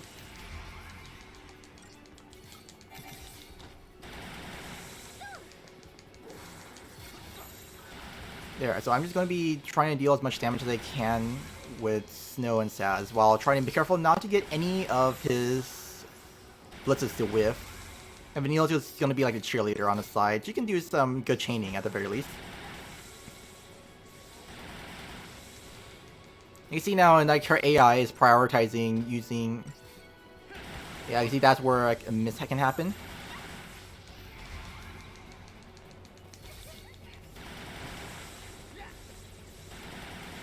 Huh, okay, I own the damage. Should I forget to equip anything?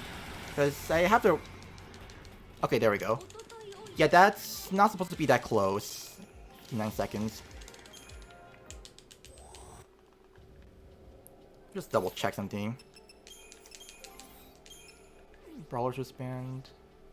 Oh yeah, I was supposed to equip both of these on. Oh shoot, did I forget an entire menu? Tungsten, Doctor's Code, Power wristband, Shield. Okay. I don't know how I managed to forget that, but yeah, Snow was not dealing the proper amount of damage there. I was wondering why the Rust Pudding fight also seemed to be a bit slow, but I didn't really think too much about it.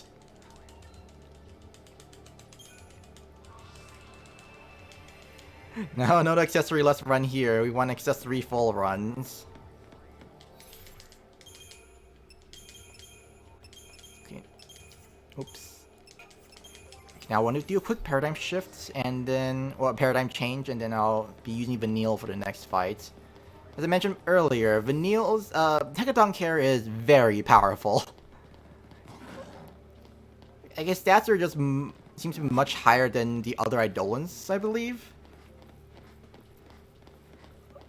So I'll be using him to dish out some major damage on the next boss fight.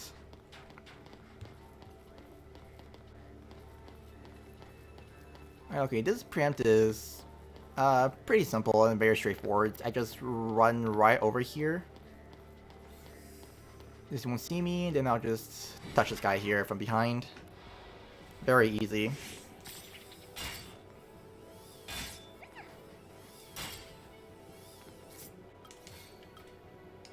Do one spell.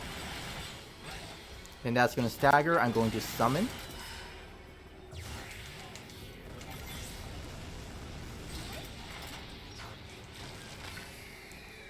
Now, the first skill there is for damage. This one here, the miniguns, is for chaining.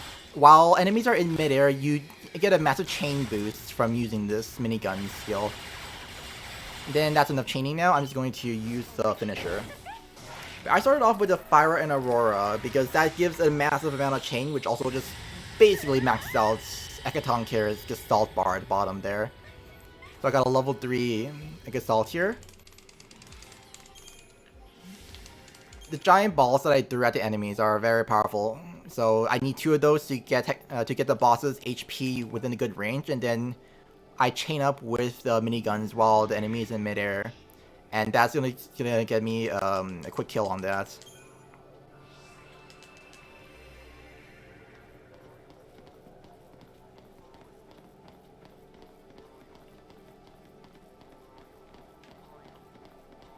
Okay, next up is Gorgongash. This is the fight that's very similar to the other one. I'm gonna be doing this first off.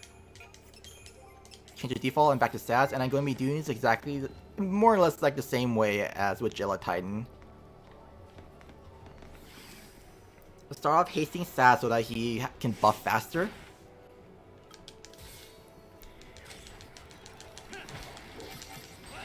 Oh, braving water on snow. Bully, do the same thing again on Saz. 2, 3, 4, so that Snow gets all his attacks in.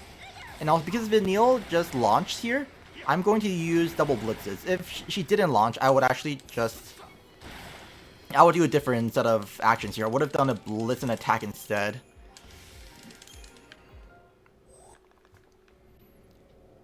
If she didn't launch, Snow would have been the one to launch instead, and he launches much higher, which means that Saz would have missed the attack. He also launches at like a different point in the attack because he needs to wait a little bit to charge up. Yeah, that's like one of those conditional places where like if the boss does something different, then well, you have to react to it. It's just like that for a lot of bosses. There's only a handful of ones where it's very much scripted and you just follow exact set of actions that it works out more or less the same every time. The other ones, like, you can follow a set of actions, but there's usually like small nuances here and there that you'll need to take into consideration.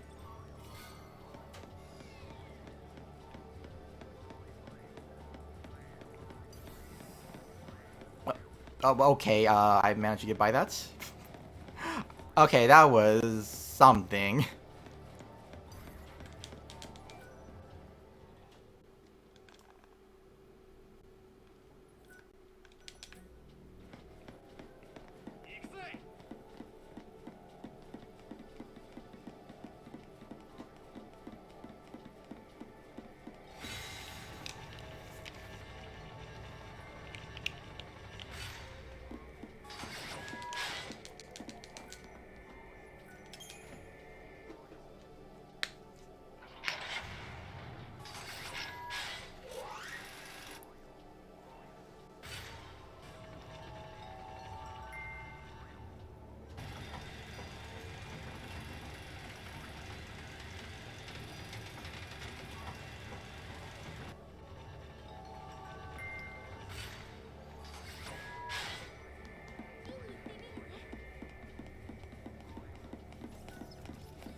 Alright, the next fight is Mishusu. This is another one that we would normally have to preempt. There is a trick to this that's fairly consistent, though there are a handful of times where it can go south. So that's why I'm going to be popping my other Decept here. This is my last bonus Decept that I got in a run, so just coincidentally, Gel Titan and here, two annoying Decepts, or two annoying preempts in this dungeon. There are other places I could have used it that would have saved more time, assuming I get these first try, but yeah, I'd rather just take the time saved from not having to deal with these dodges.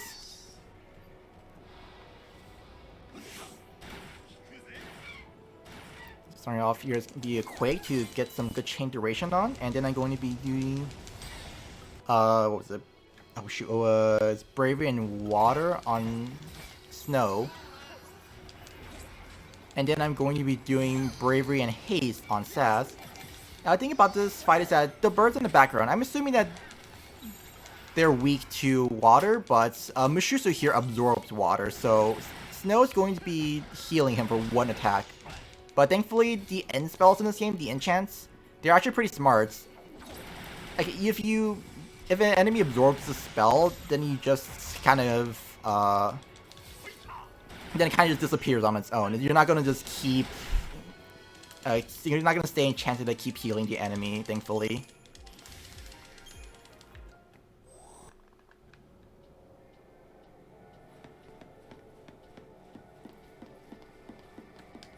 I guess I haven't actually explained how weaknesses and resistances work in this game, huh? So, an enemy can either absorb, nullify, be halve damage, be neutral to, or be weak to, and take twice the damage. So there's times 2 damage, times 1 damage, times half damage, 0 damage, and then -1 damage, essentially, to heal the enemy. And with the way the chain works, I believe you can still chain on an enemy even if they absorb a spell. I think it's probably somewhere along this. I think it's same as doing chaining against an enemy that takes half damage, but I could be wrong, and it might be like a fourth or something. You do less chaining, but you still chain. If an enemy is neutral or is weak to, you do 1 times chaining, and if an enemy is, oh yeah, you just do 1 times chaining there, but you do 2 times damage if an enemy is weak to it. Of course, that's not factoring in the conditional modifier, so there's still extra bonuses for dealing weakness damage with chaining, but overall, it's like bumping up from an enemy taking half damage to elements to taking neutral damage is basically doubling your chaining capabilities. But boosting it up from a neutral to weak doesn't really boost up your chaining capabilities by much, unless an enemy is has an extremely high chain resistance. In which case, getting the extra conditional makes a huge difference.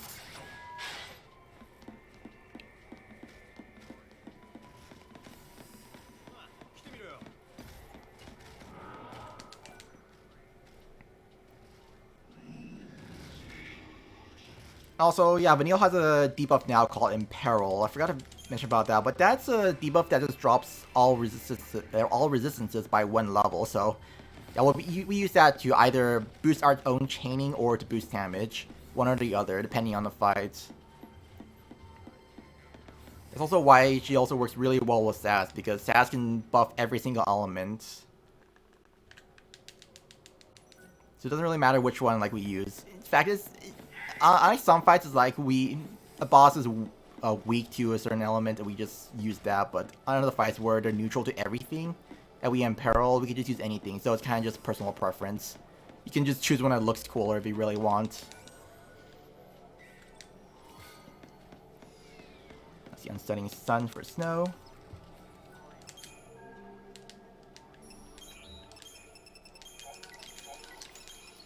Get rid of this.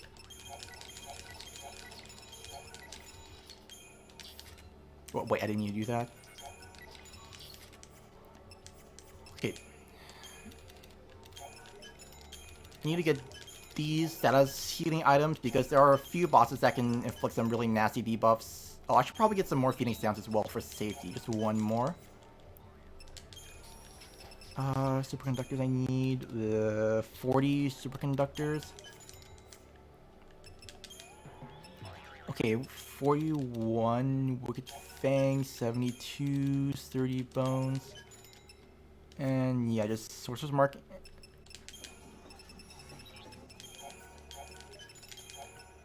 And one Warrior's Wristband. Right, that's all that's up there.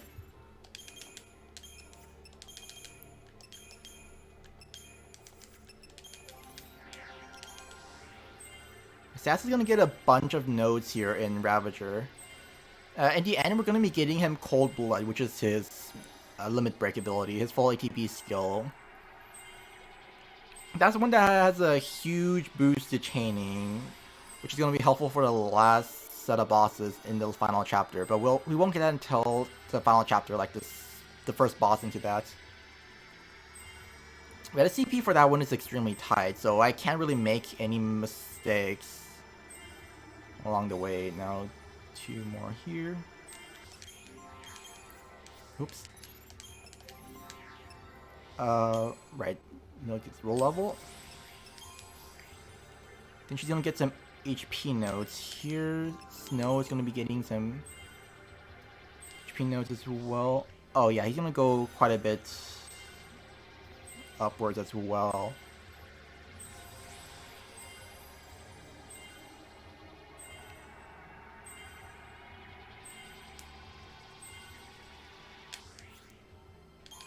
Oh, I don't have enough. Oh well.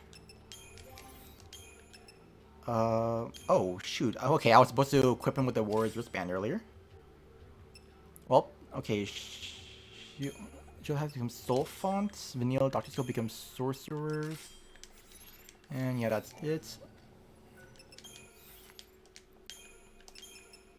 Okay, so there's a Warriors here that no one's equipped with. Okay, I have no idea what's going on with the menus now. Well, Superconductor times 37.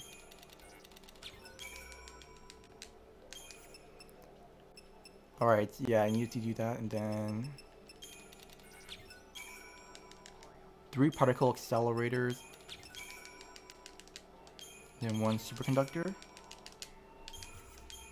Then I need to get this last Doctor's Code up to Star as well.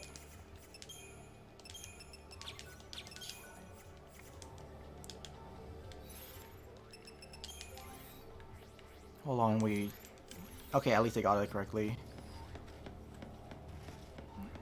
Right, also I need to use an Ether Soul here. Yeah, this here is Vitala. Vitala is one of those fights that when it goes well, it goes really smoothly. But sometimes it just decides to troll you horribly.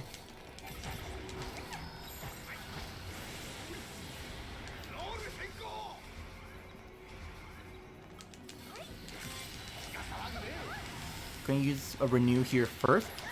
Neil didn't get any of her debuffs on, and she just died. Not good. Neil, please come back and use your debuffs. I need her to cast Imperil and Deprotect. Ideally, she gets those, but it's not like a hard requirement.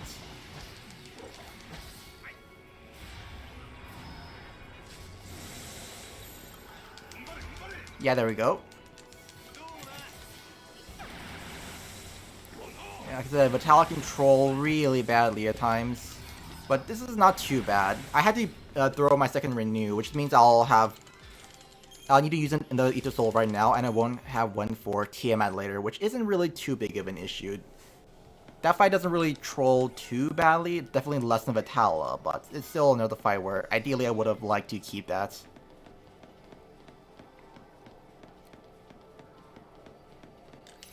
Okay, a bunch more paradigm changes here.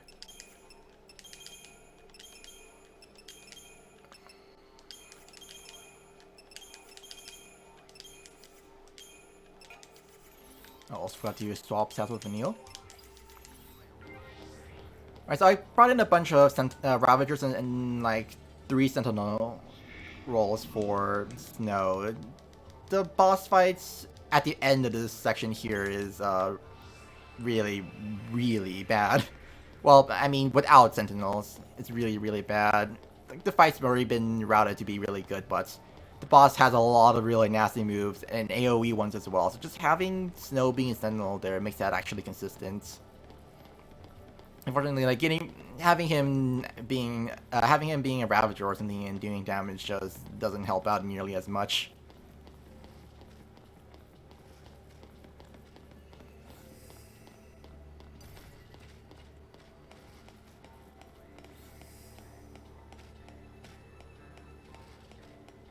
Alright, this one coming up is Penangalon. This is one of the fights where we just all throw the Disruptive Soul, because preempting this fight is horrible.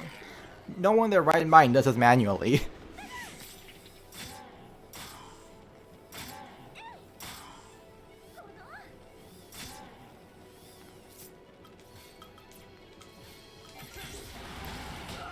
Yeah, this fight, as you see, I already got hit here, that's annoying.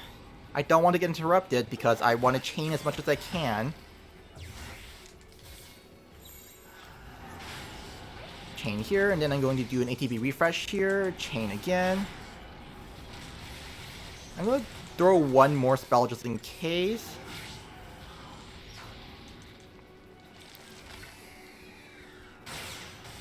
Want to get up to 630% chain. Yep, there we go. It's only 2 this time. Normally I don't have enough, and I need to do a third one, but it's not really a huge deal, just one like extra animation, which, I mean, I probably lost by throwing the Electric Fire anyways.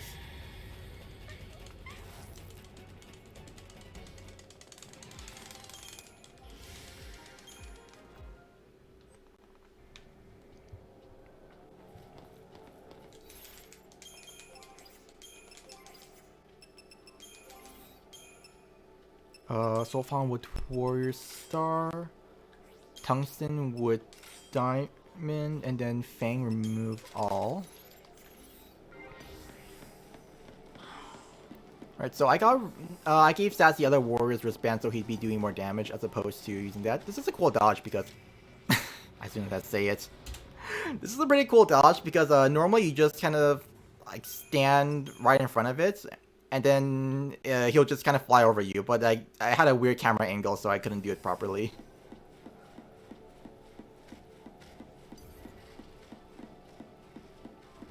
Even better is when you don't even need to do that, but it's like the fact that you just stand still and he just flies right over you is pretty hilarious.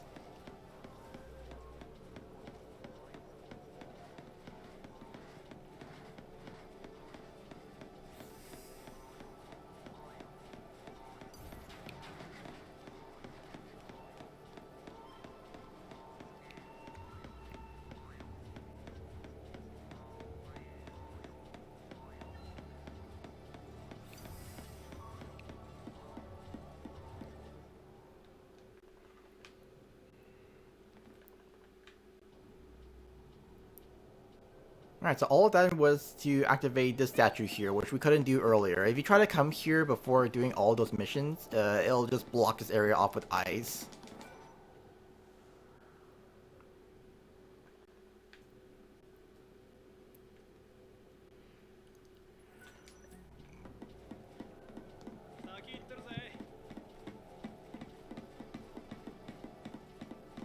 Alright, there's another annoying dodge here.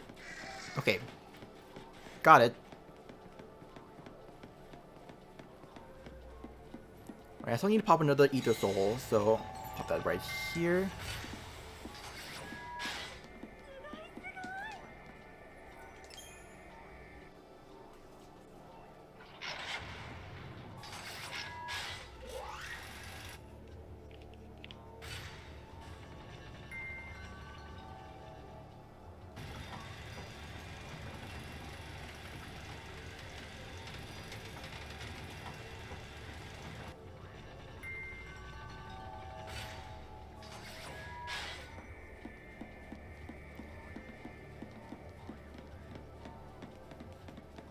Now with all those missions done, this elevator here in the center can actually go to the, I guess the second highest floor, not the highest, but we're going all the way up to the 6th floor now.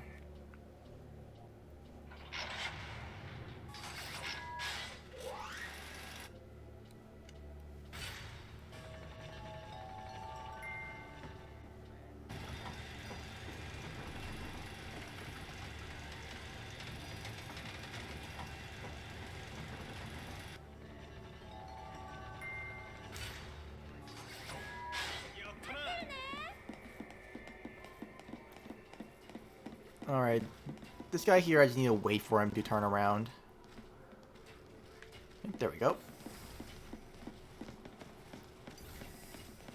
Then it's rush in here. And now we're going all the way up to the apex. Right, this is where we're fighting the Haka. This is very much a scripted fight, and also it's a fight where instead of relying on RNG debuffs, we're actually going to be... Well, we still need to rely on one RNG debuff, which is Imperil, but that's one that you get on, like, I don't know, 90% of the time. After that, we'll be relying on just having Vanille cast a guaranteed debuff, because no one can trust Vanille with debuffs.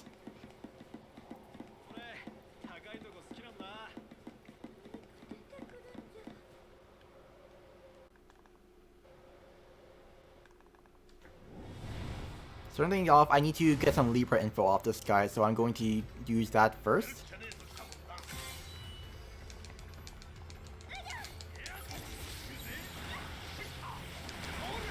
Okay, I'm wrap buffering that so I get more... Oh, and you also need to renew here to heal up everyone. Oh, that was scary. 2, 3. Cast haste.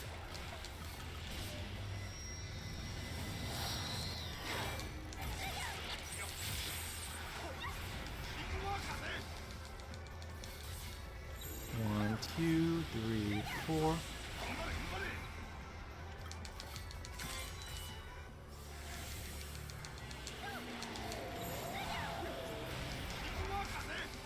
Alright, now just try and stagger this guy quick. I think I messed up on a few casts. It's fine.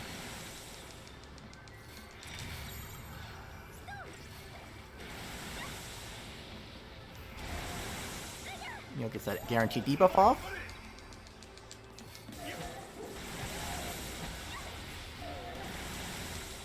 Alright, and now one more string here, and I'll be doing a rack, ready animation cancel for snow. There we go.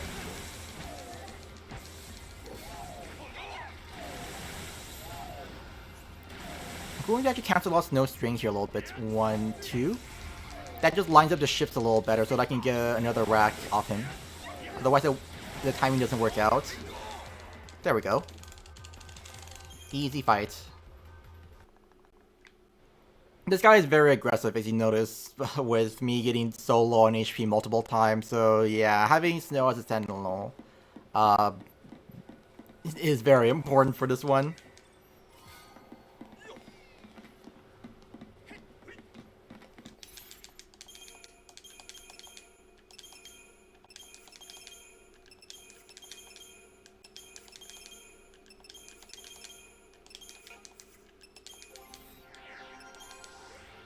Alright, gonna be getting some more nodes. A bunch of stat nodes, mostly.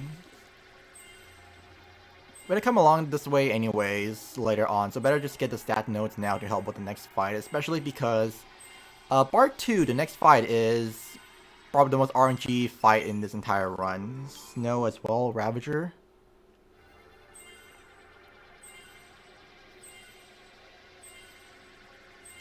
Get an HP plus 100 after the strength node.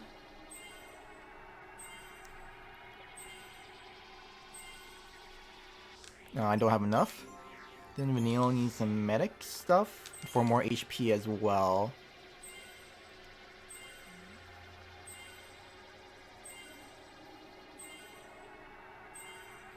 I'll stop right here.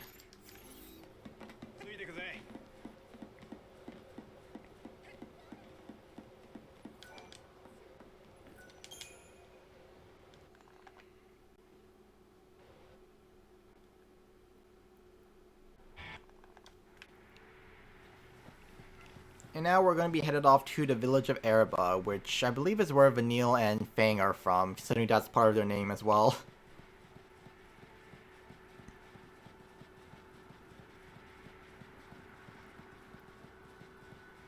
This is actually a part where there's actually a second route to this run, and this is kind of where the runs deviates the most. I'm pretty sure there's also like an earlier part where they kind of have to do less upgrading, but there's another route called the Magnums route where you get a weapon called the Hyades Magnums, which is a very, very powerful weapon that's for SAS that has all of its points put into strength. Weapons either give strength, give some combination of strength and magic.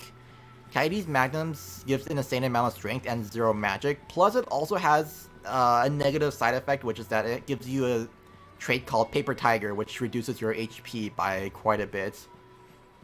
However, the damage boost is insane, and it actually lets you just keep Snow as a sentinel to protect SAS, basically. Meanwhile, the route I'm using is the Vegas one, where I use the Vegas 42S. This one, I believe this one's just currently known to be faster. There's still more being developed with Magnums, but I don't believe it's currently known to be faster. It's just, at best, it kind of maybe makes a few fights easier or just more manageable. Maybe less RNG dependent. I know like some of the strats definitely look very nice to do.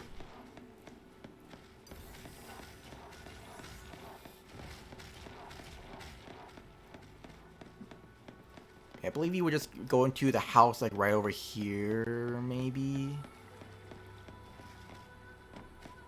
Some house, you just pick up the kind of like the base version of the weapon. You need to upgrade that. With how weapons slower. I don't think it's like much slower either. I'm not sure how much of a difference it is. And it's definitely like something that still needs to be developed. Because right now, like the Vegas stuff is. The stuff with the Vegas has been like all the fights have been meticulously like even meticulously routed like over the course of many years, and now every fight's very, very clean. And there's still like some small improvements here that are being done. But Magnum's is like newer, so they could probably have fixed up a few fights and potentially make it faster. But like until like more people put in more work to it, it's kind of unknown, I think.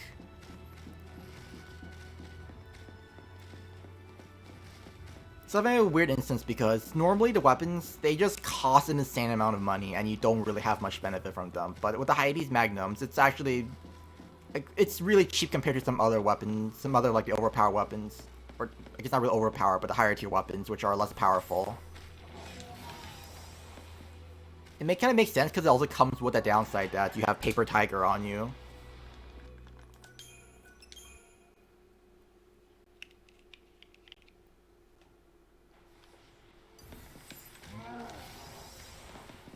Okay, this is interesting dodge because, well, because I failed it twice. But this is one where, like, the hand's always in a position where it looks like it shouldn't work, but it still does. This one just didn't work out. Right now, he's gonna flex his arm, and then while I'm doing that, I can just squeeze right through. The hitbox is also really weird. Like, I can touch the elbow, and it's perfectly fine. Unlike some other hitboxes where I'll touch the air around an enemy's foot, and I will still get caught. Yeah, these Vital enemies are really bad to dodge, so we use a Decept for both.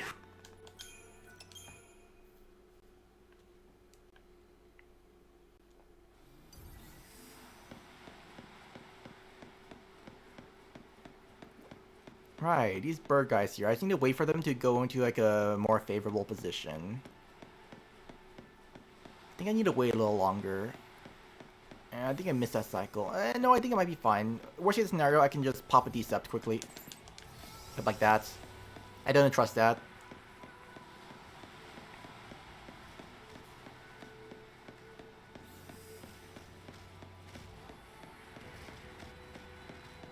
Better to pop a Decept than to fail the dodge anyways.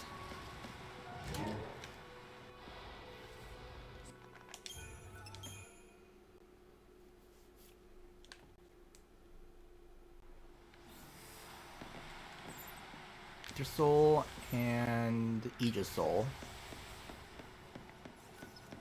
Oh yeah, I had a bonus for it too. Oh well, I'll just save that for later.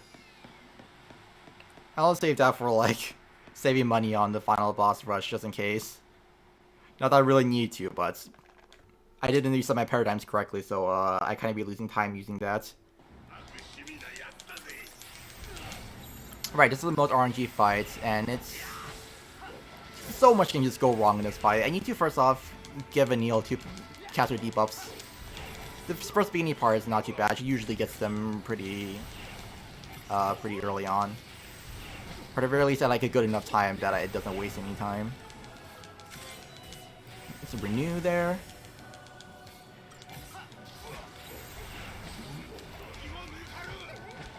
Right, she got everything on. That's pretty much, that's almost guaranteed. Not quite, but almost. Go to Libra Scope, and then I'm going to chain one more time with Sass here. Thunder, Aurora, and then Vanille, please heal up quickly.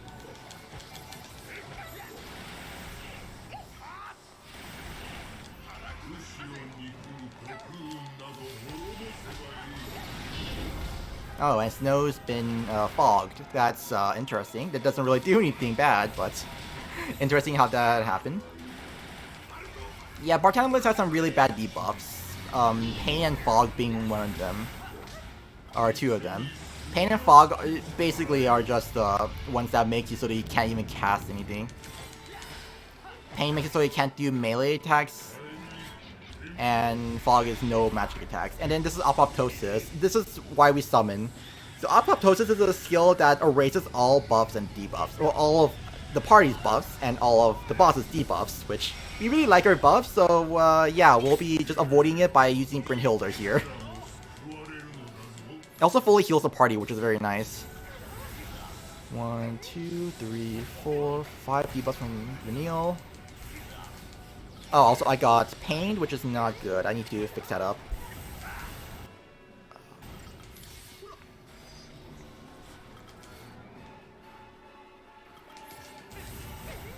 Oh my god. This is why Bar 2 sucks. I should have thrown that a little earlier. I shouldn't have thrown the painkiller quite yet. We have an elixir for this fight. This is one of the 2 fights where we use the elixirs.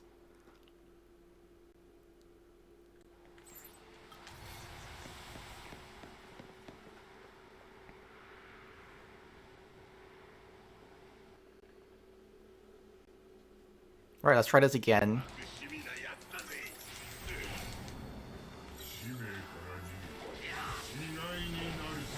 Oh, Daze isn't even just Pain and Fog. Daze makes it so you can't interact with anything. You can't do anything at all, or you can't really use any skills, but also on top of that, you take more damage. I think it's like double damage for your next hit. Oh my god, really now?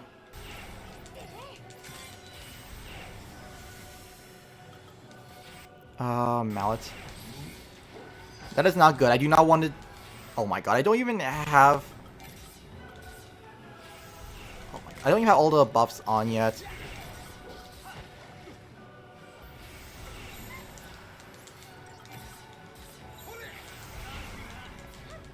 This is extremely bad. Snow staggered at the worst possible time.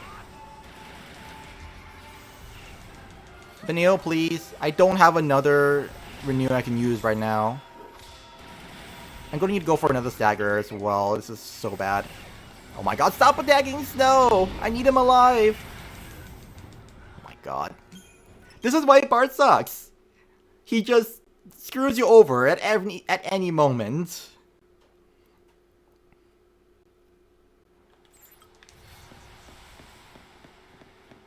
Mallet there was really bad just because he staggered while I was unable to do anything about it too. I needed to finish buffing the whole entire party.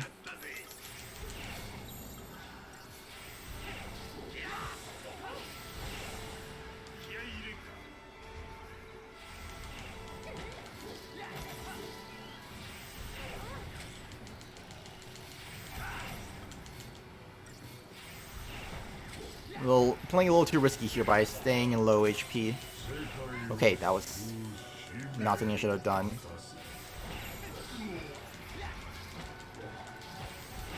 Much better starts. Yeah, the chances of getting debuffs aren't even that high, so he just screwed me over at the worst possible time.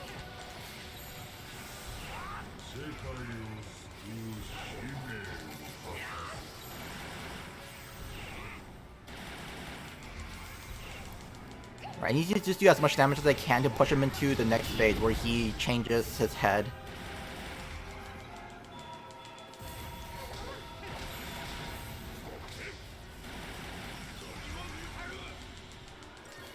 Vanille, please heal.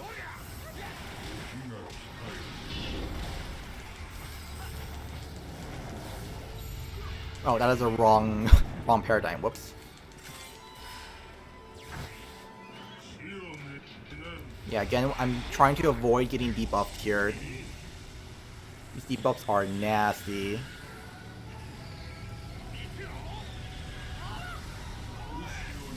Or not debuff, like getting rid of my buffs. That's like not something I really want to happen.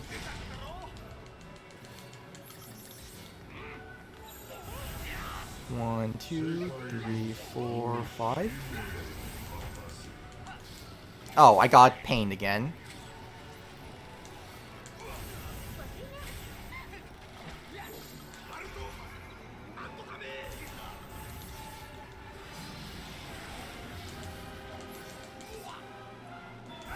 Oh my god, please.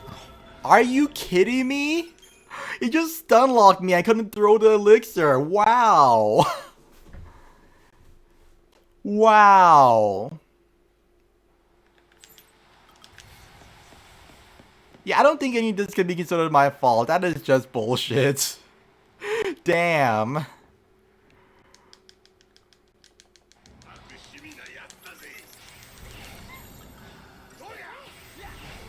Two, three, four, five debuffs there. Bart likes to troll, but today he's especially trolly. This is not a typical Bart by any means. Okay, very evenly split on the damage.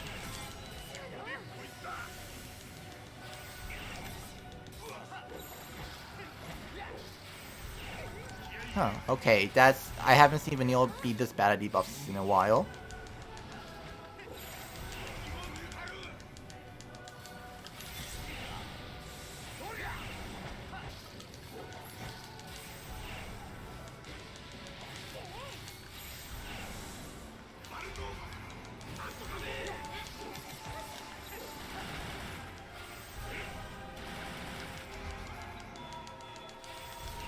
Alright. I want to stay in aggression a little bit to chain up more and do damage, and hopefully Vanille doesn't die. Yeah, there's also annoying thing about medic AI is that they aim for the person with red HP first, and Vanille was in red HP earlier, which is not who I want to be healed. I'd rather she heal me, but at least I survived.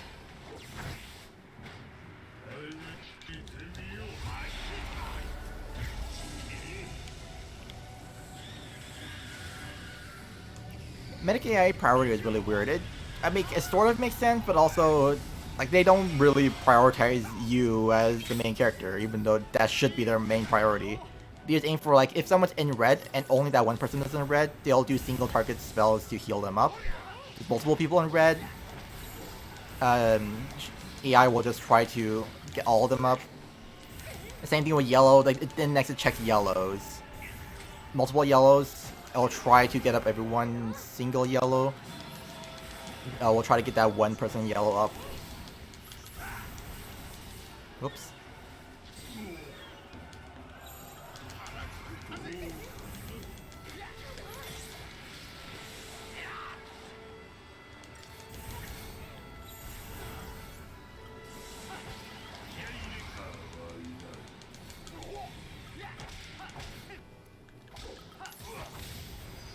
God. Wow. Oh my god, I'm just getting bodied today. What is going on?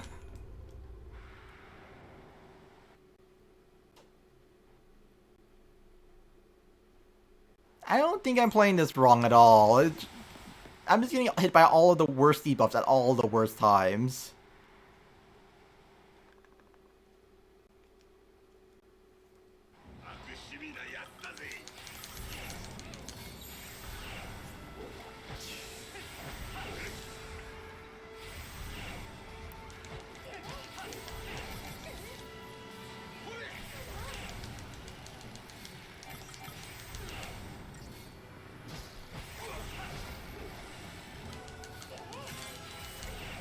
Oh, she's barely survived, but also that's not a good position to be in. I don't want anyone to be this low at this point.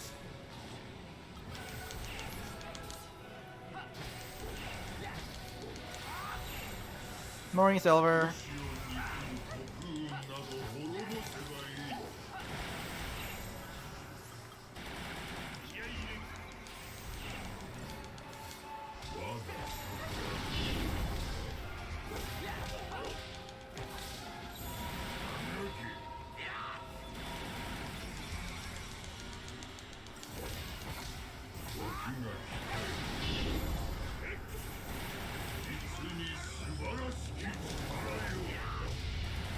Damn it, didn't get it. Oh well, it's fine. I pushed enough damage. Just wanted to get like squeezed out every last bit of that stagger that I could.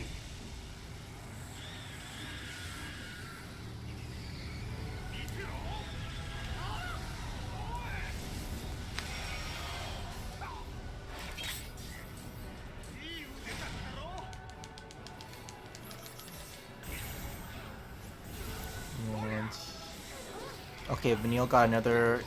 That's not really like good RNG, by the way, because I don't want that Deep Protect to wear off. You kind of saw that happen in the last fight earlier, or the first phase earlier. She got instant Deep Protect, and yeah, that was not really a good outcome, really. Oh. Oh, that was close.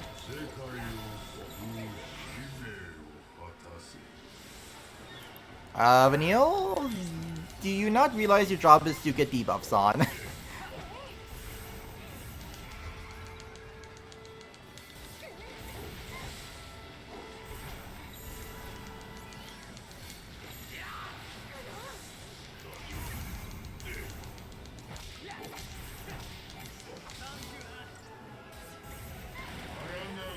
Okay, this is one thing I was waiting for.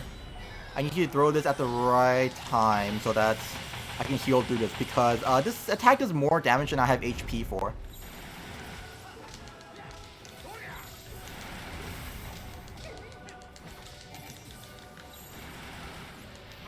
Yeah, I got trolled really badly again.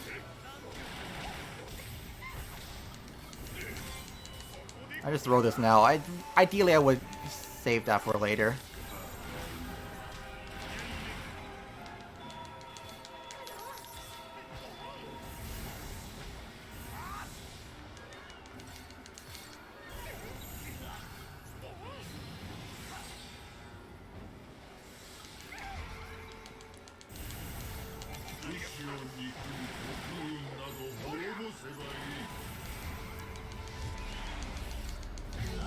Yeah, that's unfortunately something I didn't want to happen. But it's really close to killing. Okay, there we go. Okay, that was a horrible, horrible fight, and I got trolled for like 9 minutes straight, but at least I finally did it.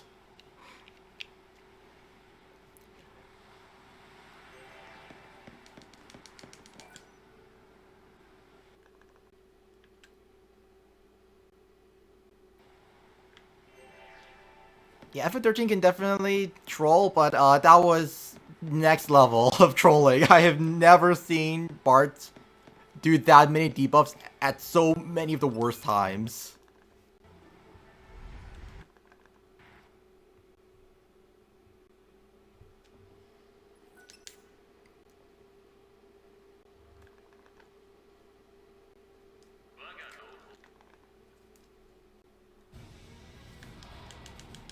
Alright, here's another fight with Eidolon, so...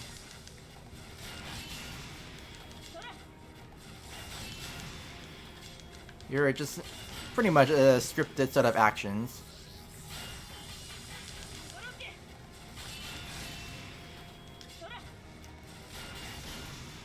Apparently on a PC version you need to wait a little bit in between actions or else it doesn't work. I'm not really sure how that works out, honestly. Yep, yeah, there we go, killed. Yeah, it's like an RNG. It's like an RNG whether you kill or not if you just go for all the attacks as soon as possible.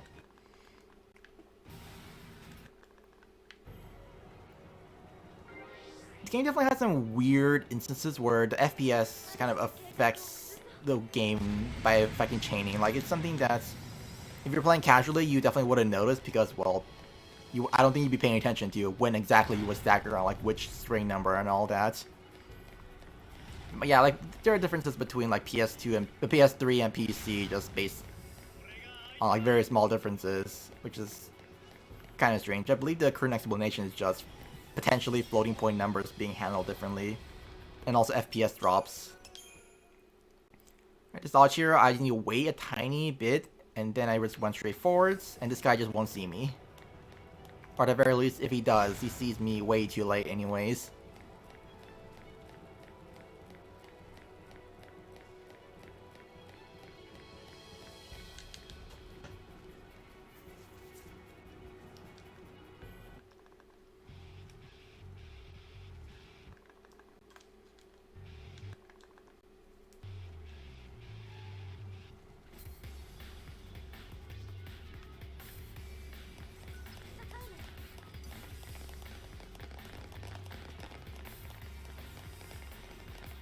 I mean, it's different on like how it affects any games. Like this one, it just affects chaining somehow. Which, I guess in some cases just because like the hits are, you get a different number of hits, but even then it's kind of like a weird. Oh my god, okay, these dogs also can troll pretty badly. I need to get this. I don't know that's enough time. It might have been better for me to have canceled that out. Because if this runs out, I'll need to back this up. Oh wait. Please make it, please make it, please make it, please make it, please make it, please make it. Okay, good. I made it. I was a little worried because I have had this run out at like the very last second. I'm not supposed to cancel that out.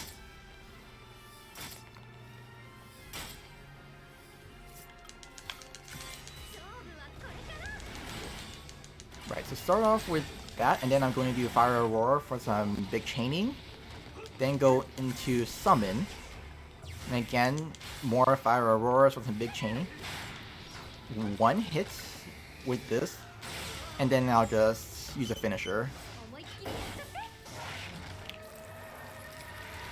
Even though it's on the screen, Hecaton's doing 278,000 on the boss. Yeah.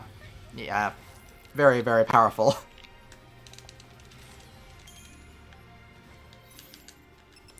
I'm actually I need to change some paradigms. First off, this is the first instance where I'm getting a secondary node. So Vanilla's getting the commando role, which it seems kind of strange. She is kind of a bad commando, but we need this because commandos also give the party a 5% bonus to damage. That's part of the roll bonus. Like every role has like a bonus that they give to themselves, and then like a weaker version of that to the rest of the party. So commandos give themselves plus 100% attack, more depending on even more depending on like what role level they're at. Yeah, Vanilla's thing is partially for damage, but mostly for the plus 5% attack boost, because that's really big for Saz. For Saz and Snow. Okay, now Snow here needs to get up to the accessories slot. I'm hoping I have enough because I did mess up the menu earlier, way earlier in the run. Ah, not enough. Okay, but it's better to have this in the ATB. I can get this in the next menu anyways. Saz just needs to get to 1 node before Cold Blood. He won't have enough CP until the next fight.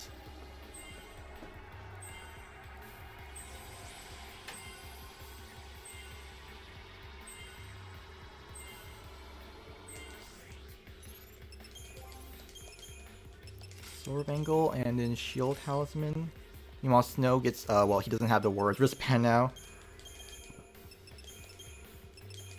Right, this is where I'm going to add in a bunch of, bunch of rolls.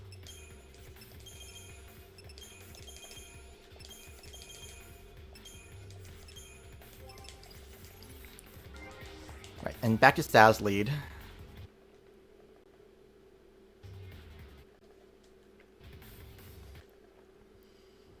Okay, so starting things off, another Wrath buffer so that I can get the additional chaining from that.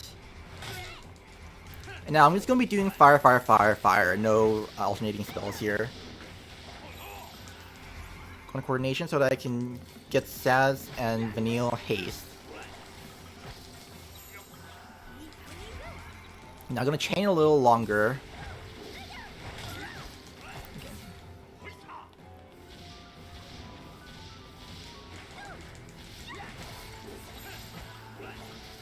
Okay, now I'm gonna go to premeditation and then get bravery and fire on Saz and Snow. And in the meantime, I'm also gonna be waiting for Vanille to be getting debuffs on this guy. I need Imperil and Deprotect. Okay, that's one of them.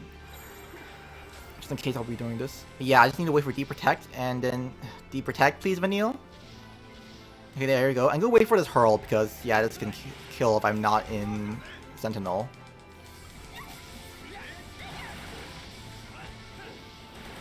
There we go. Yeah, we need to kill him quickly before that happens because if he goes into his other phase, well, I mean, I don't know how to deal with that.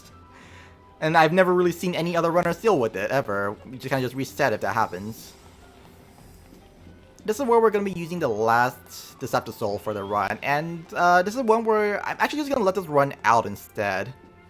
I'm not using this on any fights. Just once I reach the end of the highway, I'm going to let it run out naturally because, well, it wastes 15 seconds to get rid of this. And plus, it's very, very tight on the timing at the very end there.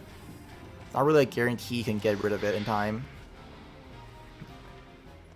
Yeah, this is the midway point. It won't last all the way there, so I did cancel this here. There's a chest here containing the Rebel Heart, which is another weapon for Snow, which again we're going to be selling because these higher tier weapons are extremely expensive and offer very little benefits for the speed run.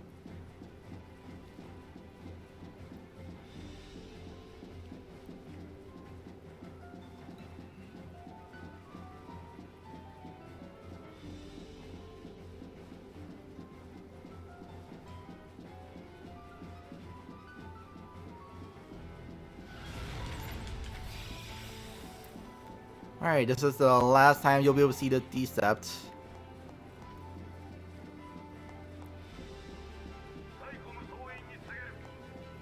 These dodges here are really annoying. It's definitely not an uncommon mistake for new runners to let their Decept run out, and let's just say it's not pretty dodging these.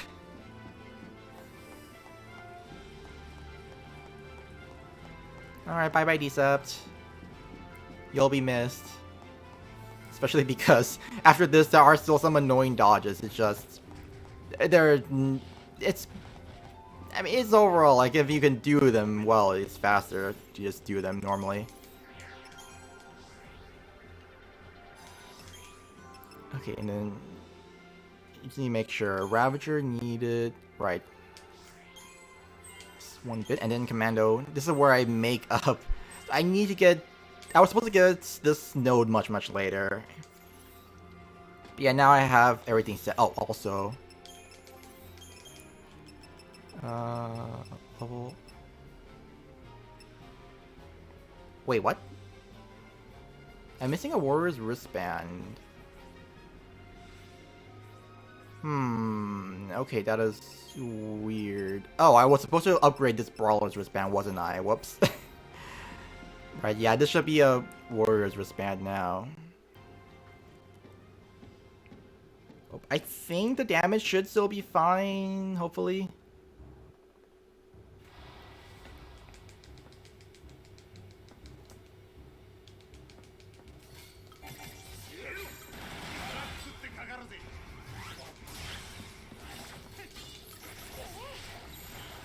Two, three, four. Okay, that's all of them.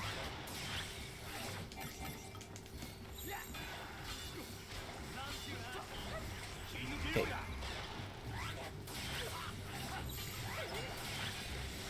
Trying to chain up as much as I can right now, then I'm going to buff up the entire party.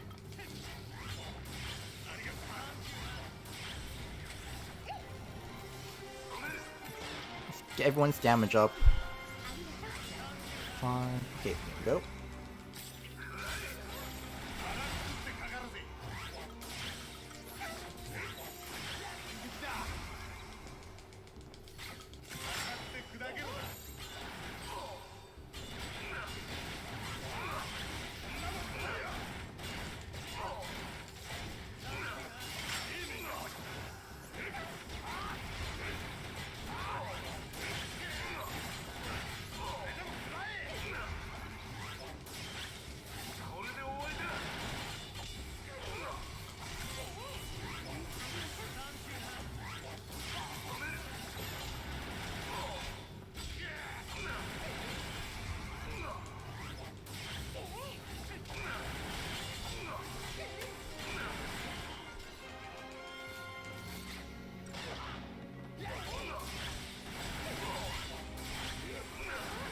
Oh, that is very tight. Yeah, okay, that worked out. Part of the game is the longest? I'm actually not sure. Maybe the tower. Though that's also just a bunch of fights in quick succession with like some running around. I don't know. Oops.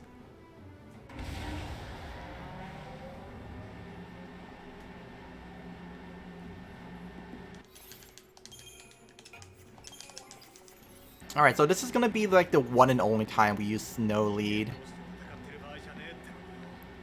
So, Adam and Khaled is the next boss fight. This is just, well, a giant Longui.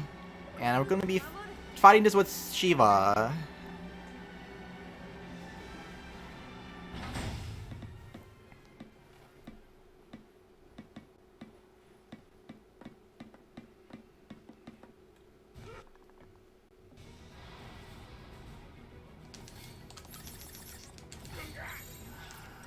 So, I'm gonna try to avoid damage by jumping up to avoid his stomps, and then now just summon.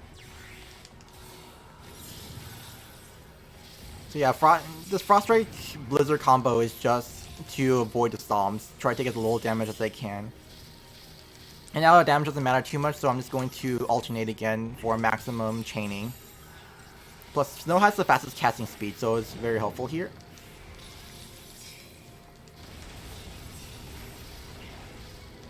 Okay, so I wait. Oh, this is bad. I need to wait for this guy's head to start. I think that worked out. So the fight here has you go up at a very specific point. You need to look at the way his head is turning. Once it reaches, it's kind of like going downwards towards, and it's like about maybe halfway to the bottom of his head turn. That's when you want to come in and this. Hold on, I think this failed. No, this might work out. Okay, I think this might be tight. Like, I needed to get it in a way so that I hit every single hit. And I think I might have missed one or two at the end, but otherwise, I think that was all of them. Okay, good, good. I almost quit out of a win there. But yeah, if you mistime it, then well, the fight's gonna go sideways because you're not gonna kill thanks to like the few hits you missed.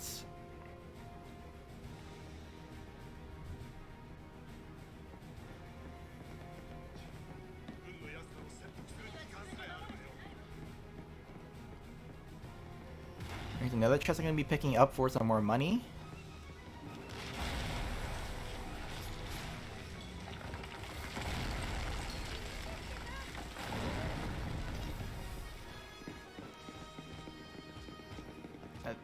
This is definitely like a chapter where you kind of have to know how to do all the dodges because you no longer have the safety net of a Deceptive Soul anymore.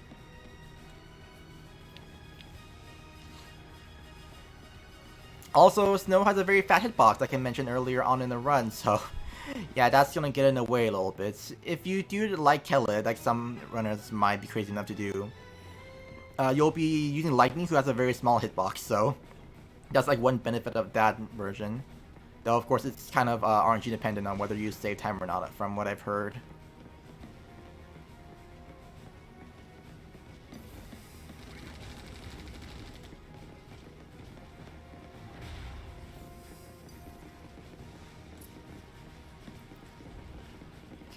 I think this will work out. Nice, got it. So the way to dodge those birds is really weird. There's like another way that's easier on a retry, but I just go with this one because I kind of feel it looks cool and I got somewhat consistent at this. Only somewhat. But basically you kind of just almost go perpendicular to where the birds are heading towards you.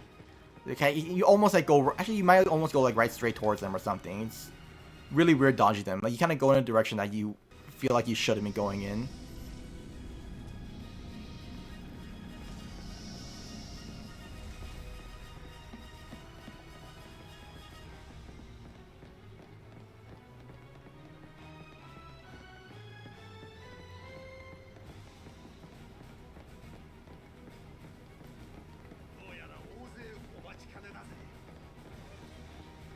Alright, now that the whole town is in disarray, all the soldiers are gonna be fighting these monsters and keeping them occupied.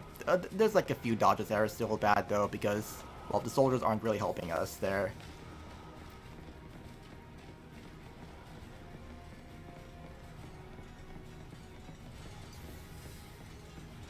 These Hagens over here.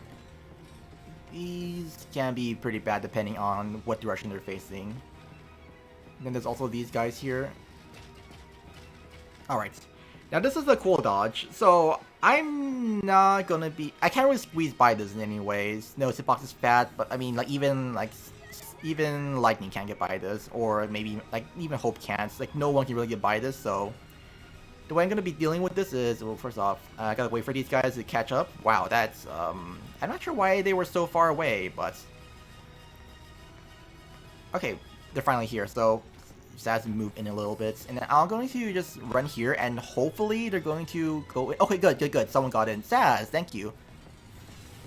Okay, Saz, now please just move that encounter. Okay, I think that might have worked out. Oh, yep. Okay, good. So basically, instead of just running past these in any way, I have to have my my allies, any one of them, doesn't matter who, just Saz or Vanille. One of them needs to get behind the encounter and push them out of the way for me. That can sometimes troll you pretty badly though. I think like that new setup I looked up should work very consistently. I haven't really been trolled by that yet.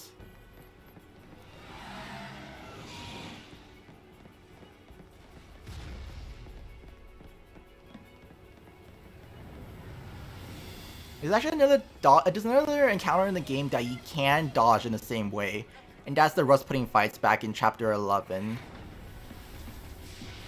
Remember, I actually killed those guys because it's a very quick fight. It gives me some extra CP. In fact, that gives me enough CP to like get some extra to get to the next node and all.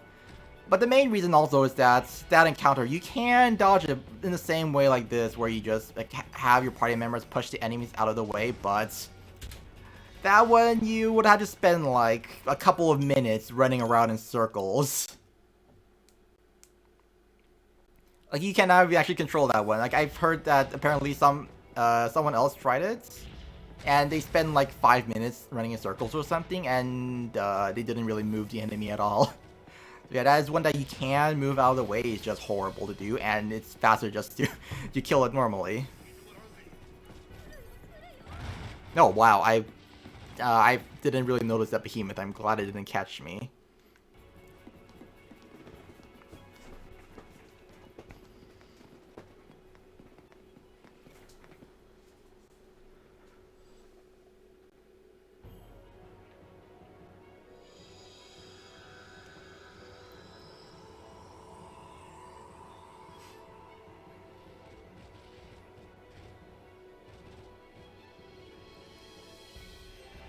So it's kind of been a while since I've done this, but you remember how in the last few cutscenes where like I've had points where I would get to a certain point and then run backwards? Yeah, this is another one of those points where it's faster just to run backwards than it is to run forwards. So I'm going to pick up this chest here, which contains 6 particle accelerators. That's very, very good for upgrading equipment. I'm going to come here and just dodge a few encounters. Now this one's a weird one. It's a new setup that I saw recently, but you kind of just lure all these guys over and get caught, apparently. Alright, let's try that again. This is a really bad dodge. Okay, that worked out. Somehow. These guys are very inconsistent in where they decide to go, so it didn't really make sense why those guys decided to run off in an angle.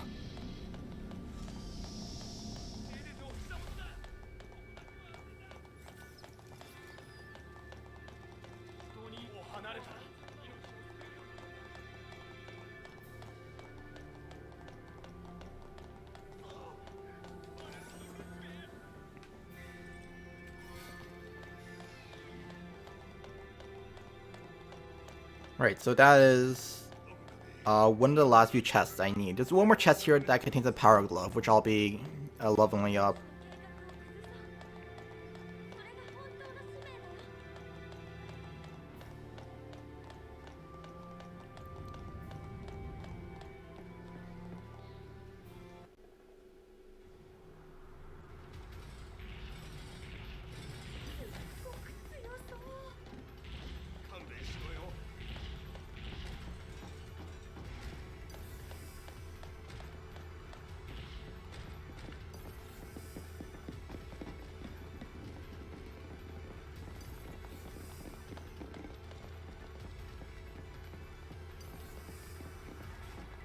Alright, there we go.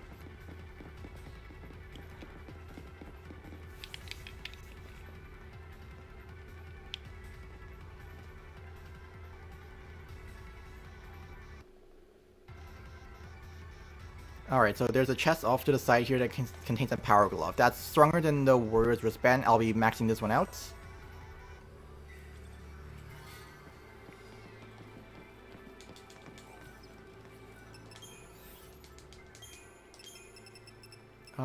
Yeah, power glove, and now where am I? Oh wait, I think it's over here. Yep. Also, I need to get one of my warrior's wristbands up. Wait, no, I don't.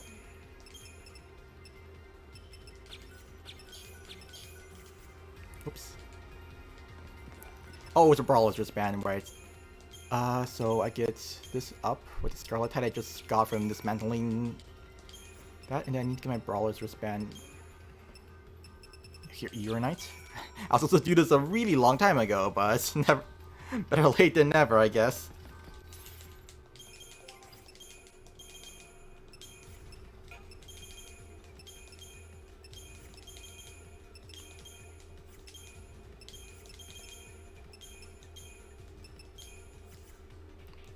Okay.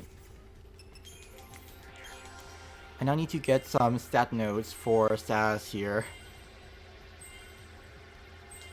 Snow, it's the same thing, a few stat nodes.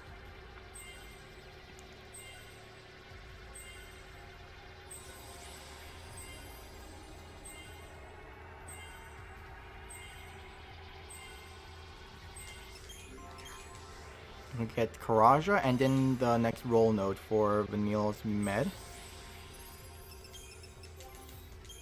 I need to replace this with the Power Glove Star here. And then, yeah, Vanille's replace the shield with the black belt that I got from Fang.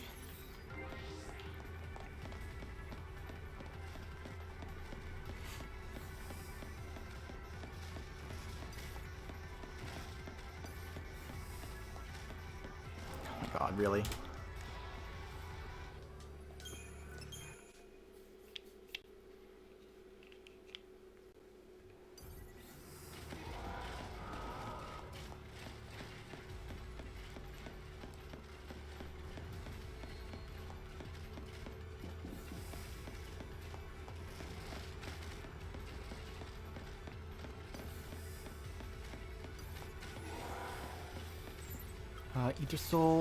Aegis and then Fortis Soul, so get all the shrouds on.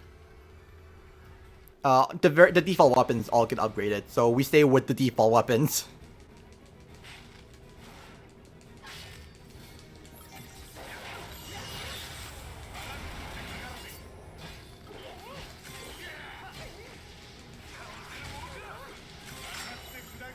To be more specific, the ones that we level up are the Vegas, the Stasis Vegas, Snow's whatever weapon it was, and then Lightning's weapon. No other weapon gets upgraded.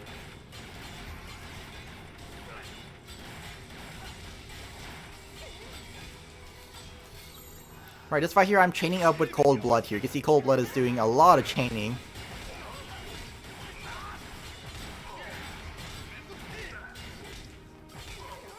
So Snow here failed a bunch of launches, but that's not actually a fail technically because he can actually launch while I'm using Cold Blood.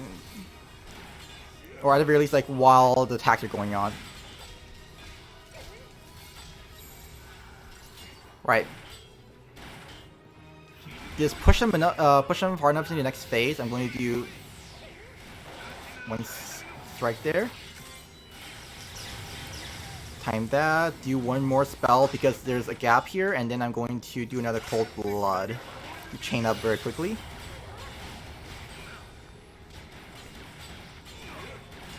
Now Snow is going to be launching again, hopefully. Yep, good. Once his attacks are done, I'm going to switch over here again, and I'm going to do another Cold Blood. Hopefully he'll fall on the ground. I want him to fall on the ground to make the strings line up better.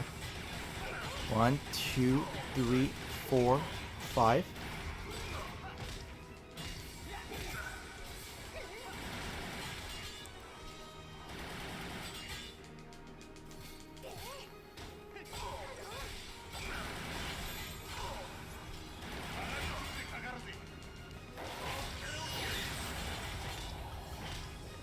Nice, got it. I was a little worried there because he was stuck on the ground and Snow did the thing where he jumps up to the enemy instead of launching them. That's just like a few ways to fight control you. And it's one of the really, really hard fights to learn.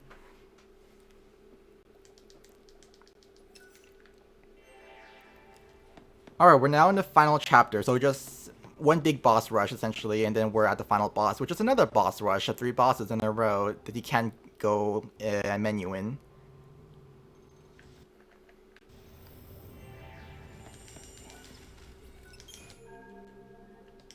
Oh my god. Inputs, please. I'm gonna sell everything here except for the warriors wristband here. I'm looking for a perfume, and then the dust light do, I guess. I can sell the gold dust as well.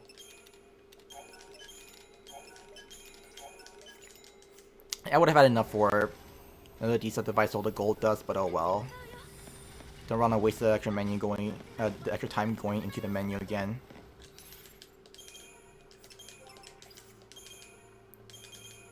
Right.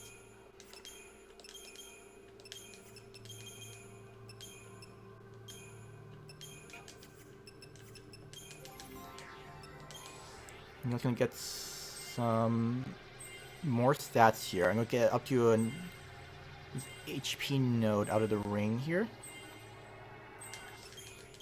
So I'm gonna get some more in commando.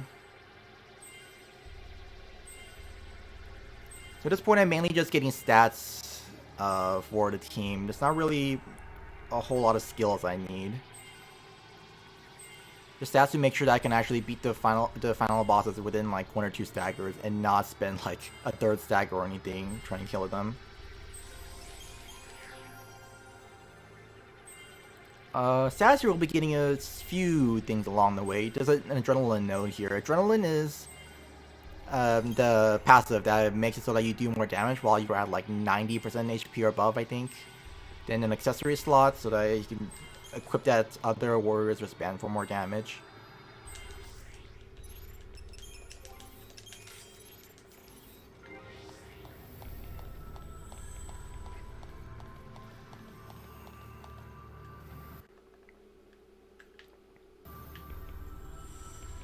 Right. So yeah, I'm using Vanille again because, as you can probably guess, yeah, we're summoning Hecaton again. Because he does a heck of a ton of damage. Might as well use him while we still have the TP available. It's gonna be the last time we bring out Hecaton. After this, we'll just be straight up using our characters to deal damage.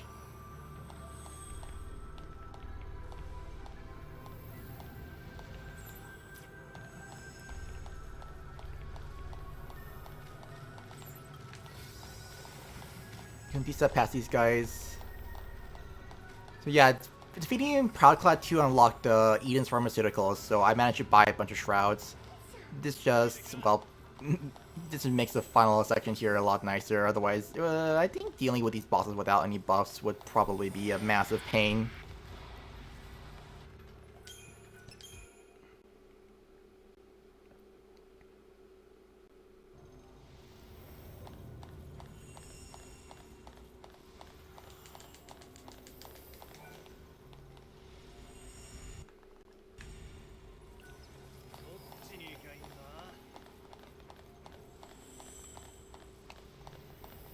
It's actually a little weird because that bike just flies off on its own every time. I don't really get what the point of it is.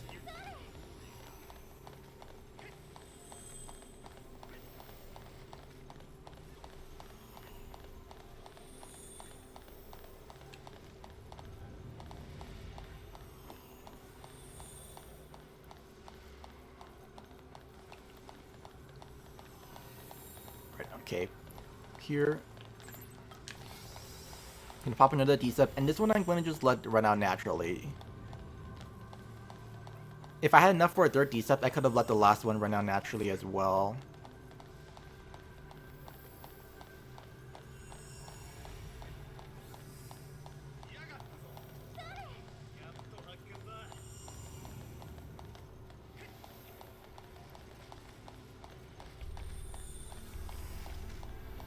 Let's get all the way over here and then it's free.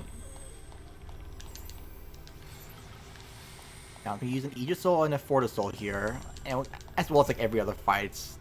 Every fight here uses Aegis Souls and Fortis Souls. Starting off, Vanille's gonna just cast Imperil on the other guy here. Hopefully on the first string, it could, she could miss because Vanille just loves missing her debuffs.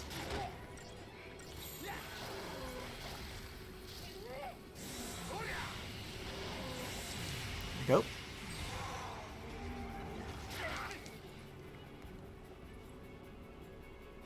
Okay, I think I might be missing an HP equipment or something because she is not supposed to die here. The HP has been routed so that she takes a third hit to die. Oh no, she got hit by the other guy, right? Never mind. Right, yeah, I can't stand getting hit by the other guy on top of that.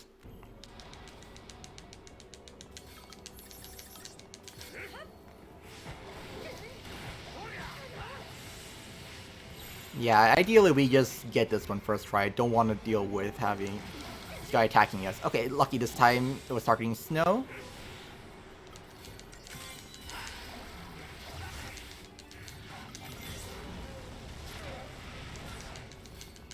I should have stayed in outside of summon.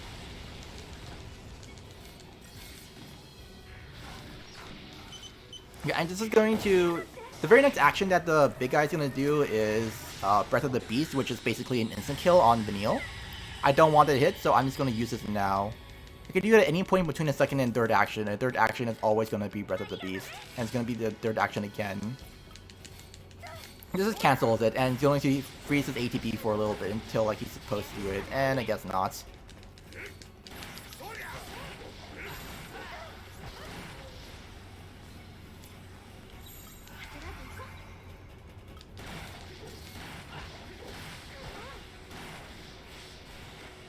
Okay, at least it's not being used on Vanille.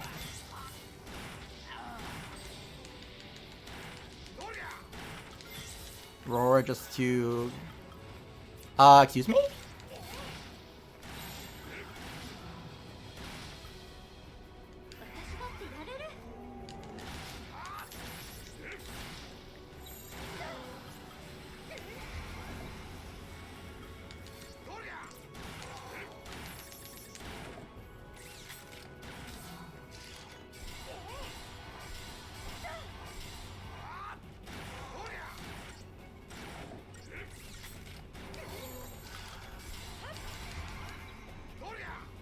Okay, that works. I'm supposed to have Snow and Saz work together to kill, but...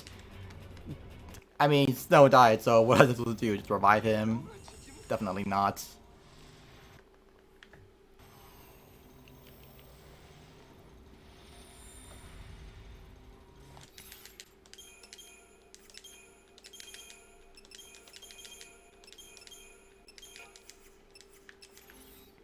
There's a little extra menu here for the next fight, which is the Vladislaus fight.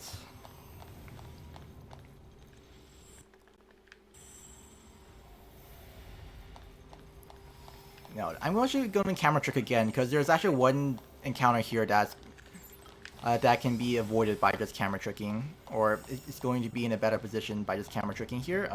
Hopefully, good. I don't want this D-sub running out. I need to cancel this, so hopefully I don't get trolled too badly along the way. Right, so that if you see just like this guy running, walking towards me slowly, that guy, if you don't camera trick, he'll be like kind of blocking the way here, right?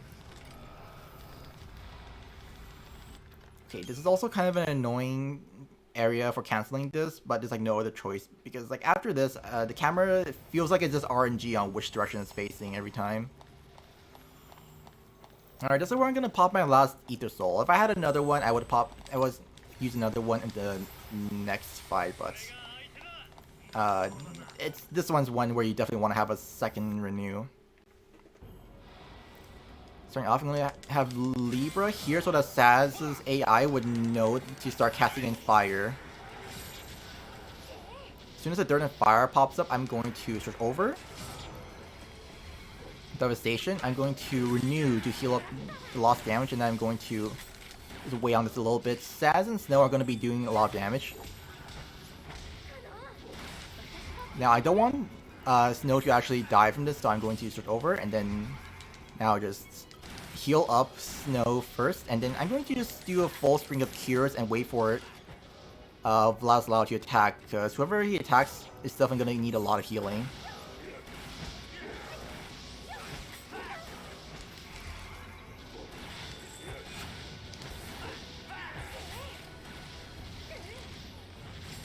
It's fine now because it's basically dead already.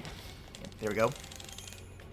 Ideally, they would have died fast. I just think would have died faster, but oh well. It was already a pretty quick fight.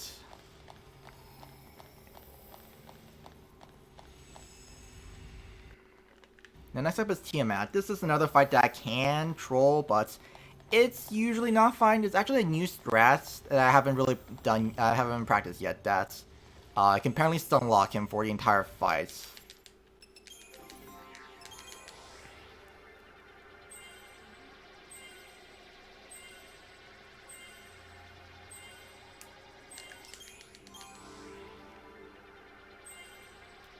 Just rain. Getting some more stats here on Snow, Vanille, and Saz. Just more damage and health in general. And then this is actually going to be the most important one coming up. I'm going to be getting another secondary role, which is Sentinel for Saz.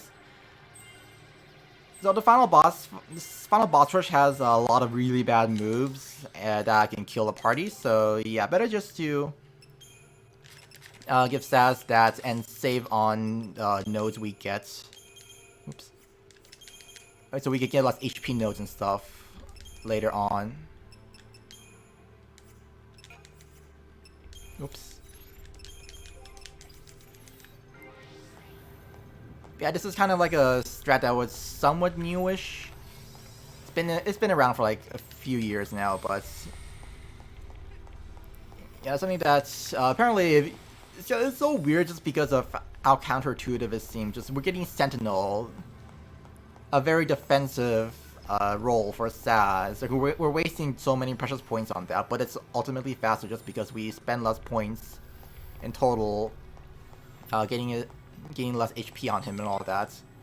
Plus, it's also safer.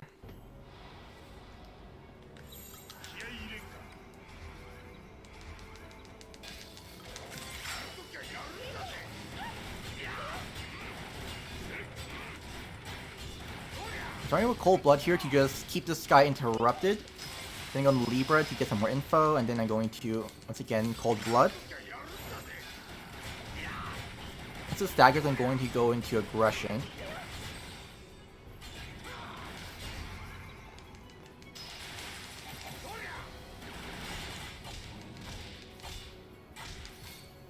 I'm going to just keep doing damage to try and get this guy stun locked. I want him to take as few actions as possible, because he can dispel buffs. Now I'm going to do... Here, I want to make sure that I... Okay, now I want to wait a little bit, because I want to go into this next phase, Descent, which is where... Okay, now you start using these attacks.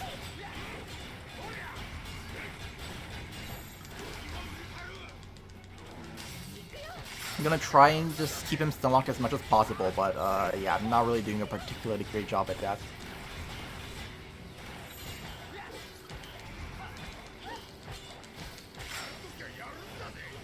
Vanille, in the meanwhile, is trying to get on some debuffs. She's doing an okay job, I guess. She just needs some Peril on, really.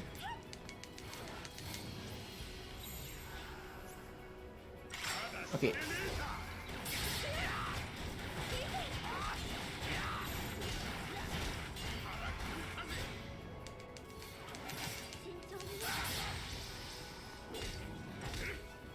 Gonna mess up a little bit, but oh well. I got his chain up really high thanks to Cold Blood.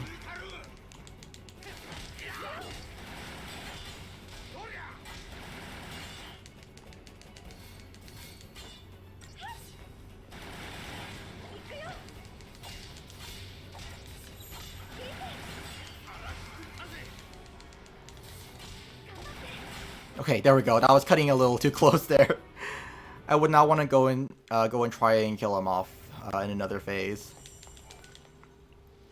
Right, we're now at the final boss rush, so I'm going to sell the Imperial Armlet that I just got from that fight just now, because it sells for quite a bit of money and it's not exactly useful.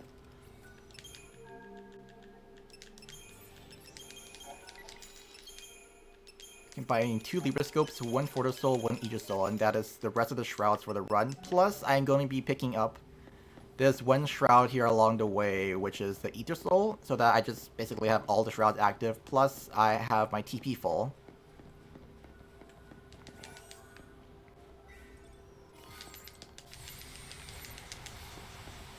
Alright, final boss rush time. So yeah, a lot's gonna go on in these fights. Starting off, I need to throw a Libra Scope right away. Or, the fight's not starting yet. Right, there's a cutscene there.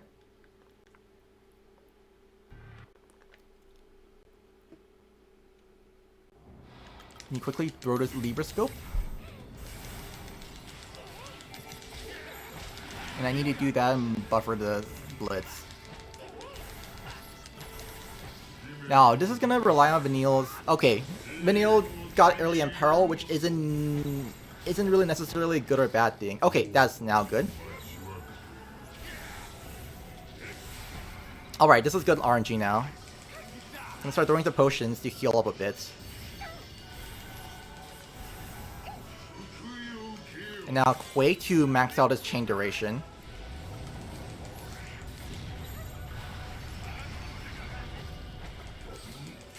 That's not really a good time for Snow to stagger, so hopefully this goes well. Dun dun dun dun dun dun dun dun dun dun dun. So there's a timing for that one. There's another way of doing this, but I like this method just because I'm used to this one. I was timing it so that stats could get a ready animation cancel, like kind of like how the AI party members can do that when you time it correctly. But in this case, I'm just timing. I was timing Saz's attack to work out in a specific timing so that I can go into a Blitzstream from Cold Blood to ignore animation. Oh, I am way off on damage. Hey, this is the backup strat. I like to keep that renew. It's faster if you blow that earlier, but yeah, I don't trust myself. Oops, that is the wrong one. That's not so good.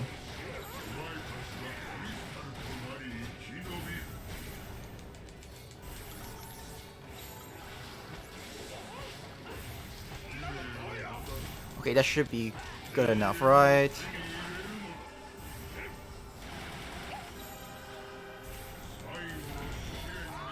This is fractional damage, by the way. I forgot to mention that, but it's actually no risk to dying because it's not lethal damage. It just does like a fraction of our HP.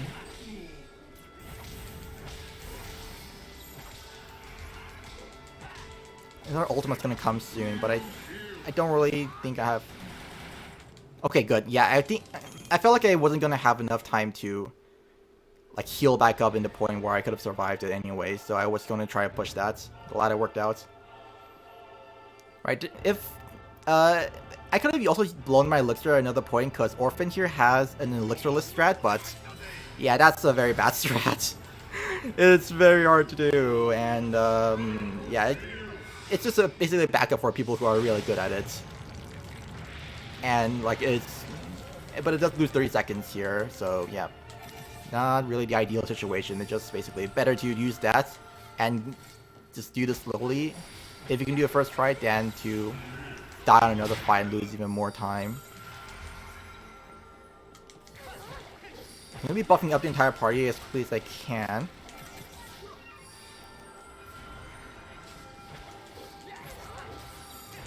Consolidation again. I go in Consolidation because that's the one where I take the least amount of damage in.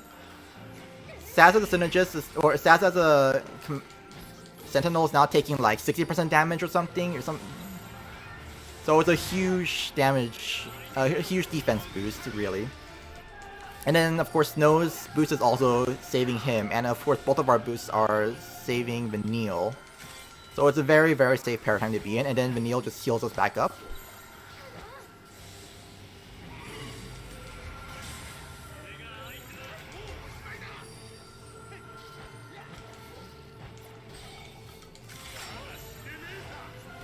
Now I just need to wait for Vanille's debuffs. Ideally, I just need to get... Okay, just need Imperil. So I need to get 3 debuffs on here.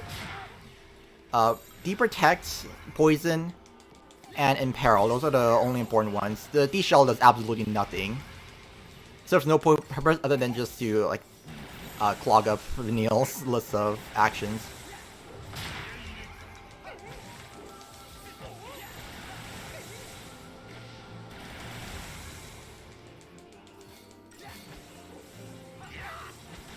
Okay, I'm gonna be pushing some damage here, and then it's gonna be hitting the next phase soon. Wow. Okay, so I heard that you can't die if you just keep doing that, or at the very least, the HP would usually work out well. I need to learn the damage rules.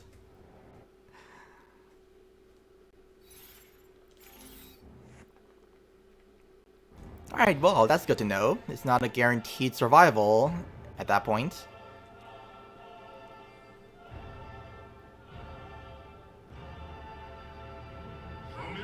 Yeah, I've got to mention, but this summon here is just to deal with this phase better, because this again is fractional damage. We take a lot of damage, but we would like to start off at full HP, so it was found that the summon actually helps out. Alright, so Haste and Vigilance on Saz, Haste and Vigilance on Snow, and then there's gonna be a slap here. Snow's gonna challenge to get the aggro back. I'm gonna quickly do a Haste on Vanille. Bravery and Thunder on Saz, and then I'm going to try and get this Libra Scope in, but it's not a guarantee I can get it in. Okay, again, Bravery and Thunder on Snow. Now I'm gonna start chaining up.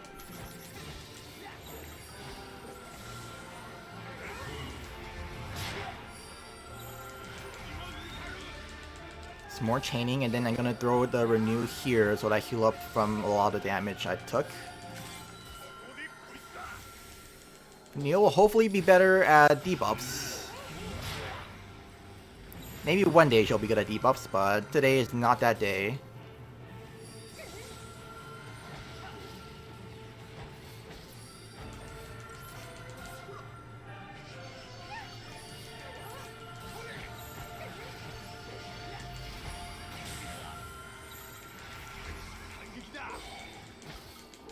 Okay, just need to get 2 more debuffs, Poison and Imperil. Poison is like the hard one to get on. Okay, well, I just need Imperil now, which is easier than...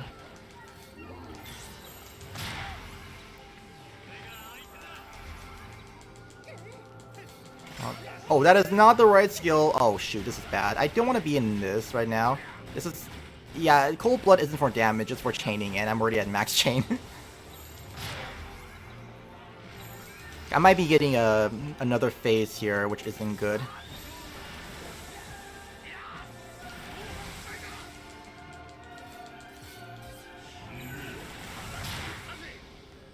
I'm gonna play this safe now.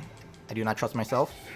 Yeah, this is the bad phase. You do not ever want to see this, because a lot can go wrong in that phase. This is a phase where, like, hold on, if...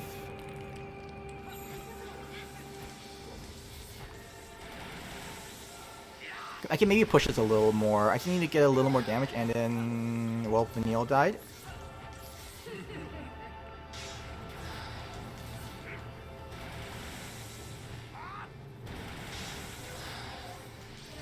Okay, there we go. That's the next phase. Got it. So you need to push through here for another Merciless Judgment.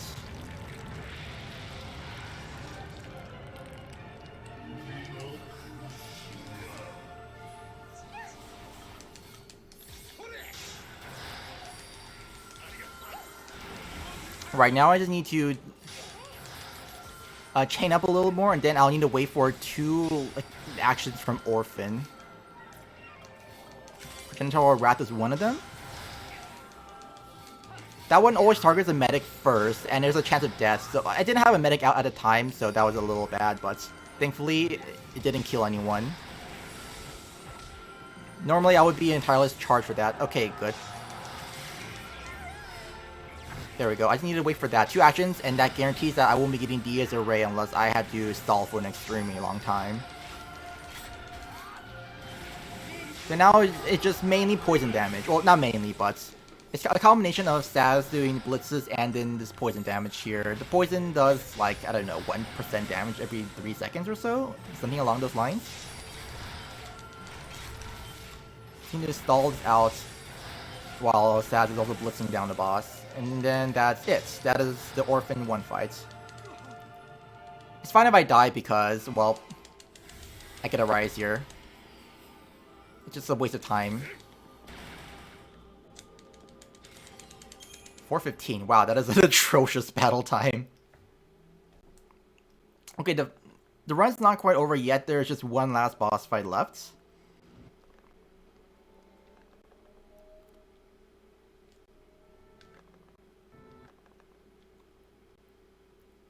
So this year's Orphan 2. It's not quite a free fight, but it's usually nothing goes wrong. Usually, this is FF13. Anything can go wrong at any point. So quickly, I'm going to get some buffs on Saz, Vanille, and then Snow. 2, 3, 4, 5. Now I'm gonna rack Snow here. Saz and Vanille are going to do some chaining here, and then I'm going to go back and now get some buffs on Saz. Oh, I did a mistake again. Yeah, I got slapped. It's fine, I can just recover from this with the Quake.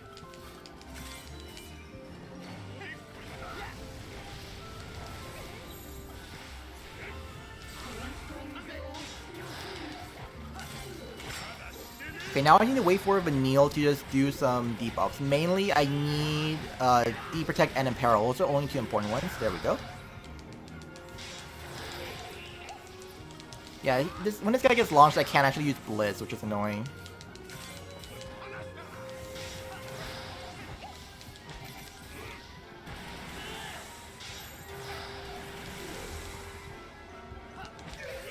I'm gonna use attacks, and then that is it. Yep. Alright, so that's time. 5:29:46. I would have been happier with this run if I didn't get trolled by Bart 2 for 10 minutes straight. Yeah, that's like an unfortunate part of the run. Bart 2 normally does not troll that badly, so this is kind of like this is a scenario of extremely bad RNGs messing up with the run.